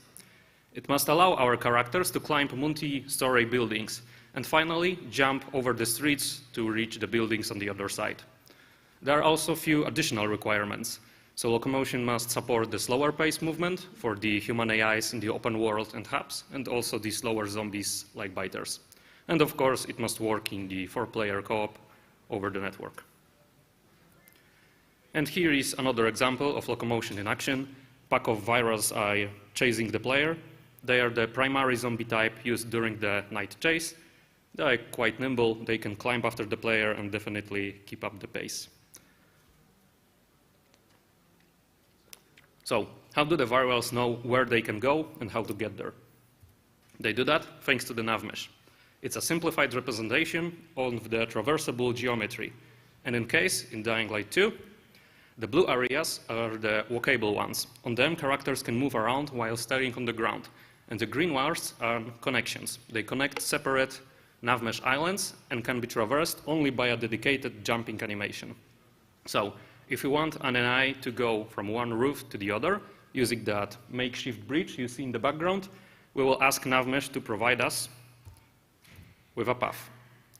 That path we will go to the edge of the building, then pass through connections and get us to the other side. So, now that we know about navmesh and that it can be traversed by using animations, How does locomotion make that happen? Well, since the system is animation-driven, not code-driven, we need to play animation in order to move. As you may know, animation can store displacement data for the character, and this is called root motion. Forward movement may be simple, but how do we traverse a complicated obstacle course? We need to know more about the characteristics of the root motion. How fast does the animation move? Does it turn? Does it sway to the side? How high does the jump go? Especially for jumps, we must consider many different ways the connections can look like. Can we traverse all of them with the same jumping animation? If not, why? And how would those animations look like? We should take a look at the real-world parkour. How does a person move around an obstacle course? How do they interact with the world? Let's consider a few basic types of connections. These are based on the real movements done during the parkour. This is not a full list, this is just a few distinct examples. So these two change the elevation. They allow us to go higher. They are called climb on and jump on. And what is the main difference between them? The first one requires a wall because the character will climb and use an animation with the character that actually touches the obstacle. And during the jump on, they don't. So the jump on, the second one, is more versatile and can be used in more variety of places for jumping on like suspended obstacles. And similarly for more horizontal connections, the climb over and long jump. Climb over is more constrained, character grabs the edge and vaults over it, so it must be aligned to it correctly. And long jump gives us more freedom, angle at which we approach and perform the jump doesn't matter that much. We can do it straight ahead or diagonally even, it's more versatile. Each type serves a different purpose, represents different kind of motion, and it's measured in a different way. We have dozens of types of animations that we support, many of which are quite complex because they serve a tightly defined purpose in traversing the game world. Let's take a closer look at one of them, the long jump. Animations of this type are used to jump over a horizontal gap without touching the obstacle. We expect such animation to consist of three main phases. Before takeoff, small part in which character runs up to the edge and anticipates the jump. Flight, where character leaves the ground, travels in the air, and finally touches the ground again. And third, after landing, when the character feet touch the ground again and try to recover from the jump momentum. What purpose do they serve? The running up part is used to sync with the previous animation. The second part is the actual jump. It can be stretched or squashed a bit to make it more versatile. And the last part, like the first, is used to sync, but with the next animation. We take such an animation and we analyze it offline during asset compilation. Focus on the markers numbered from 0 to 3. They are important because they are placed in moments in which the characteristics of the animation change. On each of those frames, we sample some state. That state includes current displacement of the root motion, represented by an X-form, stance of the character, either left or right side, current frame time, and also a few other properties. We can use this data to approximate the motion. I will talk about why we need that in a moment. Now we know that each animation type has its characteristics, that we define these characteristics by using phases, and how do the phases look like based on the horizontal long jump. But single animation won't get us anywhere. We need to switch between them. Since long jump requires animation to start and end with running, we can gracefully blend with the normal run loop from these phases. But is that enough? We have a lot more to blend to than just the running animation. Well, in Dying Light 2, the two most important cases we need to handle are idle and run. Looking at this long jump, when the running up part ends, character will start anticipating the incoming jump. At the last moment between running and the actual anticipation, we can sample yet another state. We call that the max cutoff point. This will be the last point at which we can start playing this animation for it to look reasonably good. This gives us flexibility. If we want to blend to this jump from moving, we start the animation from the beginning and sync with the running part.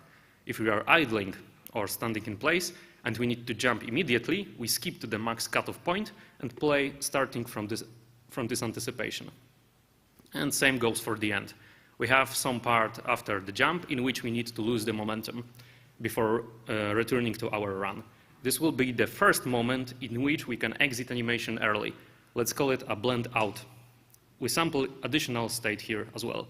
This gives us two ways to enter this animation, from start or from the cutoff, and likewise two ways to leave it, from the blend out or from the end. Each of the animation types has such defined entry and exit points. We call those points decision points. And using relations between them and their relations between different animation types and their dedicated decision points, we can build a graph. We call this graph a motion graph. It represents all animations as transitions, arrows in the picture, and their decision points as states, the circles in the picture. We build it procedurally from the list of animations that is provided by the animator. This is not an anim graph that is constructed by hand. Number of all these states and transitions you see here can vary and look differently depending on the content. What I'm showing you here is just a simplification. Usually we have hundreds of states and hundreds of transitions, all generated during the asset compilation. And this graph defines all possible moves our character can do at any given point. So, as you can see, from outside system, we can enter this motion graph in two ways, either from idle or from move.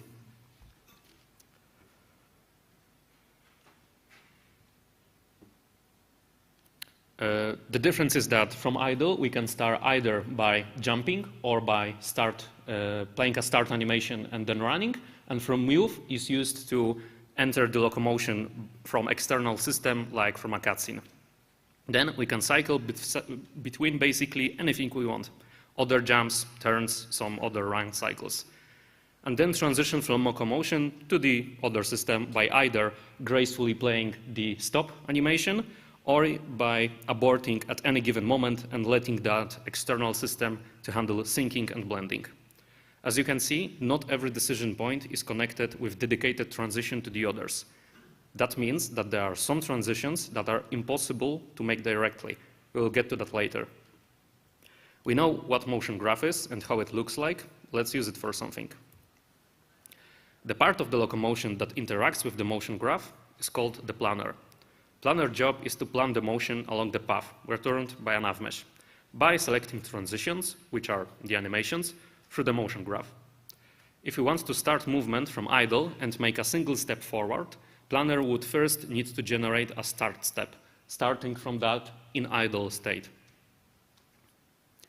Next, it would generate a regular move step. You can see how Planner would progress through the graph with the transitions marked in purple. This sequence of steps is what we call a plan. You can see it underneath the graph. Currently, our plan ends with the move step, which means Planner can generate next step with any transition outgoing from the move step. You can see that some of the decision points have transitions pointing back to them. These are animations that support blending back to themselves.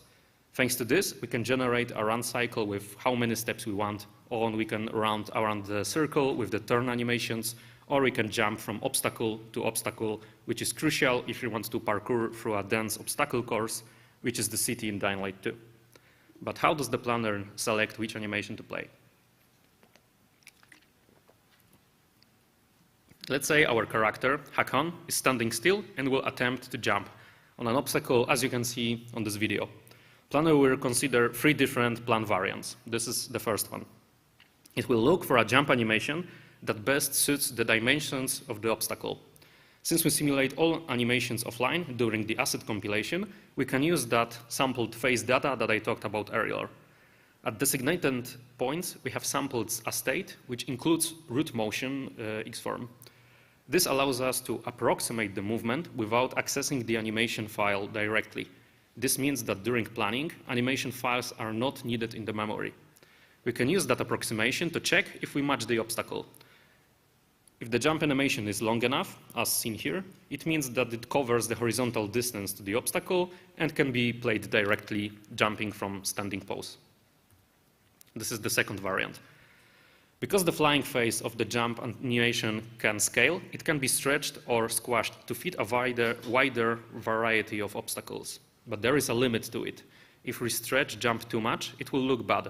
If we don't have a better jumping animation, since this may be our only one, character will have to run up to the obstacle a bit, make a start move, and then jump from a closer position. And the third variant, if the distance is really big, we can generate as many steps as needed to close the distance between the character and the obstacle. But there is also a limit here. We usually don't want to generate more than 2 steps in the plan. Why? Our gameplay is really fast and the situation changes from moment to moment. What we want is for AI to react quickly. Because of that, instead of planning entire motion for the whole path, we generate only 2 or 1 steps and call planner again at each new decision point that we reach. This way, we don't waste time planning and executing a motion that is outdated, because AI decided to change the direction of movement. Planner and motion graph are not everything though. The rest of the locomotion, which we'll be simply calling the runtime, also has a lot to do.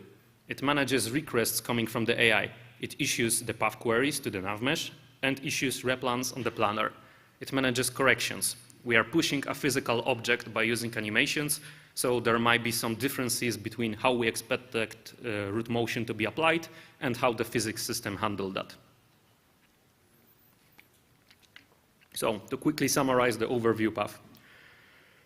We have a motion graph that describes our range of motion, all the actions that we can take and connections between them. We have a planner which uses that motion graph to plan the actual motion along the path, and the runtime which oversees the execution of the plan, manages requests and connections. So now that we have some basic knowledge about what locomotion is and how it works, we can proceed to the issues and solutions. I will walk you through some of the problems that we encountered with the system. So the first problem is amount of animations. The more we have, the better. We can cover a wider variety of moves. But we need to consider memory usage. The size of the motion graph increases exponentially. For example, most of the motion graphs in our game share jumping animations. So instead of storing copies of repeated jump data, we detect that and we share it between the different motion graphs. Do we have to create at least 1 animation for each type? Probably no. If no, what is the minimal set? Turns out that many of the animations that we used are there only to improve the quality, so not all of them are needed. So what animations are needed? The minimal set consists of the forward start animation, a single run cycle, a sudden stop. It's a special stopping animation with no root motion. It allows our character to stop immediately in place. A similar one is the sudden jump, so-called jump from idle, which can be executed also very close to the obstacle. It has no forward root motion, and same for turn in place, no position displacement, only rotation. And here you can see a comparison of those 2 motion graphs. The one at the top is the simple one. It has only a single start animation, single stop animation, turn in place, and of course the run cycle. And the bottom one is more elaborated. It uses dedicated directional start and stop animations for different angles. And it's also faster. It reaches the target position in less time.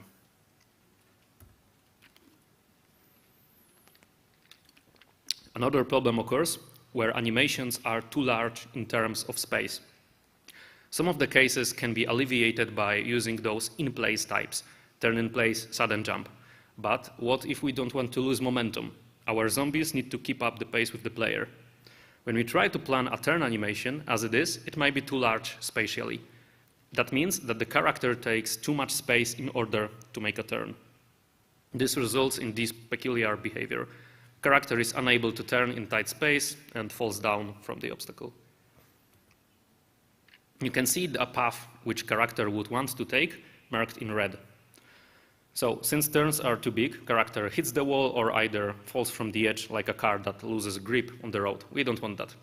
So we measure a space that is available for us on the navmesh. We shoot traces ahead of us and to the sides, and we approximate how much space we have to play that animation. So we know how much space we have. We need to feed a turn in there. We can manipulate root motion, but it might not look good.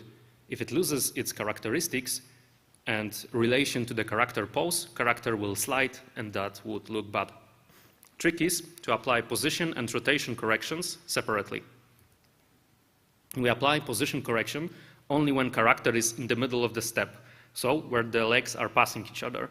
And on the other hand, rotations are applied only when there is a single foot touching the ground. You can imagine yourself standing on one leg and using your body weight to shift yourself, rotate yourself a little. The next problem is jump scaling. As I said many times, each jump type has a face which can be scaled, squashed or stretched to fit the obstacle geometry better. But as I also said, there are limits to this. We can't squash jump down too much because there is a solid ground beneath us. When we squash too much, character feet will go through the ground. Why does that happen? In some animation types, pivot position is placed between the hands at the end of the jump.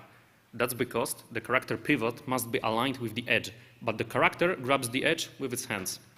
This means that the relative position of the pivot and the pelvis is changed during the jump. So at the marker with the number 1, the pivot is between the feet, character is on the ground. Between the markers 1 and 2, the pivot travels up. In the middle of the animation, it's at the height of the knees. And at the end, on the marker number 2, the pivot is between the hands. So let's see what happens if you want to play this animation at a very low obstacle when that scalable phase is scaled down to 0. So even though both feet are over the ground at the beginning and at the end of the animation, there is a moment when the character travels from the point 1 to point 2, during which the feet intersect the ground. This looks really bad, and we don't want to happen that at all. So what do? We need to measure the minimal height supported by this animation. Measuring at the specified points is not enough. So we measure the maximum feet distance below the pivot during the whole phase. This way we know how far feet go below the pivot during the jump. We need to add that to the distance from the feet to the pivot at the end of the animation. Note that there might be some animations in which that distance is the same. So this means that the lowest supported height might be 2 times the distance at the end of the animation. If there is a vertical root motion during other phases, it needs to be also added to the jump height, because there might be some vertical wall run-like movement at the end. Character touches the wall and then tries to run up a bit and only then catches the edge. We can scale the flying phase to the 0, but we still need a vertical space to play that run up at the end. This goes for all animation types, including the ones that are jumping down. There is another thing we need to watch out for. If motion graphs needs to support jumping, it needs to support it for the lowest possible connection height. That's why we usually have a dedicated jump-on animation without fixed parts and without relative pivot displacement as a base.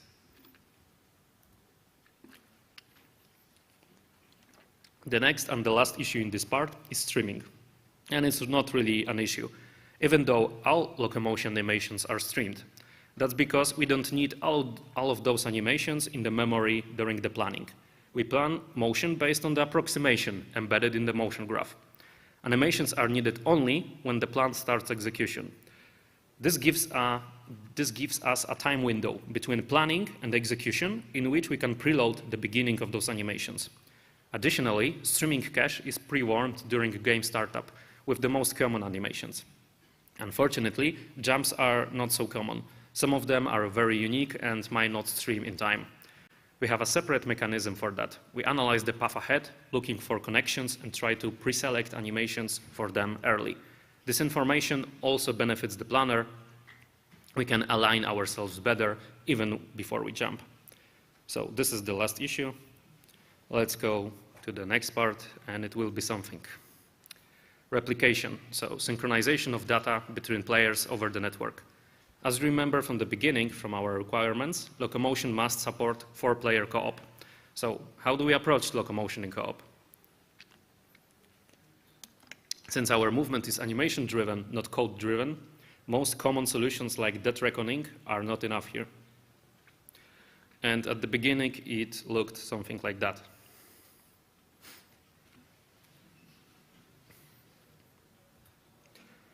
So we can't apply ordinary movement from code. We need an animation to do it.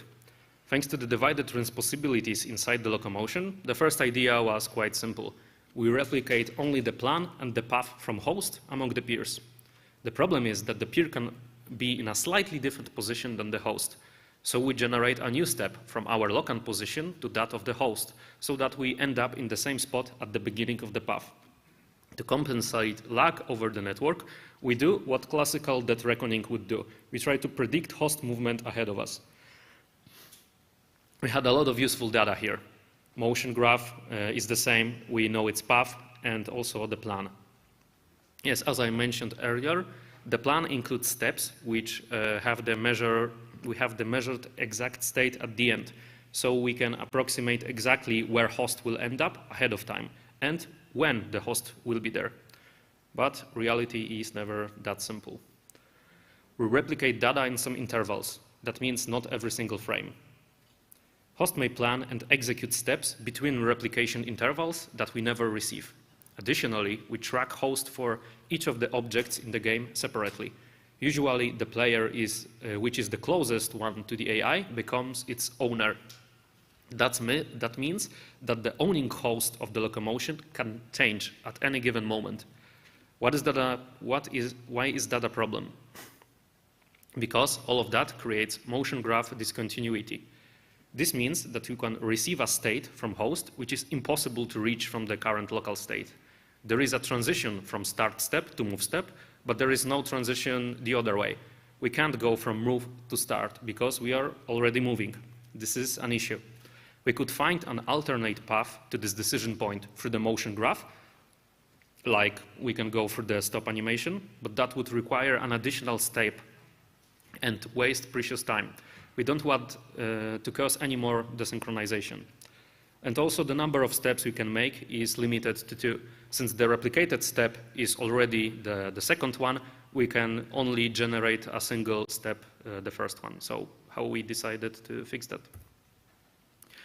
We handle most of the impossible transitions with so-called fake steps. What are those? They are created procedurally in runtime, depending on the data received from the host. We have to get creative here. For example, for transition from move to start, that supposedly comes from the host, we don't try to generate that start. We simply do another step that finishes at the same position and direction as that start would do. We have quite a lot of different fake steps suiting different cases. And as usual, the locomotion planner will consider many variants and pick the best one. It quickly turns out that most of the steps can be skipped without players noticing, as long as they are related to moving on the ground. But this is not the case for the jump. Jumps need special handling. In our system, jumps are atomic, which means that they cannot be interrupted, and if the external system forces us to do so, we consider it a bug. There are two cases in which we allow it, exiting into the ragdoll or to the dying animation. This means that we don't allow AI ownership, the AI owning host, to change during the jump. That's because there is no way to blend out from jump at any arbitrary point. We are moving between 2 separate navmesh islands. Jump takes a special care of this and with the physics. So for any outside system, AI position that doesn't lay on the navmesh is considered invalid. We cannot finish an animation there, and we cannot start an animation there. So, since the jump cannot be interrupted, we cannot jump locally on peer before host does. Host may change its mind and don't jump at all, for example, if different requests come from its AI. If it happens that we reach jump connection on the navmesh on the peer before the host confirmation comes, we have to wait, slow time a little bit, and maybe apply that movement animation in place. On the other hand, when peer is late and host already jumped through the connection and is moving away from us, we execute a special panic jump. This one instructs the planner that we cannot fail. Whatever plan variant is most promising, that one will be chosen, even if we aren't properly aligned or we don't meet the dimension requirements. This way, we ensure that even in the most pessimistic situations, we still jump. It may not look good, but it's better than teleporting character out of the blue. So it means it's good enough. And here in this video, you can see an example of replication in the wild. There are some small differences in plan execution between the peer and the host, but it's nothing that our planner can't handle. And this is the last slide in the replication part. So let's summarize what we learned and explore some of the tools that we used along the way. So Locomotion is animation driven. It's based on the motion graph that is built automatically from supplied animations. It uses it to plan the motion along a path ahead of time. More animations the better, improved quality, more cases can be covered. Each animation type has tightly defined requirements it must follow. Animations are corrected in runtime to fit the geometry better, and replication in co-op. Having a plan and motion graph really helps here, and if it doesn't, we fake it till we make it. We couldn't do all of this if not for our set of tools and debug features. Most importantly, simulation in editor. It allows us to quickly iterate both over the Locomotion code and the animation assets without restarting the editor. Motion graph compilation is multi-threaded and it's insanely fast. It only takes a few milliseconds, and all the motion graphs in the whole game can be compiled in less than 20 seconds. We can spawn an AI instance with enabled Locomotion in the editor and issue commands to it on the go. And the second tool is Anemonitor, which oversees the animation simulation, allows us to record it and inspect it later. It consists with a timeline that we can rewind like a video, and we can see an updated AI pose, animation graph state, and the internal Locomotion state at any moment. You can see Anemonitor here in action. We simulate some motion, then we can pause, rewind, go forward again, and we can do it for as many characters as we want, even for all of them all at once. This was the core of our workflow. When we encountered an issue in the game, we would record it and inspect it in the Anemonitor. Then we would save the request that was sent to the Locomotion. Then we could repeat that request inside the editor on the same map, isolated from the rest of the game. We would iterate over the code and the assets until the issue is fixed. The results. We were quite happy with the results. System works really good. It fulfilled all the requirements and has a good tooling. Implementation has excellent performance and reasonable memory usage, and it's also streaming friendly. So for the case of the Dying Light 2, it's all done. But this is not the end. We have a new fantasy project in the works. We want to continue improving the system. So as with any system, we want to improve usability.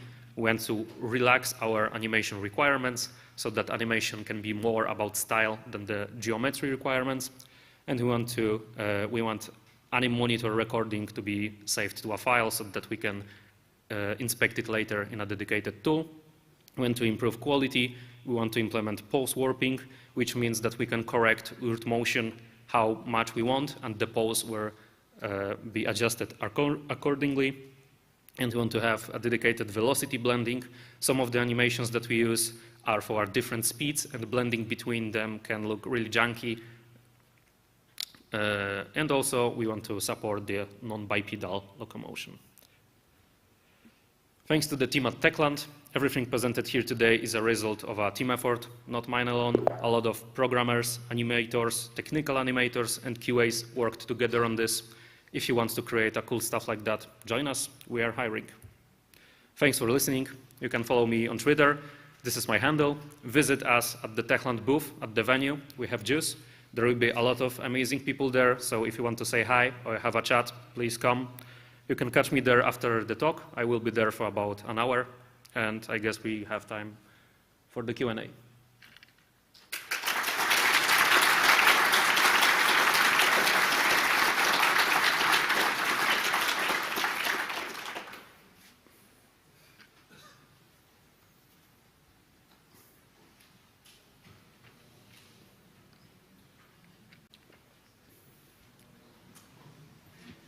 Hi, I have a question because in Dying Light 2 there is a wall running mechanic, and I wanted to ask you if the wall running mechanic is also driven by the nav mesh.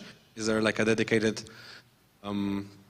vertical nav mesh that you had to bake throughout the places? But at the same time, I'm thinking you can do this in other places than just a dedicated So the question is about wall running in Dying Light 2, how we did that. So our Navmosh does support generating connections on the walls and also on the vertical geometry. It's not the same Navmesh. The Navmesh that is generated on the ground is like connected meshes that can be traversed at various styles. But the vertical ones need dedicated jumping animations, and they are more restricted. Okay, thank you.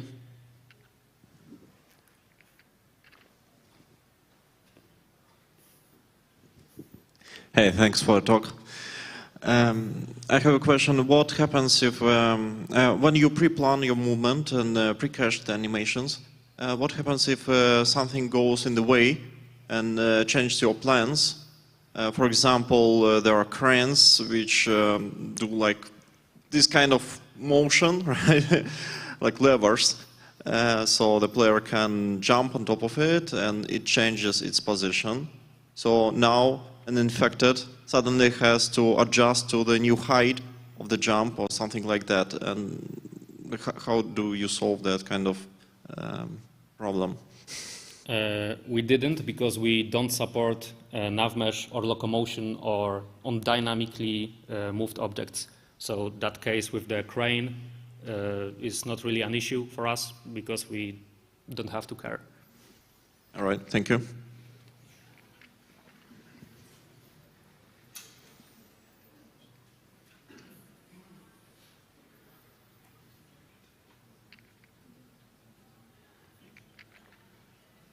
Any more questions? Okay, if that's all, thank you once again.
Gwent is not a peer-to-peer game. It has a dedicated server.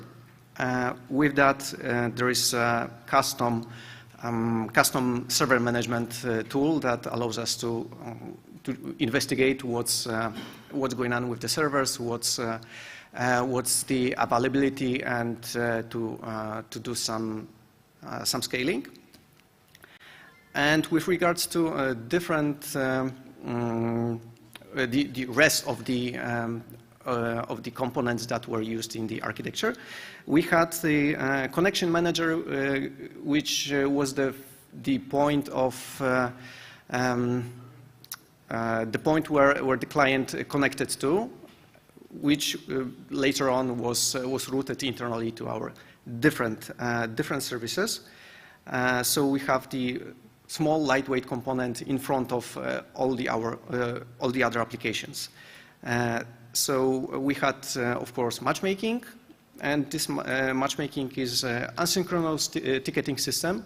So the connection manager puts the ticket inside the database, inside the matchmaking database, and when the matchmaking is done, it returns the match ticket to the connection manager, and the connection is made. The client gets the URL to the server to connect to. So. So that was the part that required some microservices that are known in the web development understanding. And besides, we had a lot of different backend services. So we had Deck, Deck being the collection of Gwent cards that the player has, user profile, of course, some store for purchasing. Stuff for real money, in-game currency exchange, and so on and so on. So, of course, we had more of them, but you all know how it looks. So we began to conceive some proof of concept for our architecture. And the goal that we had for this proof of concept was to have a full matchmaking flow for our future games. So we wanted it to be lightweight, customizable, and since this was a proof of concept, we had to make some other assumptions, but I will get back to that in a moment. And the secondary goal was to work on the game server orchestration. We wanted to have some solution tested that would allow us to deploy the game server, to scale it, to monitor how it's functioning. So, since we had our intention was to test the matchmaking, after the matchmaking, we wanted our test client to have something to connect to, and we created some mock game server to work on that. So at this point, we had to make some design decisions that will allow us to work on that proof of concept. And since this was a proof of concept, we wanted to test some different approaches, different services, different foundations. We wanted to be able to iterate quickly on our prototypes. So that was one of the requirements. Second being the ability to work independently, because our team that created this future architecture wasn't large, so we had to split responsibilities and to work independently on the different parts of the matchmaking loop of the services. So we wanted to be able to do different things, not to step on each other's toes. So that was the other requirement. Also, since this was a POC, we wanted to be able to set up everything easily. It would be best if you are able to run everything on our development machines. And because of that, we also wanted it to be performant, because some solutions might be too heavy for development machines, and we wanted to be able to work on that locally. And also for development, we tried to have the communication as open as possible. We wanted everything to be sent most likely in the plain text. And since some of us had background in web applications, we just chose HTTP with REST API. That might be changed later, but it would allow us to debug the traffic between services easily. And also there are a lot of different tools for telemetry, for tracking requests between services. So that allowed us to be more efficient on the task. Of course, it was best to use something that we already know, so not to learn everything from scratch. So that was one of our choices, that we wanted to have something known. Of course, we were open to new things, but thankfully we were able to find some things that we had already experienced in. So that was the initial structure of our services. We reuse the idea for the front controller, for the coordinator, as the point of contact between the game client and our service mesh. And this coordinator would talk to the session assigner. That would have the knowledge of how many servers are currently available, and since it was an experiment, we didn't know at this point if a single server would serve single session or multiple session. Hence, we called it a session assigner, not the server assigner. At this point, we decided not to get into matchmaking that much, so we just added some static code for matchmaking. So whenever two clients connected to the coordinator, they had match, and they got the URL to the game server.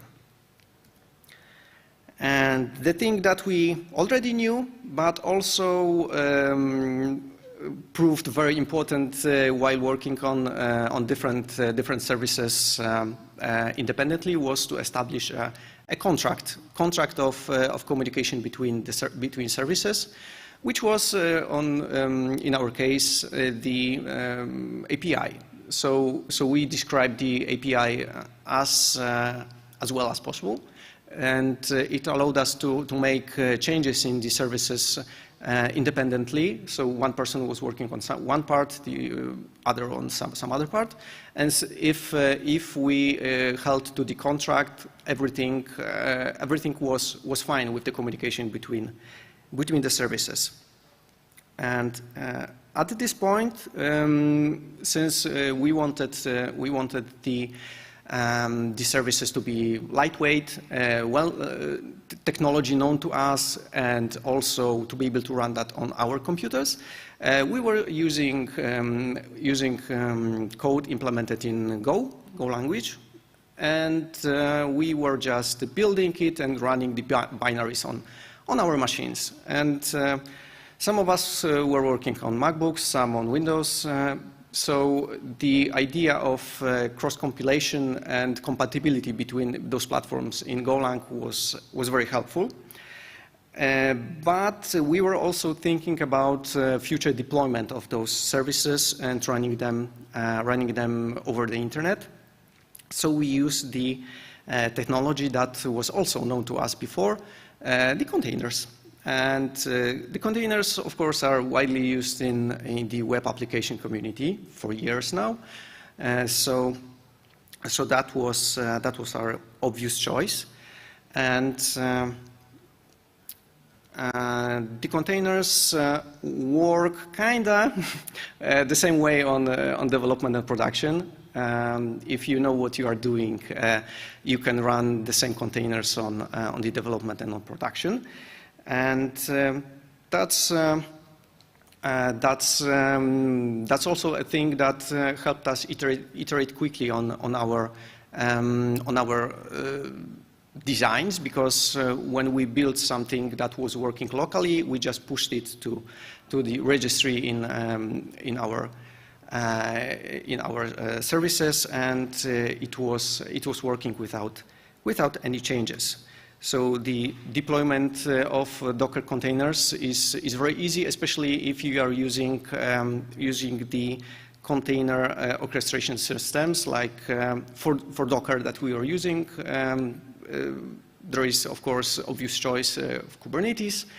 And deployment of those containers on Kubernetes was very easy. You just push the container to the registry, update some YAML file, which might be a problem because not everyone likes YAML files. But because of that, we quickly moved to the continuous integration pipeline that did this for us. So we did a commit with, to our repository, tagged that with some version, and magic happened, and it was working on our development cluster. And yeah, like I said, there are multiple major orchestration systems for Docker containers. So it was also a plus for us. And those are widely supported in the cloud, which was also our target environment, because at this point we didn't want to host that on any kind of dedicated servers. But I will get back to that in a moment.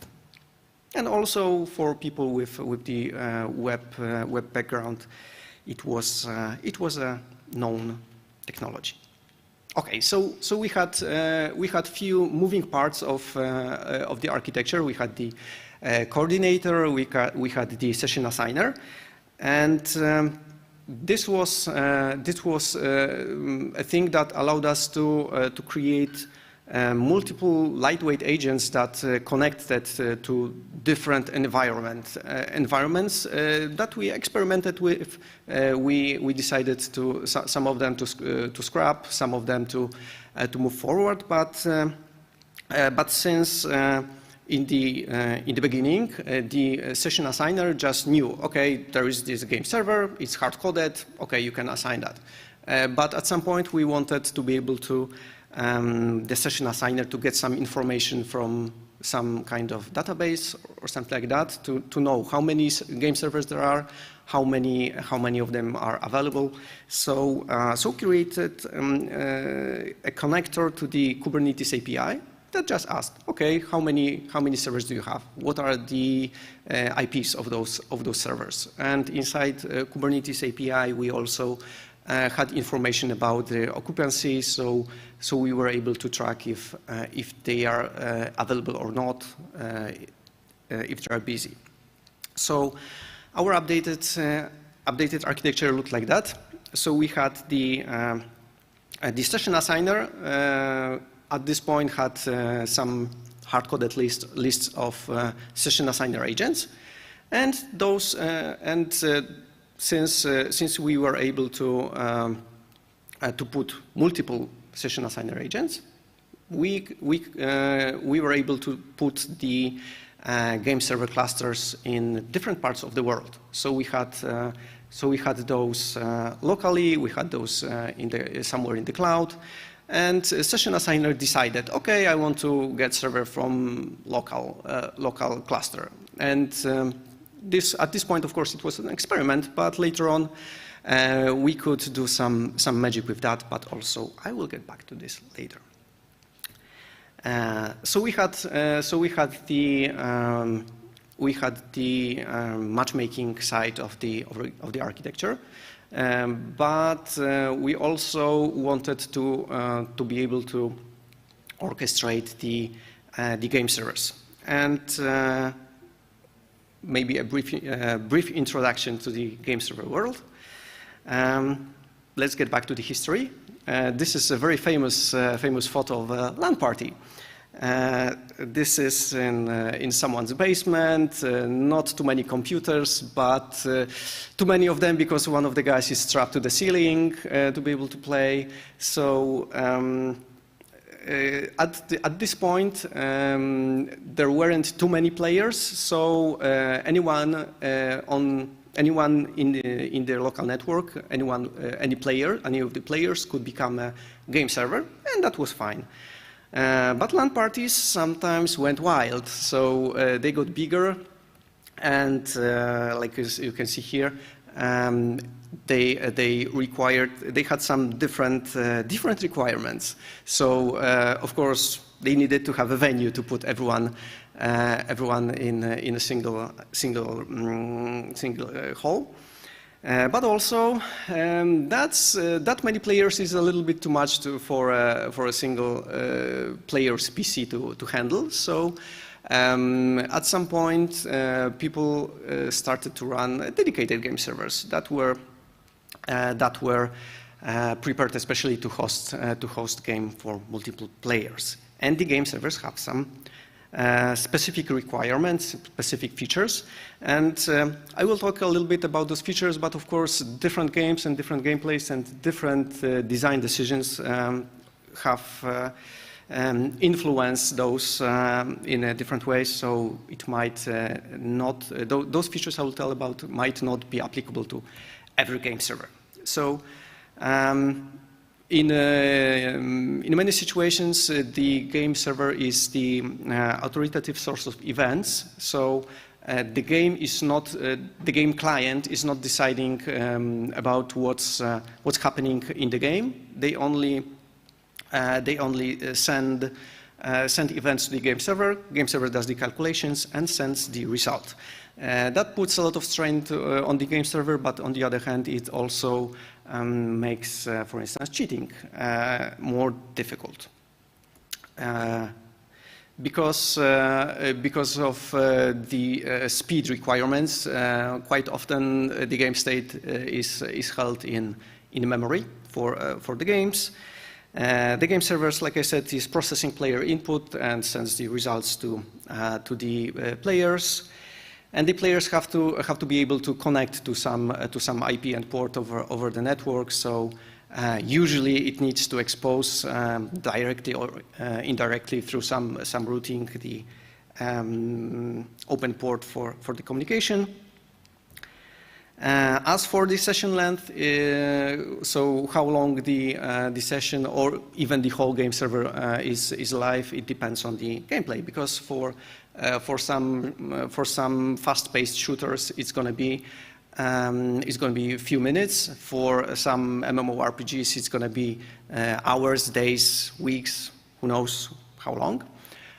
So it might be very difficult to host that kind of games. It requires a very meticulous tracking of memory usage and so on.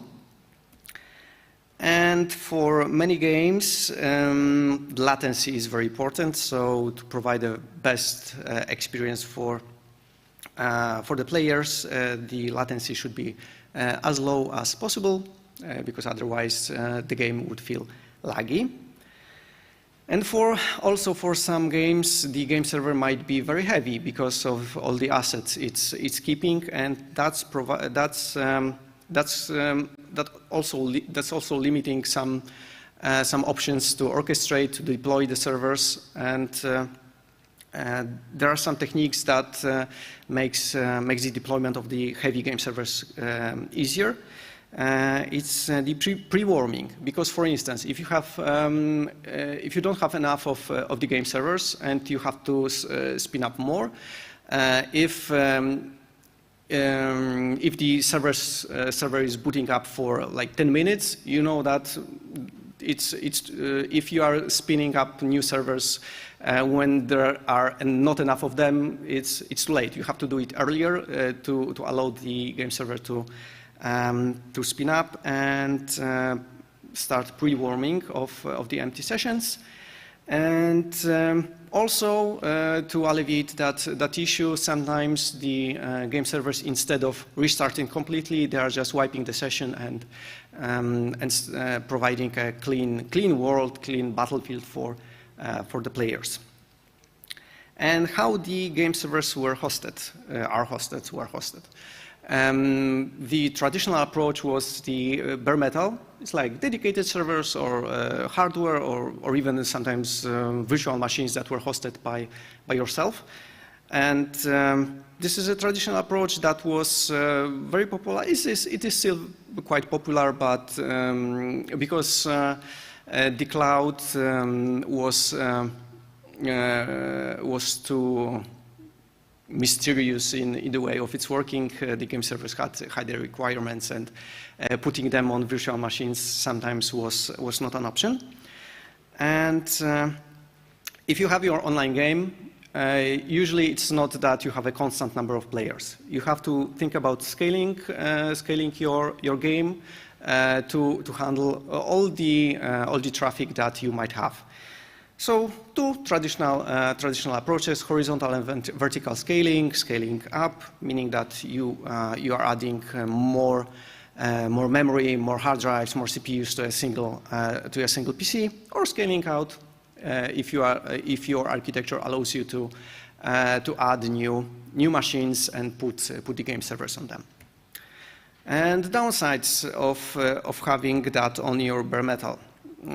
Low flexibility, meaning that it takes time to order new hardware and to install that, and even if you are renting out the machines from some ISP, sometimes it's still up to the ISP to provide the hardware, so it might take some time. And also, on the other hand, when you are preparing the number of game servers, you are preparing for the peak. So you can handle the game at its peak traffic, but you are still with the hardware if the usage is like 10% of the peak or 5%. So you have a lot of unused processing power. And it's a long-term commitment. Usually, if you want to get the best price from the ISP, you decide that, okay, I'm going to be using that for a year, for instance. And if you are buying hardware, you are just stuck with that.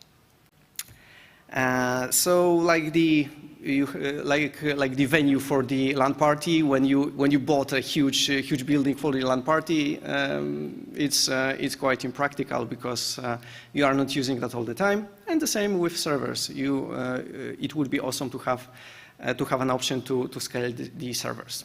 So with the venue, you can just rent out a smaller one, the one that you might need at this point. And with the servers, it is possible for it to be the same with the cloud. I know that the cloud is the thing that is a buzzword for like 15 years now or something like that. So I'll try not to bore you with the very detailed introduction, but let's jump through some bullet points.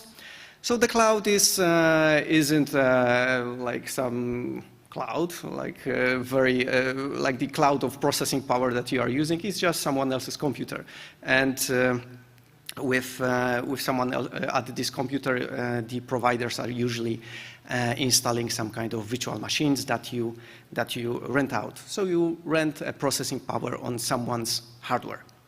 And there are a few different tiers of those services. So the baseline is the infrastructure as a service. When you just rent a virtual machine that you have to install the operating system on it and so on. Platform as a service, when you deploy application to a virtual machine but managed by the vendor.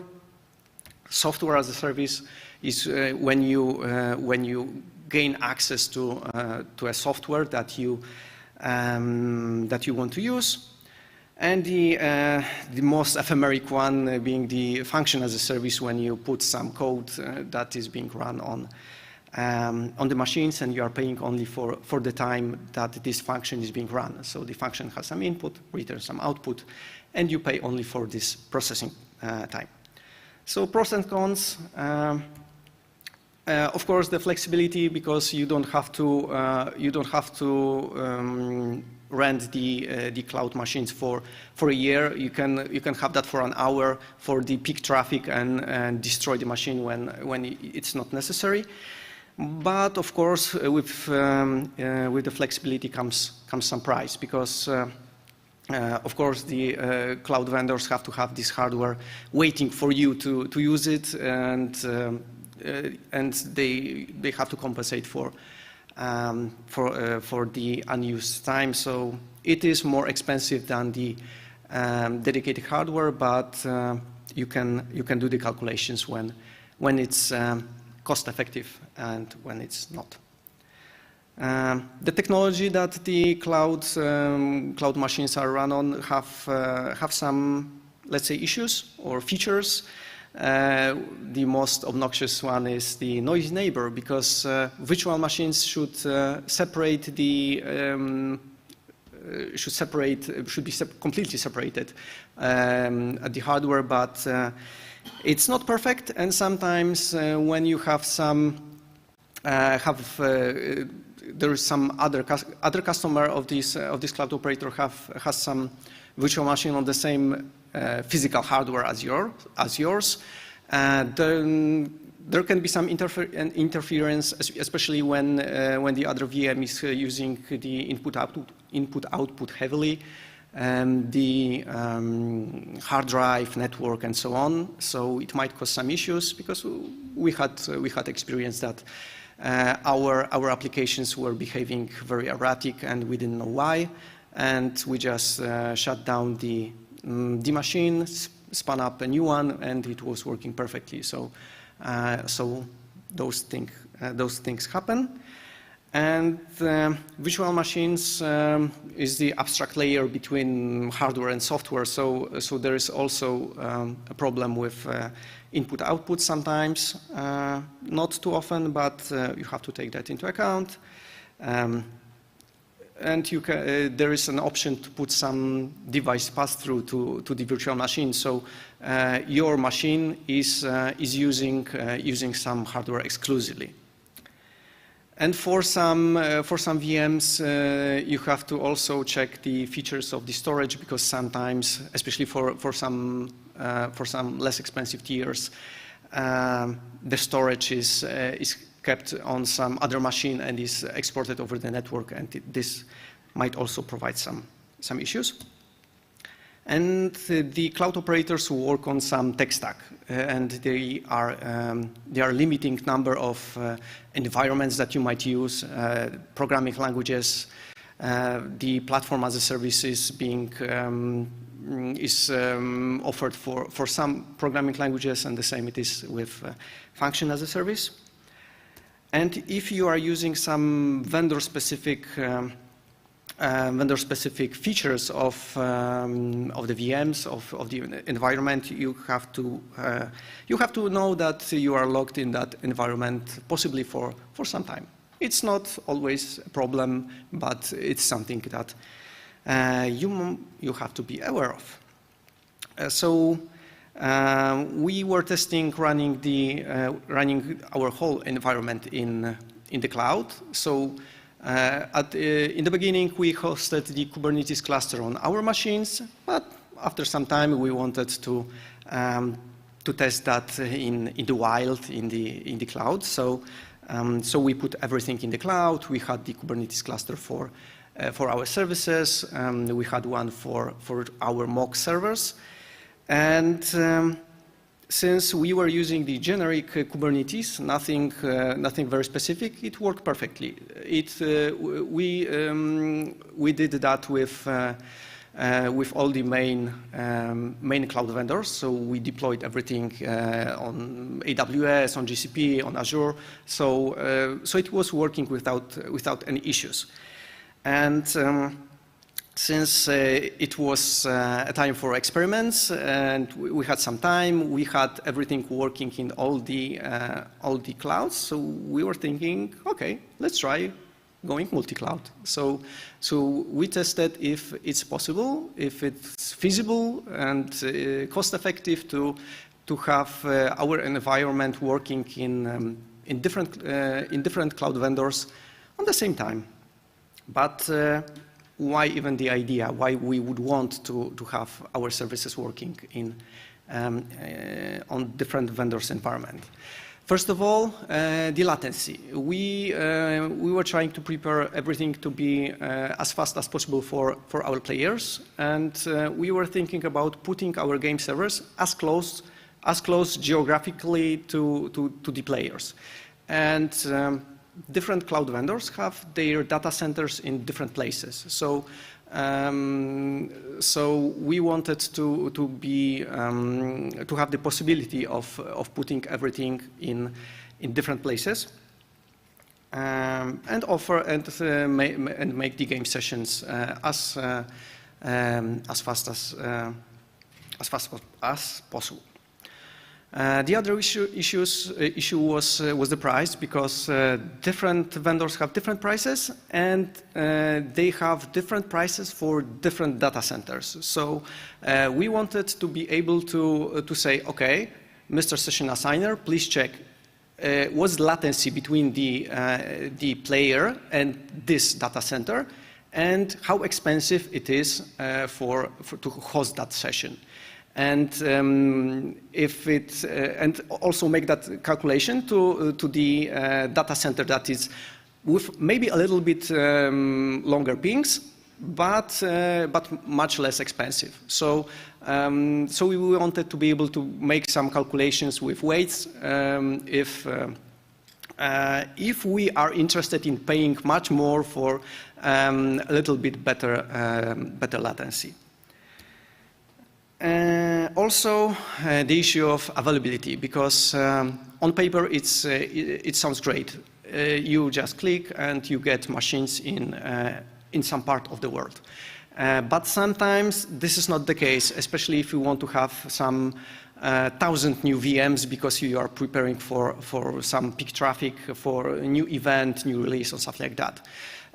You might stumble upon the issue that this given data center just doesn't have those virtual CPUs ready to be used, so we have to rely on some other cloud vendors. So that was also the issue that we took into consideration. And the issue of, let's say, regions without the standard presence, meaning that there are some regions in the world when normal cloud operators are not allowed to operate, and we knew that we might have a need to connect to them separately, maybe treat them as a different region, isolated from other players. So that was also one of our concerns. But those were the things why you might go multi-cloud, but why not? Because, for instance, the external traffic prices. So that's one of the things that you have to take into consideration, that the traffic outside of the given cloud operator might be a lot more expensive than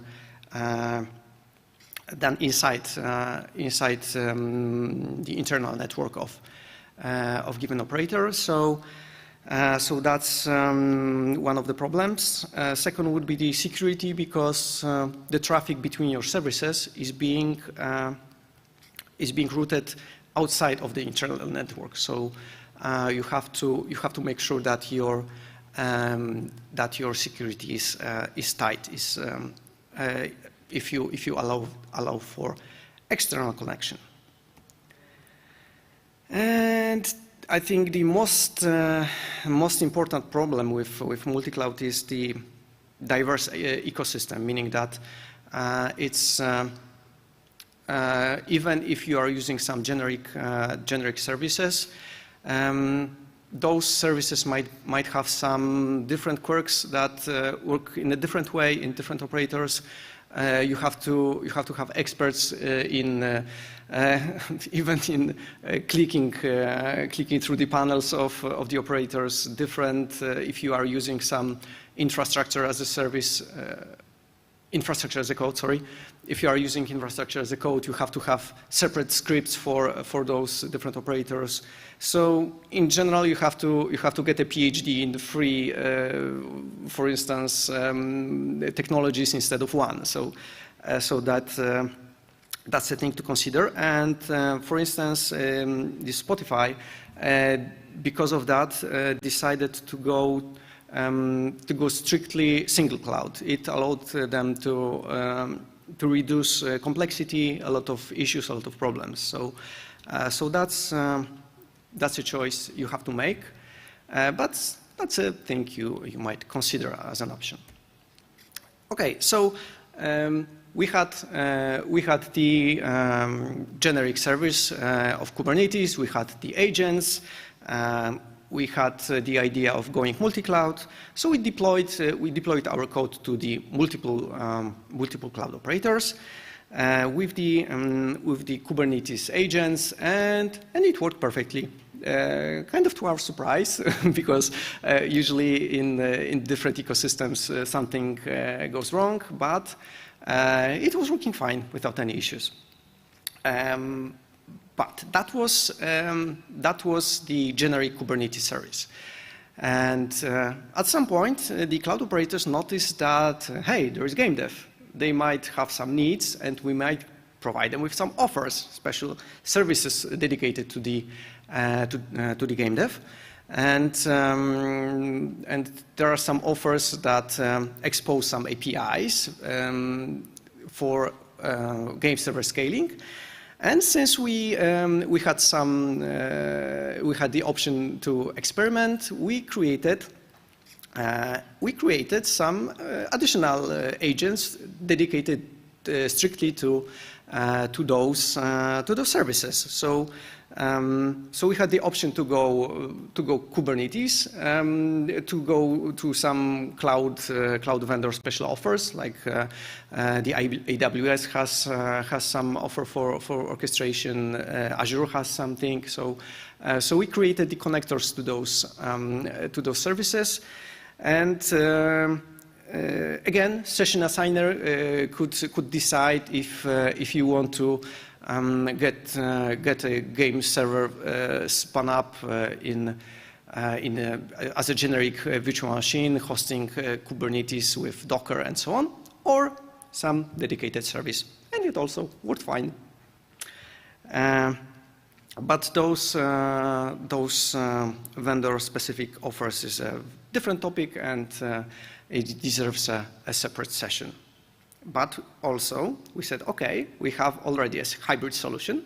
We can try something interesting to have that, to get back to the bare metal, because bare metal is generally it's the least flexible, but it's best as being cost effective. So we had the idea of creating the agent for bare metal, and ta-da! We created another small part that connected to our bare metal servers. Of course, it's the simplest one, because it just kept a list of servers that we have and assigned them, keeping some internal database. But it was fun that we had those tiny components, I think it was like 1,000 lines of code, very lightweight, very fast, and we just decided, okay, let's hook to this API, and now to this API, and created a whole bunch of them, replaced them, tested, experimented. We had some stress tests, scaling tests. So having those small parts that we were able to iterate over them quickly was a perfect solution for the POC phase. But in the end, it appeared that those components are very performant and also very stable. So we thought, okay, that's not only a proof of concept, but also some foundation for the production-worthy services. So the experimentation phase was very fruitful, and kind of simultaneously we were also thinking about how to approach the matchmaking, because we had some design requirements that we described, because those experiments were preparing our architecture, our components for the next years. We didn't know what kind of games we would have to deal with. So we had some ideas how it might look like, but on the other hand, we had to make sure that those are flexible enough, pluggable, and replaceable. And based on our experience with Gwent, we wanted to provide the players with the best experience. So we wanted our matchmaker to be able to provide the best match based on the match quality, based on different features. Like for instance, the matchmaker could look at the level of the players and match the players with kind of similar level. And in some other games, if we went with some game that might have some quests, we might match players that didn't do similar quests. So we can put them into a single game and give them a fun time with some new quests. And also to know that the match is good, we wanted, it was very important to us to keep the telemetry on each level of the matchmaking. So we wanted to know that what kind of players are matched, how long it takes to find a match, how many players we have in the matchmaking. So we wanted to think about that at the initial conception phase. Also, of course, we wanted it to be scalable and resilient in a transparent way, meaning that it's quite often that one of the players that were already matched just quits. So with that situation, we wanted to put the player back into matchmaking pool without the player noticing that. So he didn't have to click back through the matchmaking even to see that the other player has disconnected. So we wanted that to be handled transparently, and also we already knew that we would have to make our matchmaking work in regions because of many different things. For instance, there is the issue of transferring data from European Union outside European Union. So that's a law requirement that at some point might limit the matchmaking only to the EU and outside EU. So that's a thing that we had to consider, and we had to prepare our matchmaking for that. So we created another small component that we called Searcher. It had some kind of matchmaking request database, and the Searcher pulled some pool of matchmaking requests. Okay, from the beginning, the coordinator, when the player connected and wanted to have a match, the coordinator sent the request to the Searcher. And at first, the Searcher puts that request to the database. So in the database, we have, let's say our game is very popular, so we have thousands of players in the matchmaking pool at a given moment. And the Searcher pulls for instance, some batch of those players, like 100, checks if finds best matches in that pool, and for those matches, it returns to the coordinator match players, and returns the rest to the database with the notice that those players were already in the matchmaking process. And for those, we could do another loop of the matchmaking with a little bit loosened requirements, because our idea was that some match is better than no match. So we want it to be best, but on the other hand, it's better to provide the player with something. And since we wanted the process to be scalable, we could just add more searchers working. So When we know, if we would notice that the matchmaking is taking too much time, or there is too big pool of players in the database, we can spin up more searches to do the matchmaking process concurrently. And we even had that automated, so the searcher exposed some metric, and basing on that metric, the Kubernetes just scaled those containers automatically. So that was the final idea that we had with the matchmaking. We created tons of components that talked to each other at the development stage in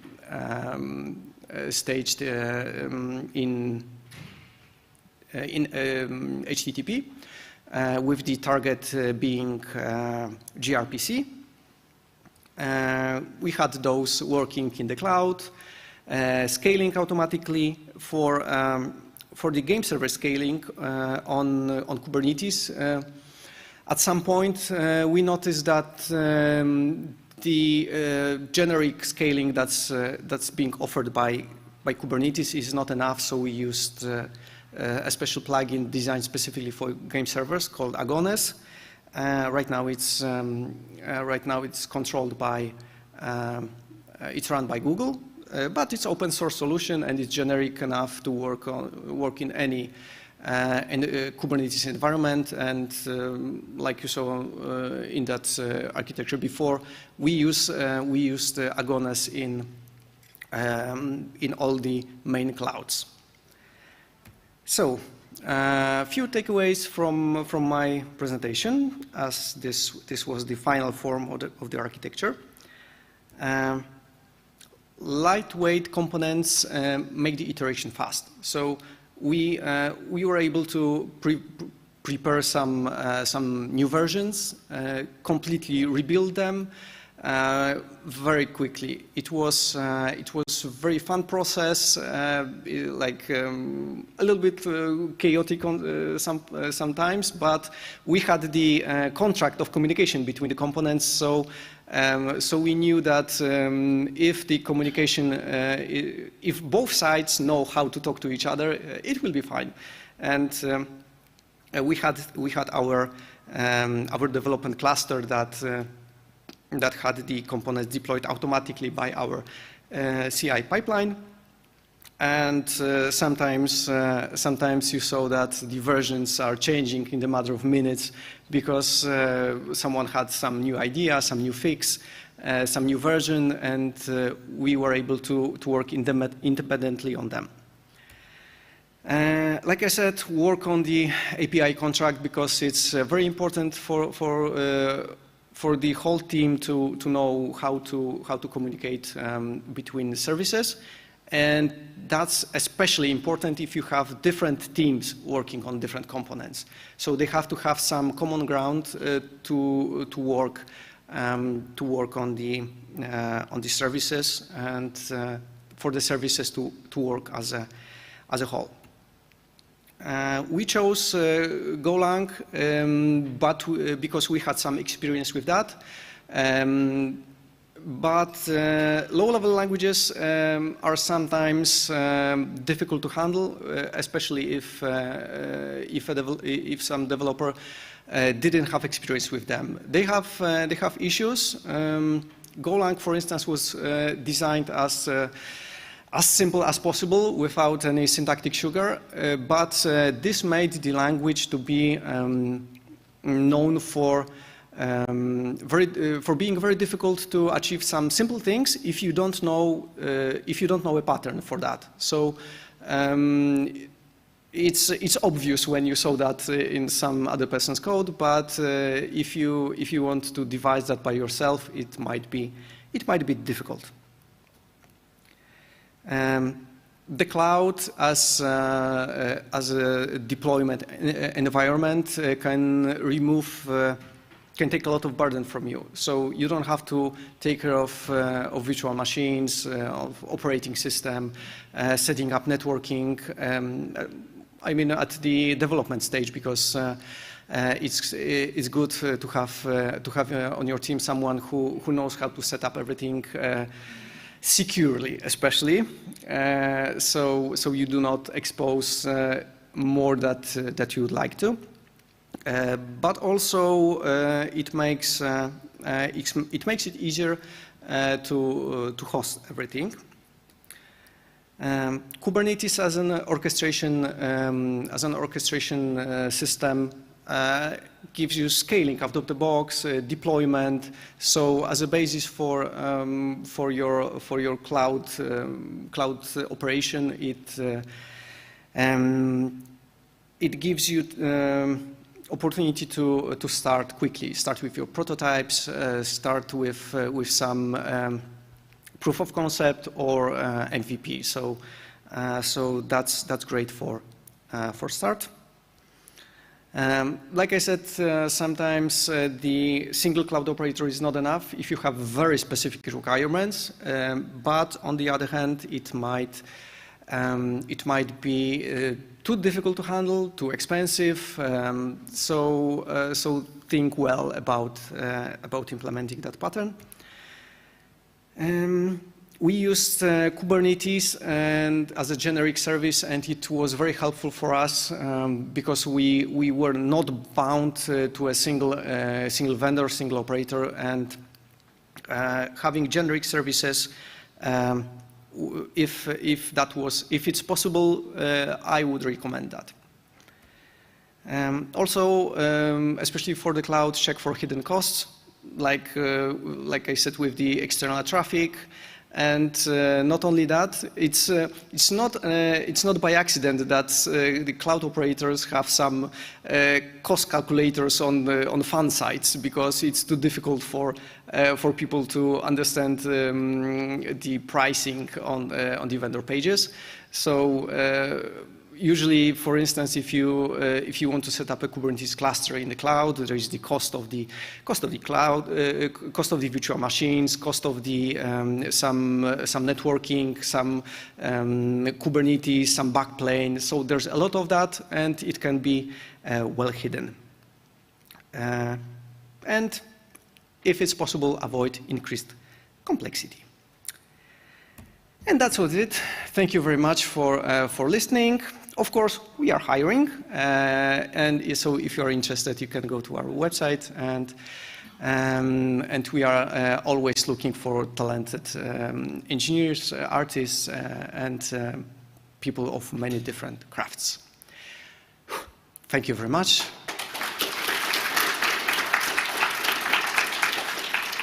We have 4 minutes. Are there any questions? Hello, thanks for good talk. So my question is, you said you are using REST API, or you were using HTTP-based communication, and I thought it was kind of strange if you want to have low latency and use HTTP on the backend, but through the presentation I get the feeling that it is mostly because it is used on the management connection, or for the management, instead of the real game. Is it correct? During the development, we decided to go with bare HTTP because it's very easy to debug. Because when we dumped the network traffic, we saw the requests, saw the responses, and it was very obvious to the developer what's happening. And if we wanted to go with gRPC with in production environment, and gRPC is binary encoded, so we would need some extra development tools to see what's actually happening. And also for HTTP, we already had some request tracking middleware to see exactly what services are communicating with each other. We were using Jaeger at that point. Later on, we moved to some vendor-specific tools, but during the development, it was much easier for us to work on that. But like you said, we can have a totally different traffic between the game client and the front manager, and internally. So we can have different protocols in different places. Okay, thank you.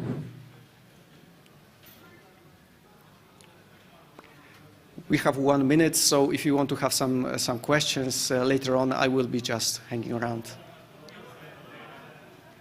So, thanks for the nice talk. So I would like to ask, like, you are working with multi-cloud and most of the major vendors. So do you have all the development team in-house, or you are also outsourcing something to other companies, like taking care of, managing the cloud environment for you?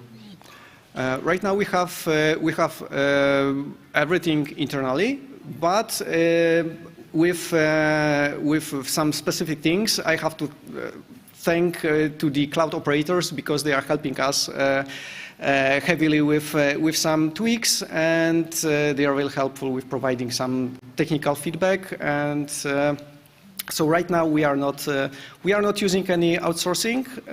It was development work, and also we wanted to keep some secrecy of some projects, so hence we held everything internally.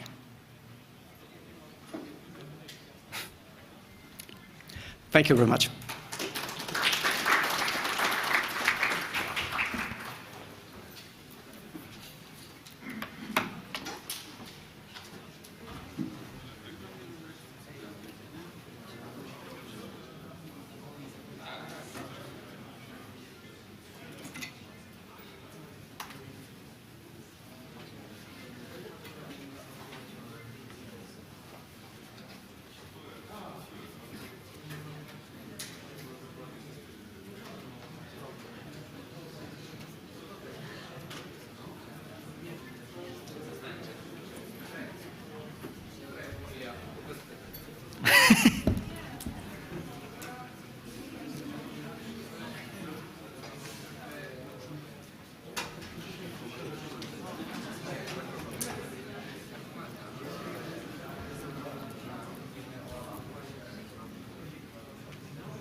audio.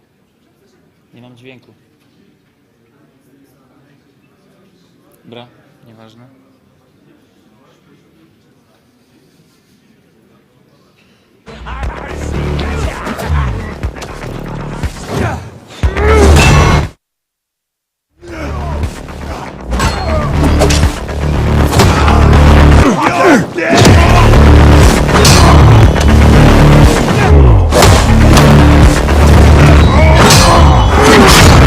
Is all hope really gone? We'll see about that.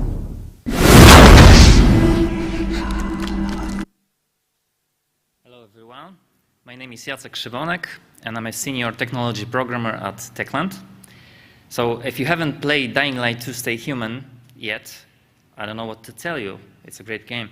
It's a first-person, open-world, cooperative action game. The players take on the role of Aiden, a pilgrim looking for his long-lost sister and trying to survive in the broken, post-apocalyptic city. The title of this talk is Behavior Places, Breathing Life into the World of Dying Light 2 Stay Human. I joined Techland short before the production started, and during my 6 years in the company, I was part of a few teams. Initially, I worked on shipping the Linux port of Dead Island Definitive Edition and on the Nintendo Switch port of Call of Juarez Gunslinger. When I joined the project that became Dying Light 2 Stay Human, I started in the team that created the City Builder tool, which you might have heard about. And after some time, I moved on to the AI team, where I took part in building the new AI architecture for CEngine. My interest naturally gravitated toward AI animation, so much so that I finally took over the responsibility for our animation technology stack. The agenda for this talk is as follows. I'll start by exploring the project requirements and motivation for creating a new technology. Then I'll explain what exactly behavior places are, and starting with a very simple example, we'll dive deeper and deeper into some of the technical aspects and decisions.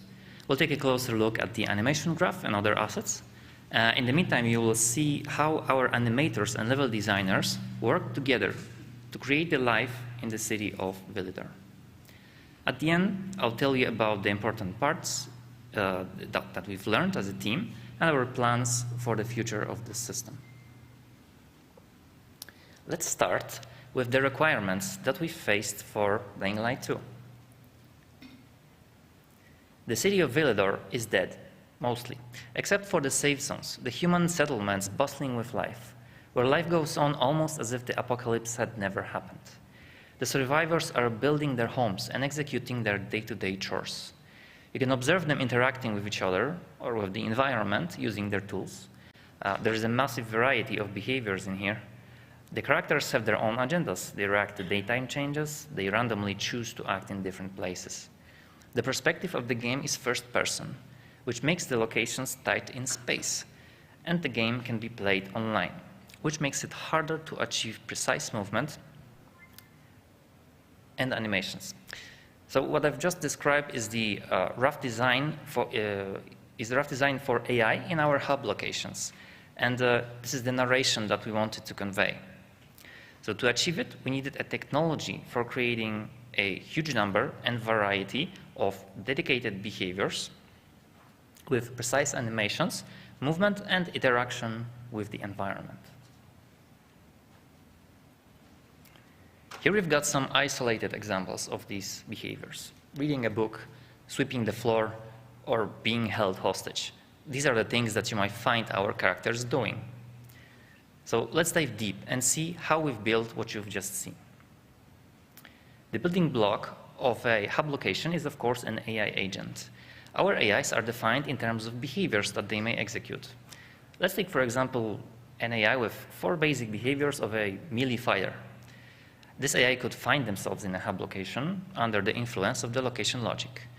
So if there are beds in the location and evening approaches, we would like to see this AI go to sleep.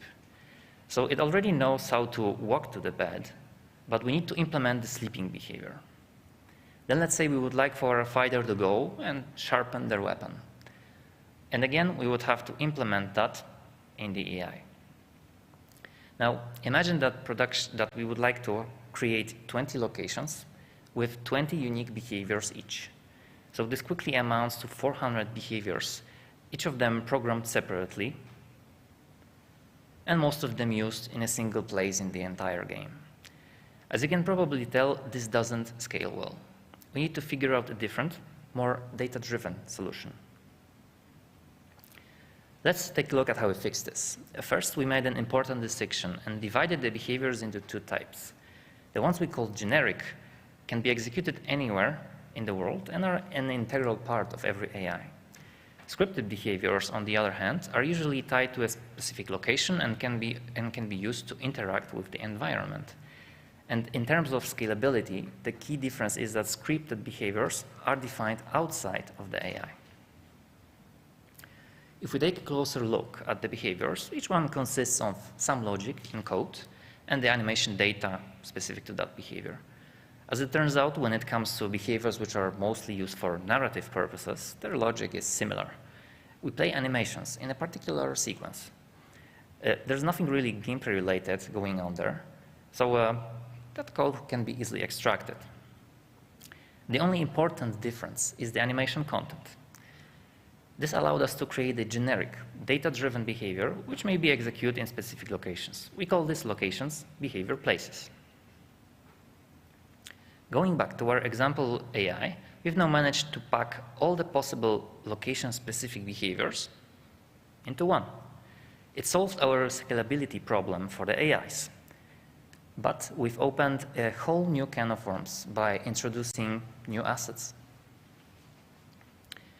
Let's take a quick look at the asset workflow relating to behavior places. First, as programmers, created a special prefab, and we've introduced a new asset type called the behavior definition. These assets contain all the behavior configuration and animation data required, and they are created by the animators. The level designers, on the other hand, create behavior place entities by placing it in a desired location and choosing the desired behavior as a parameter. The entity uses the new asset we've introduced to parameterize the AI behavior. This way, animators can create the definitions in isolation, and level designers can then reuse them in multiple locations in the game. This is a screenshot of our level editor, and these colorful rings represent behavior place entities. So as you can see, a lot of them can go into a single location. They are also color-coded for different purposes. Some of them are used for dialogues, some for ambient animations, and other various reasons. So let's summarize. A behavior place in CEngine is an entity without any visible representation. It's configured with a dedicated asset called the behavior definition, and it represents the place where AIs can execute a location-specific behavior by using tailored animations and with rich interaction with the environment. Every AI in the game can either search for a place and decide to use it, or AIs can be requested to do so by external systems. Now that you know the basics of behavior places and how the users interact with them, let's dive deeper into the animation graph, the state machine, and its evolution. And minor disclaimer here, sometimes I'll be using the term animation graph and sometimes the state machine. However, in this context, they have the same meaning, and just like the diagrams. Let's look at a relatively simple behavior place example. In this clip, you can see a very simple sequence of animations. The character approaches a chair and sits on it. And then he's sitting for a while. He can loop once or twice, or maybe even more. But then finally, he decides to stand up. So that's 3 animations playing in sequence.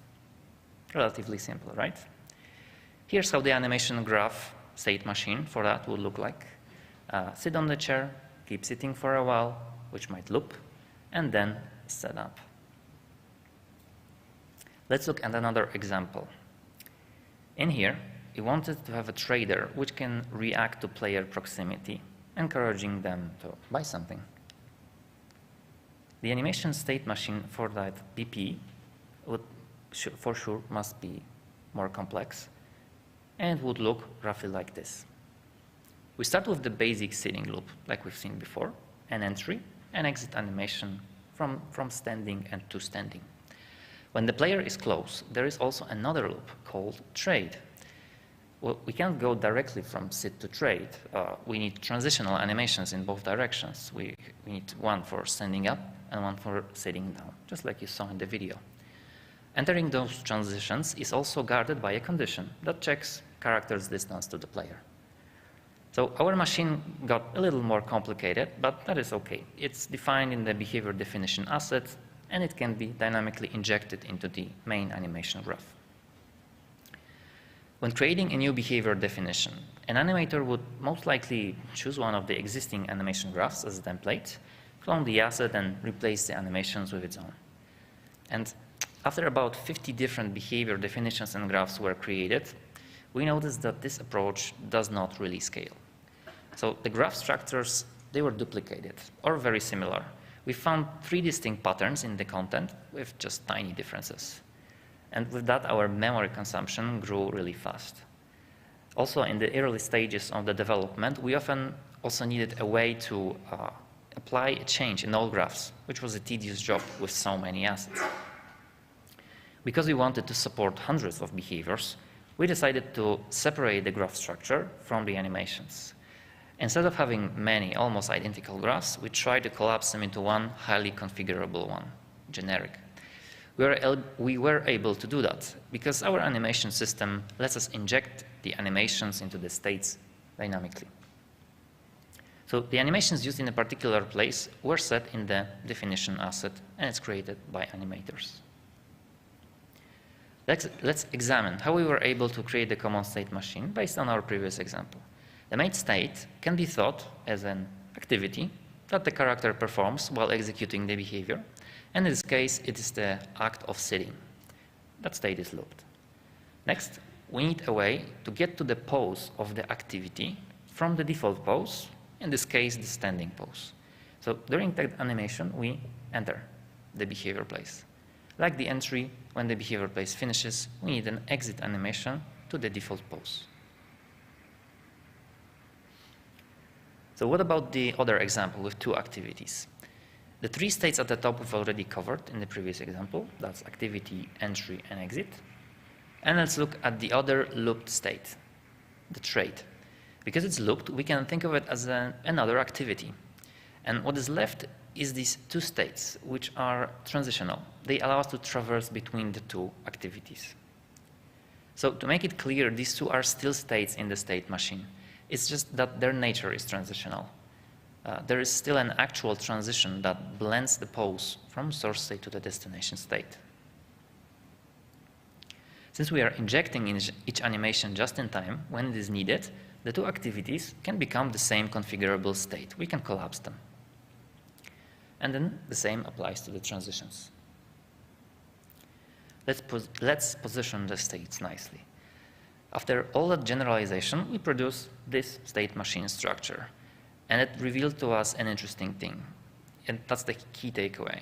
A behavior place is represented by an animation graph that alternates between looped animations, called activities, by playing transitional animations in between them. Now only one question remains. How do we represent the configuration for this state machine? We know we've got these 2 activities, sitting and trading, and we can enter the behavior place from the external to the behavior place, standing pose, to the sit state. We can also exit from that state back to the external standing pose. We are also able to transition between the activities in both directions. And as you can see, our configuration can be represented as another type of graph, which we call the activity graph. In here, every element represents a dedicated animation. The activity animations are represented as graph states, and the transition animations as, well, graph transitions. These activity graphs are part of the behavior place definition created by animators. So at this point, you may look at where we are and think, Okay, Jacek, so you had 50 animation graphs, right? Which was hard to maintain. And then to fix that, you pack them all into one Uber animation graph, which may still be configured by 50 different graphs. Like, what? How is that better? And it turns out that activity graphs helped us fix the biggest maintenance issues that we had. Let me give you one more example. Here we've got the state machine which contains two activities. This is our shopkeeper, who's either sitting or trading with us. Let's imagine that the shopkeeper sometimes falls asleep in their chair. And we may represent that with another activity called sleep. We also added these transitions that are required. We may represent that in the old approach, we would have to create the state machine, which would be probably used in one place in the entire game. And what if we wanted more activities? What if each activity could transition into another activity? We found this state machine to be too complicated and error-prone. We needed a better way to represent it. With the activity graph, we can extend the previous configuration with the new activity, sleep, and by adding the proper transitions. This type of graph is also much more constrained than the animation graph. For our purpose, behavior places, animation graphs had too many moving parts, and so activity graphs became easier to create and maintain. It's also much easier to validate and analyze this structure, which also became crucial for us, but we'll come back to that later. So let's summarize this part of the talk. During production, we've managed to create a common animation state machine for all behavior places, which is configured with lightweight activity graphs. These graphs allow us to express the state machine on a higher level and to minimize the memory footprint. Also, traversing a common, simple structure is easier to track and to replicate to other network peers. Remember that we also have to work in co-op. We've also managed to decouple the behavior structure from the actual content, which made it easier to collaborate and create new assets. During the production, we've created thousands of activity graphs, which gave us the variety and the scalability that we were looking for.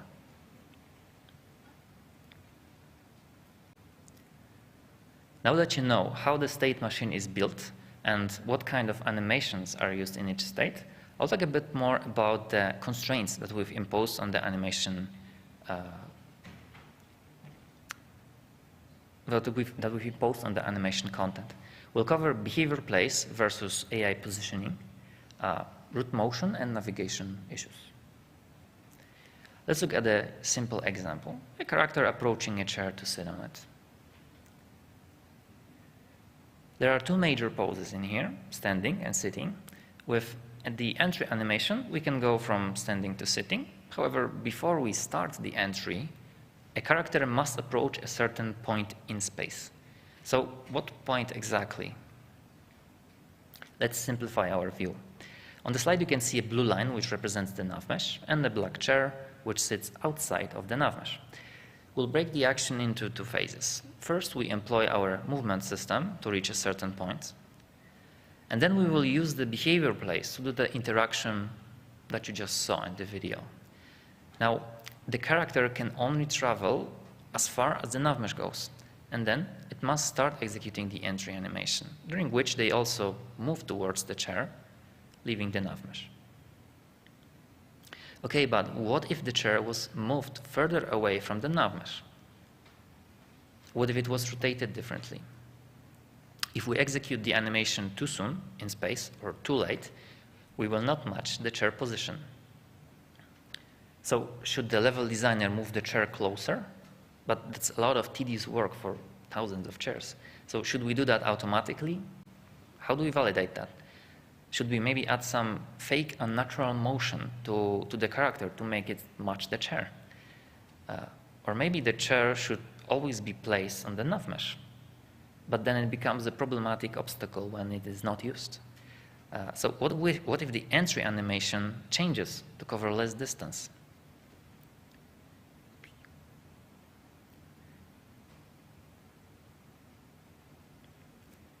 Do we have to move around all chairs that are placed on the level? So as you can see, the problem is not as simple as it might have previously seemed. So how do we solve it? Let's look at the situation from the top and simplify our view again. So with this symbol on the left, we represent the behavior place entity. For now, it's just a point with a direction in the horizontal plane. Whenever the AI wants to enter the behavior place, this is the only point that we've got. The character walks up to it and then starts the entry animation. This gray line shows us the root motion trajectory for the entry animation, and at the end of it is where the activity starts. We can see that the chair position is now correct because it will match our character's sitting pose.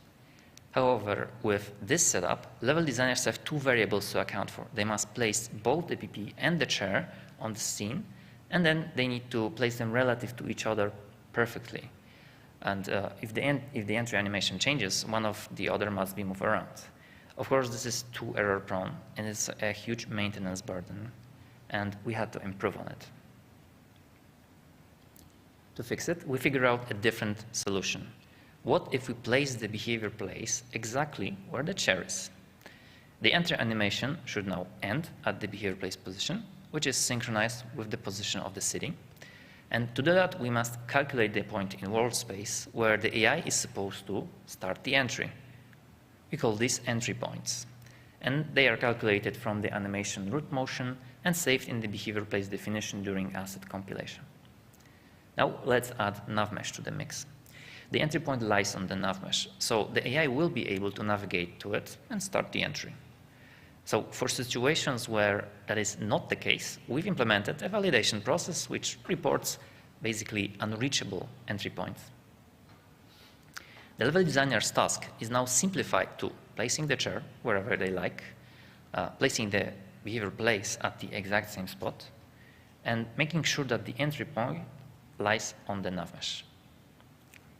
Of course, the entry animation can still change in such a way that the whole behavior place becomes unreachable without the level designers knowing. However, that outcome is much easier to detect than the characters sitting in the air or them being completely desynchronized with the environment during behavior place execution.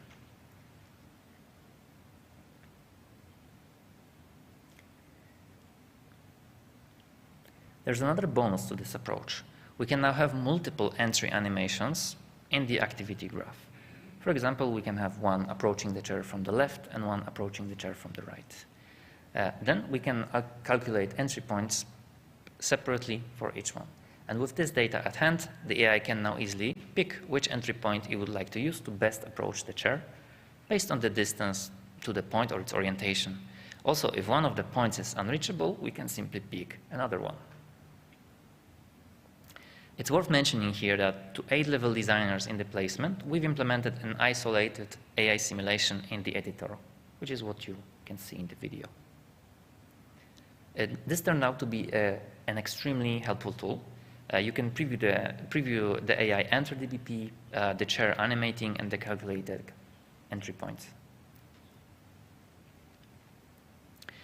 Let's look at a different, more complicated example with multiple activities. In this behavior place, we've got 5 activities, each one playing a simple idle standing animation. In the video, which is sped up, we can observe the transitions and the calculated entry point. As the behavior place runs, the character decides to move from the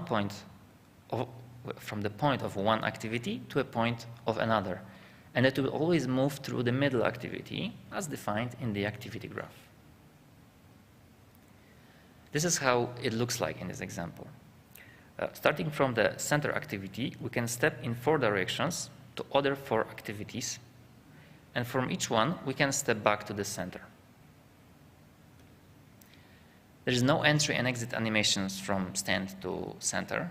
Since there is no need for a standing to standing animation, we can simply blend in. Let's recap. The simple structure of activity graphs allows us to extract root motion data from the animations during asset compilation. On the level, we set the stage in such a way that the entry animations start at pre-calculated entry points and lead us to the activity point, which may be outside of the nav mesh, otherwise unreachable. Exit animations must mirror the entry animations and must lead the character back onto nav mesh. With multiple activities, transitions may lead to different activity points, but we also must validate the root motion of a transition from A to B. It must be an inverse of the root motion from B to A. We also made sure that level designers' work is as easy as possible by implementing visualization tools in the editor, which was very crucial. Now that you know how we position the entities, let's talk about animating objects and interacting with the environment. We'll look at the different types of meshes animated in the place and how we set them up. First, let's go back to our example with the chair and let's try to extend it. We wanted to increase the feeling of interactivity between the character and the chair so that the chair is not just a static mesh. We'd like the character to grab the chair first, move it back a little, and then sit on it. So now the animation has been changed. It's re-imported to the engine, and now it has an additional track for the chair movement. Let's call that chair root motion. So how do we make use of it in the behavior place? First, every definition asset contains the metadata about the animations. We know that in this chair sitting scenario, the chair is now animated. So the animator adds that information to the definition. And they define a generic name for the animated item, like chair, and the name of the special animation track I mentioned before, chair root motion. The second piece of information is given to us by level designers. Knowing that we need the chair to properly animate, they save a reference to the chair entity in the special list inside the behavior place entity. When the character executes the behavior, we use that metadata. We tell the animation system to try to sample a transform called chair root motion and apply that transform to the chair entity pointed to us by the level designers. So, and this is what we call a bound animated mesh, because an actual entity binds to a declaration created by an animator.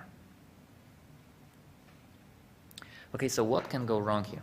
Let's imagine that in the first frame of the animation, the chair position is slightly different than how the level designer placed it on the level.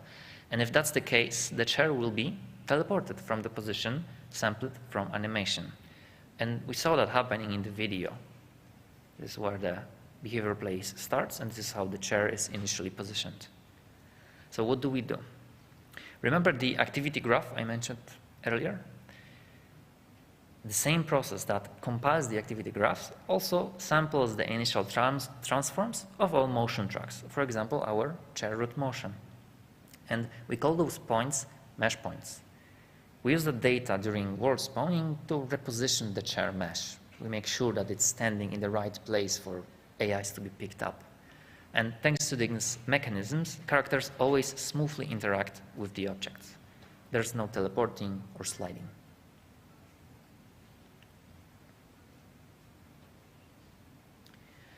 Sometimes we cannot move the bound mesh from its original position. Take doors, for example, placed in the door frame.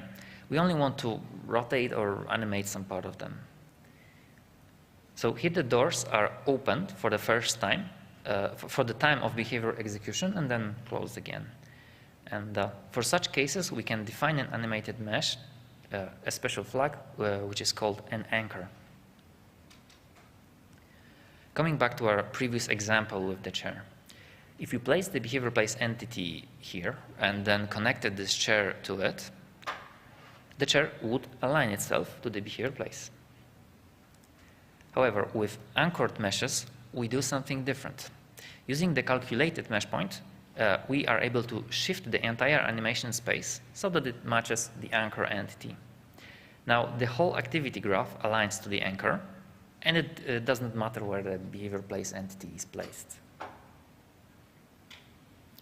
Here's another demo of the doors. So we can move around the entity, but the animation space stays always anchored to the doors. The doors are not moved out of their frame, and they always are positioned very nicely. Not all meshes must be placed on the level. So imagine if we had to place every hammer, screwdriver, cigarette, or any small item on the level. That would be too much work.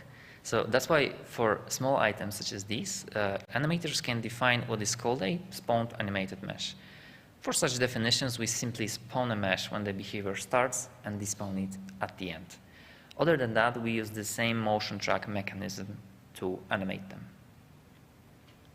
They can also be, of course, attached to different bones of the AI. So let's summarize. When creating the behavior definition, animators add metadata about the required animated meshes.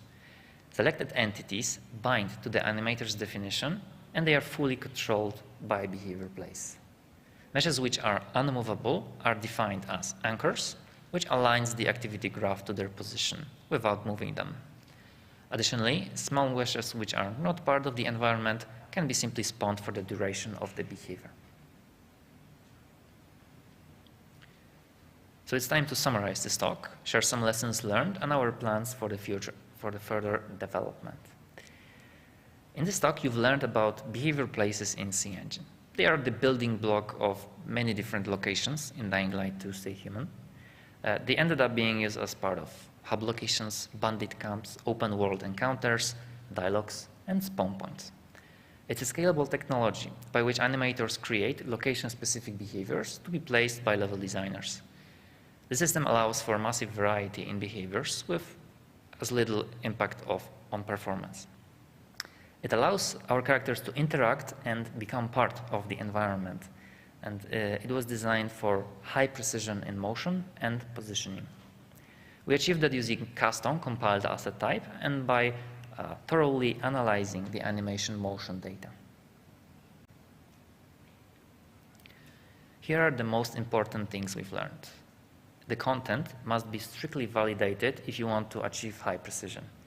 We had cases where there was only tiny amount of root motion in the looped activity animation, which caused the entire animation space to rotate 90 degrees after a couple of minutes of gameplay. So after like 20 loops, the whole thing rotated. To achieve great performance, you must use offline processes. We could build the activity graph during the game, but we would need to load 5 animations just to sample a few transforms. Next, specially tailored tools for content creators are extremely important. You can create the best and smartest feature or system, but without the appropriate tooling, it may as well become useless. Tools can show the content creators what are the possibilities of the system, and they also help automate mundane tasks. Lastly, make sure to always iterate the system with the users. Behavior places went through 3 major iterations with data conversions and stuff just to get there. And as always, try to keep things simple and avoid over-engineering. Let's close with our plans. We'd like to have a single behavior place that can animate more than one AI. We will be also focusing on traversal using behavior places, which we've managed to accomplish in some quests already, and also managing animated meshes. We'd like to be able for an AI to pick up an item in one place and put it down in a different one. And that's all. I'd like to invite you to the Techland booth tomorrow. There's people from all departments chilling there, so if you'd like to join us and work on some cool new things, or maybe just chat a bit, there we are. We also have a cool juice bike, if you're into that. And now I think we've got time for some questions.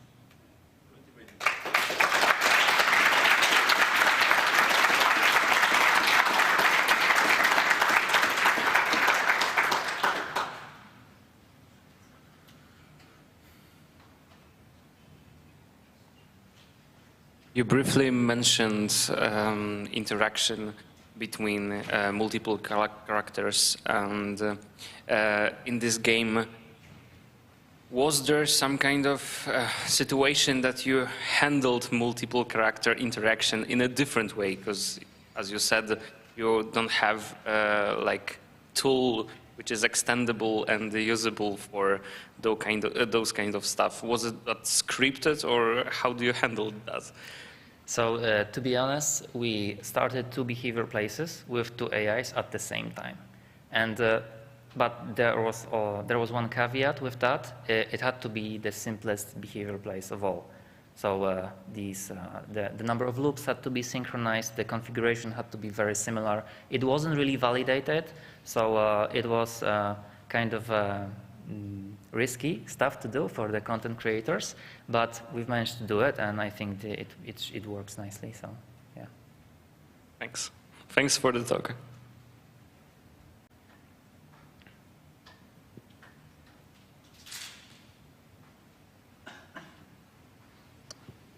Action like look at and reaction to the player that stand nearby was handled by the system, or it was a separate system, separate modifier for the animation? So the reaction... Like a look at, you approach to the NPC and NPC turns head to you to get noticed. So the look at is... it's a different thing. It's handled by a different system, and it's layered on top of what is happening with the full body, right? So the behavior plays is full body, but then we could enable the look at. What is interesting is that in the definition, animators can also declare whether they would like for the look at to be enabled at all or not. So for example, if you're in an extreme pose of, for example, laying, or this is a sleeping behavior place, they just go, look, we don't want no look at. But for most of the places, or for the shopkeeper especially, the look at was simply enabled.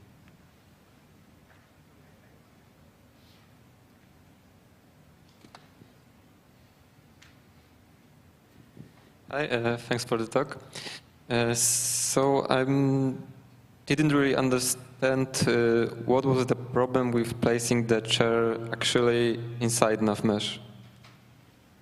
Okay, so like I said in the beginning, since the game is first person, it also influences the level design a lot, right? So all the locations that we had, they were very tight. There wasn't really much space to place a lot of props. So like if you wanted to place 5 chairs, cool, but then you took half of the nav mesh, right? And these chairs are static, right? So the nav mesh would have to be cut out around them. And that limited the amount of movement that we could do. Like it was limiting for the player and was limiting for other AIs traveling from one spot in the hub location to the other. Does that answer your question? Yeah, I guess. Thanks. I'll hang out after the Q&A for some time, so you can catch me. We can talk about it.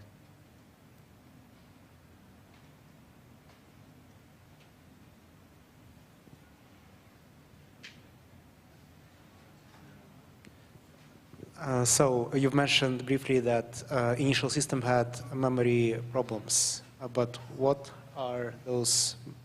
What is the source of those problems? The initial system.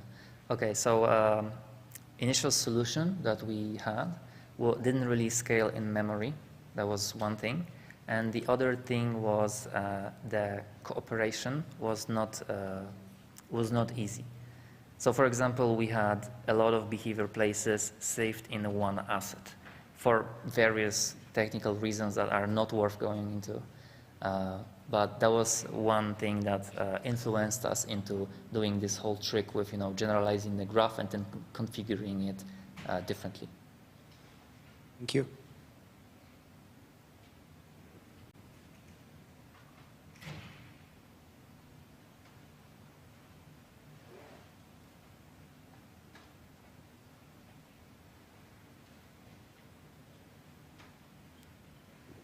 Thanks for the talk. I believe you briefly mentioned that the system had to work with a multiplayer. And my question is, how did it work with a multiplayer? Yes. Okay, so the 4 states that I showed you in the main machine, for multiplayer, they are collapsed basically to a one enum. and we replicate that enum, so that state, so is this AI and there's also activity ID, right?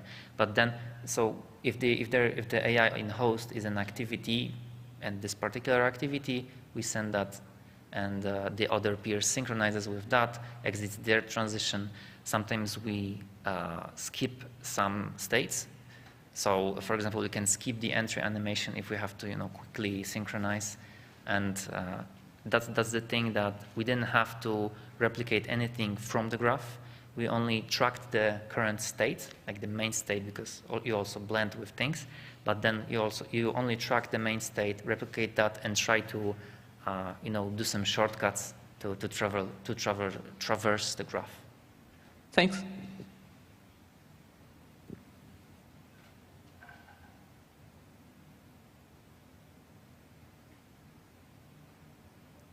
All right, I think that's it. Thank you.